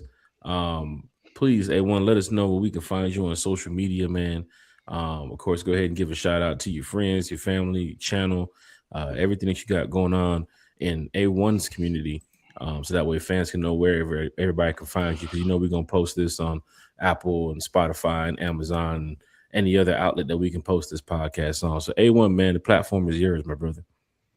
Oh, yeah, facts, man. Thank you for having me. A1 Forever Sports, the platform on YouTube. Please come over, like, comment, subscribe, be a part of the A1 family. Love to have you.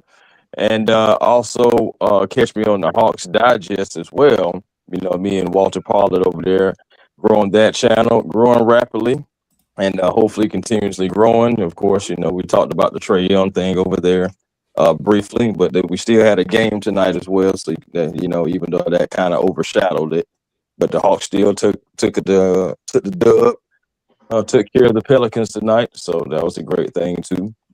But at the end of it all, though, Twitter A1 Forever, Instagram A1 Forever, the real A1 Forever on TikTok. Make sure y'all find y'all peace today, because positive energy always creates elevation. Been waiting for that, man. Happy New Year to you too, as well, Chris. Thanks to y'all, man. It's going down in a major way. A1 Forever here talking Falcons football. Larry from Dixon Way, man, you want to go ahead and chop it up with us about your shout outs, man? Let us know about where we can find you on social media. The platform is yours to give you shout outs to your friends, your family, everybody around you. And of course, let us know where we can find you, brother. As always, thank you for having me on the platform. Appreciate you. Everybody hit that like button, man. It's the lifeblood of all our streams to help us grow, help us get in the algorithm, man. Love to talk. Sorry that me and Steve went off like we did back in the day when it was just me and him in the stream when he was streaming on on Facebook, and we just be sitting going back and forth arguing. That kind of reminded me of that. But yeah, sorry about that, because I feel like I'm the one that drove y'all to go 4 hours. I think everybody was but just it's having all a good good time talking sports, conversation, man. It just felt good. Yeah. It's good conversation. I appreciate you guys having me on. My name is Larry, one half of the Dixon Way. We do live commentary. You can find us on YouTube, TikTok, Twitch, Rumble, and X. And we do live commentary on all our favorite sports teams. So that's the Braves, the Hawks, the Falcons, the Bulldogs, and my white Gators. You see the house divided behind me. Go Gators! Give it a go! What the hell? What the hell was that? Yeah, that's their chant, bro. That's their chant. That is the chant, though. That is the chant. Shout out Shady. What the Shout out hell? Shady. That is a chant. That is a chant. But yeah, you caught me off guard on that, Big Low. Yeah, we try to do live commentary during the stream in the offseason of the Falcons. Hopefully I'll be able to get on with you guys, others, but you'll catch me on several different streams if they let me on, and we'll just chop it up, man. I like, sharing love with everybody in the Atlanta YouTube content creator space. And it's all love with me, man. If you guys want to, commiserate with other Falcon fans or other Hawks fans or whatever fan, then come on over and turn down the TV, turn up the computer, turn up the Dixon Way, man, and sit back and enjoy yourself. So yeah, that's about it. Rumble is the stuff where like them streamers be on. That's what Carrie's asking, right? That's the Yeah. But I haven't been streaming lately on Rumble because it was acting up. They got new little systems, so mostly it's just on TikTok, YouTube, Twitch, and X. That's mainly where I stream now. You know what I'm saying? Rumble sounds. I'm not doing college football right Where's now. that country? I said Rumble sounds like a dating app. Carrie, that's where Drake is. It's a fake YouTube, basically. Oh, it's a fake YouTube. I thought it was an underground app for Fight Club or something. Oh yeah. Well, number one rule. Yeah. Don't talk about if you Fight find me Club. on YouTube and What we talking about? YouTube, TikTok, and X. So if you guys on any of those platforms, just put the Dixon Way in, _Dixon_Way. And that's how you'll find us, man. And hopefully you become a part of the Dixon Way family. We'll love to have you.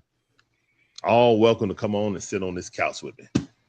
See what I'm talking about? Falcon fans, this is what it's about. Hawks fans, Atlanta fans, A1 Forever talking Falcons football, Hawks with us too as well. Larry from Dixon Way talking Falcons football, Hawks basketball with us tonight.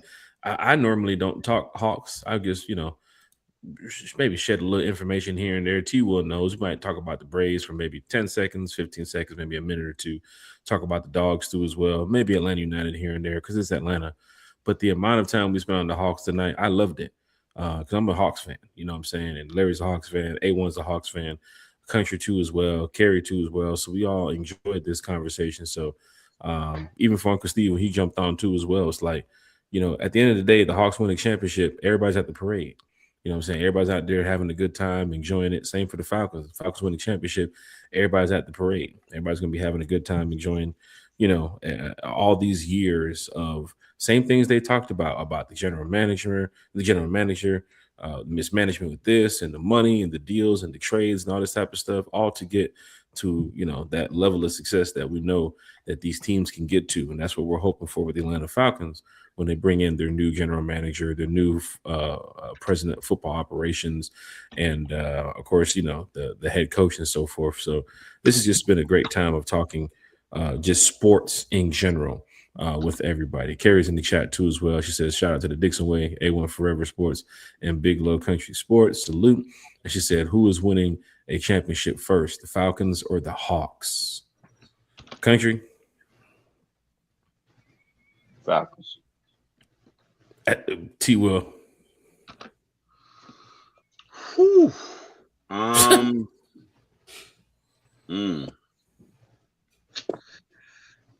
gonna go Falcons, but yeah, I'm gonna go Falcons. Yeah, I'll go Falcons.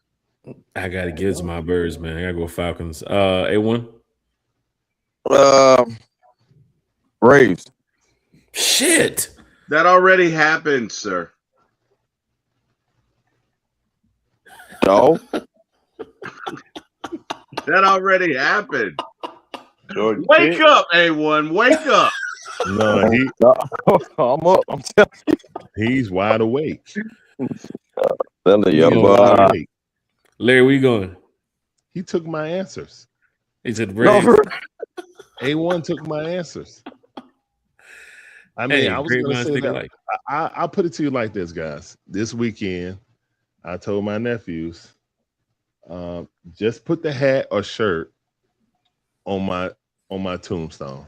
Because I don't know if it's going to happen while I'm above the ground. That's tough, Larry. That's an old joke, man. And this one guy, he said he wanted the Falcons to be a pallbearer so they can let him down Let one him last down time. one more time.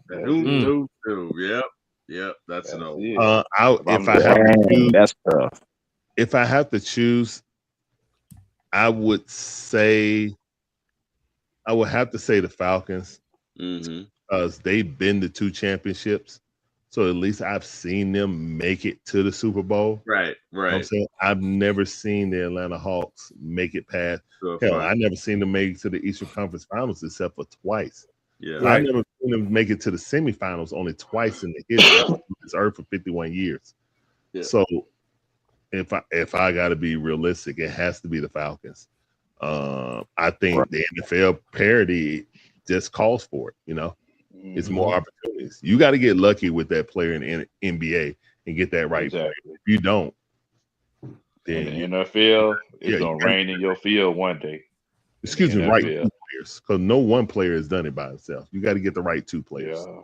So what my daddy used to say all the time, like, look, you're gonna do some hard times. It's gonna rain in your field one day, bro. And that's how it is with the Falcons. It's like, you know, especially just like we mentioned with the parity. Look, the Atlanta Falcons is the first team that gained a win just from firing the coach. Like, just from letting go of Raheem Morris, we became a better team on Sunday. So you put somebody on here who's competent, who, you know, actually knows how to run a team, doesn't have all the, you know, the drama in the background in the locker room, commands respect from players. It's one of them situations where, you know, with the talent that you have a whole heck of a lot better of a chance of winning the championship with the Falcons than you do right now with the Hawks. Because right now, I mean, in all honesty, we kind of looking at 2027, Bo. Yeah, man. Yeah. Hopefully it rains a lot in 2027. Hello. Trying to get these W's. Big Little Country Sports, man. Good friend of mine, podcaster, content creator, and my caddy too as well. Matter of fact, you know, I need those, you know, need that yardage on that par 4 next time you're back out there. Bring your rangefinder with you. Who's really better, you or Low? I'll let Jack answer that question. Hey, I'll let Low answer that question. Okay, I tell the truth. I'm better. Shit. You gonna let me answer the question? Nah, I ain't gonna lie to you to make it sound fly to you. Hey, me and Country play golf. I don't even do the competitive thing. Me and Country just play golf. Jack does the competitive thing. Don't let him lie to you. Jack does the competitive thing.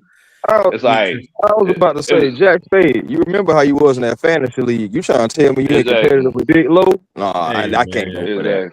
Jack does the competitive. I got the scores if you want to see them. That's all I know, man. I got the scores if you want to see but you know, and also Jack also isn't transparent with his scores, so you can't trust Jack. Oh, hey so man, it's probably get a little personal here, Big Country. You might want to just, you know what I mean, just go back to Falcons football, man. You know, we go. You know, I mean, Look here. Next time you see me, we can settle it up. Hey, I'll take off work today. If you got time. Sure. I mean, what you doing right now? We can meet in the LA Fitness somewhere. Hey, I got half an acre in my backyard. Just bring your driver. What you want to do? I'll set up the par 3 back there. As a matter of fact, don't they got that thing in Duluth? It's like 24 hours now. I think they close at midnight, but yeah, you were close to it. We would have go to top. You would have said this around now. Top what? Who? What'd you say, Larry? Oh, my bad. Top what? My bad. No, we ain't doing all that. We ain't doing no top golf. We came out there to play golf. Okay, I got you. My bad. That's disrespectful. My bad. Eat no chicken tenders and French fries and pay no $150 to hit a bunch of range balls. We ain't trying to do all that. We came out here to play golf. But we play golf faithfully, man. We just have a good time. I think having a good time is the biggest thing about it. People usually ask the question, who's better and all this other type of stuff. We really don't know. Yeah. In all honesty, we really don't know. We hit good shots. The country had 3 pars the other day. I ain't had no pars. I had a bunch of bogeys. But then again, I'm almost driving 300 yards. I mean, I'm killing this shit. But then again, I play more than country. Like, country's busy, you know what I'm saying? But when country gets a chance to go out there to play, he plays. But we do play 18 holes. Like, 18 holes is like what, country? 4 to 5 hours? Yeah, so, 4.5. Yeah. And most of the time we spend out there. Okay. Yeah, most of the time we spend it looking for country's ball because we can't find it. Or we're trying to find a cart girl so Jack can eat some glizzies. He loves glizzies. I don't know. You don't walk the course, riding in the cart. Yeah, we riding in the cart. Riding the cart. Yeah, riding the cart. I walk the course from time to time. If it's like 9 holes, I'll walk the course, but I ain't anybody trying to walk no 18. Like, no, we ain't got time for that. And then me and T-Will has a basketball game coming up too as well. So anybody wants to see me and T-Will on the court, yeah, it's going down in a major way. But man, it's been a great time tonight talking Falcons with everybody. And it's funny thing about with T-Will, I told T-Will like around 10 o'clock, I was like, T-Will, you got 10 more minutes left? He said, yeah, I got 10 more minutes left. It's 12:38. He just got off. He's still at work too. He's probably answering calls right now. So it's good when everybody can, take time out the day to join us, talk football, watch watch the games and, gamble and play the video game, do whatever they got to do. But they're still listening and watching one time for the fan. And it's almost 1 a.m. now. So I do appreciate everybody. Once again, Larry, I appreciate you, Big Low Country, A1 Forever, Uncle Steve, everybody, Kerry, everybody who joined us tonight, T-Will, man. Just it's a great feeling, when everybody's in this together. So with that being said, I'm going to go ahead and end this podcast tonight. And we'll be back on, if not any breaking news tomorrow, we'll be back on with our scheduled program, 9 a.m., 9:30 a.m., Friday morning breakfast with One Time for the Fan. And hopefully we hear some news by then. But if not, talk a little bit about the GM, talk about some of these free agents. And of course, just talk about how the Falcons can get better. That's all we can do. It's going to be a long off season, but One Time for the Fan is going to be here every step of the way. So thank you all so much for joining us tonight on One Time. And as everybody says in the Falcons community, I guess, Larry, A1 Country, rise up, y'all. Rise up, man. Rise up. Rise up.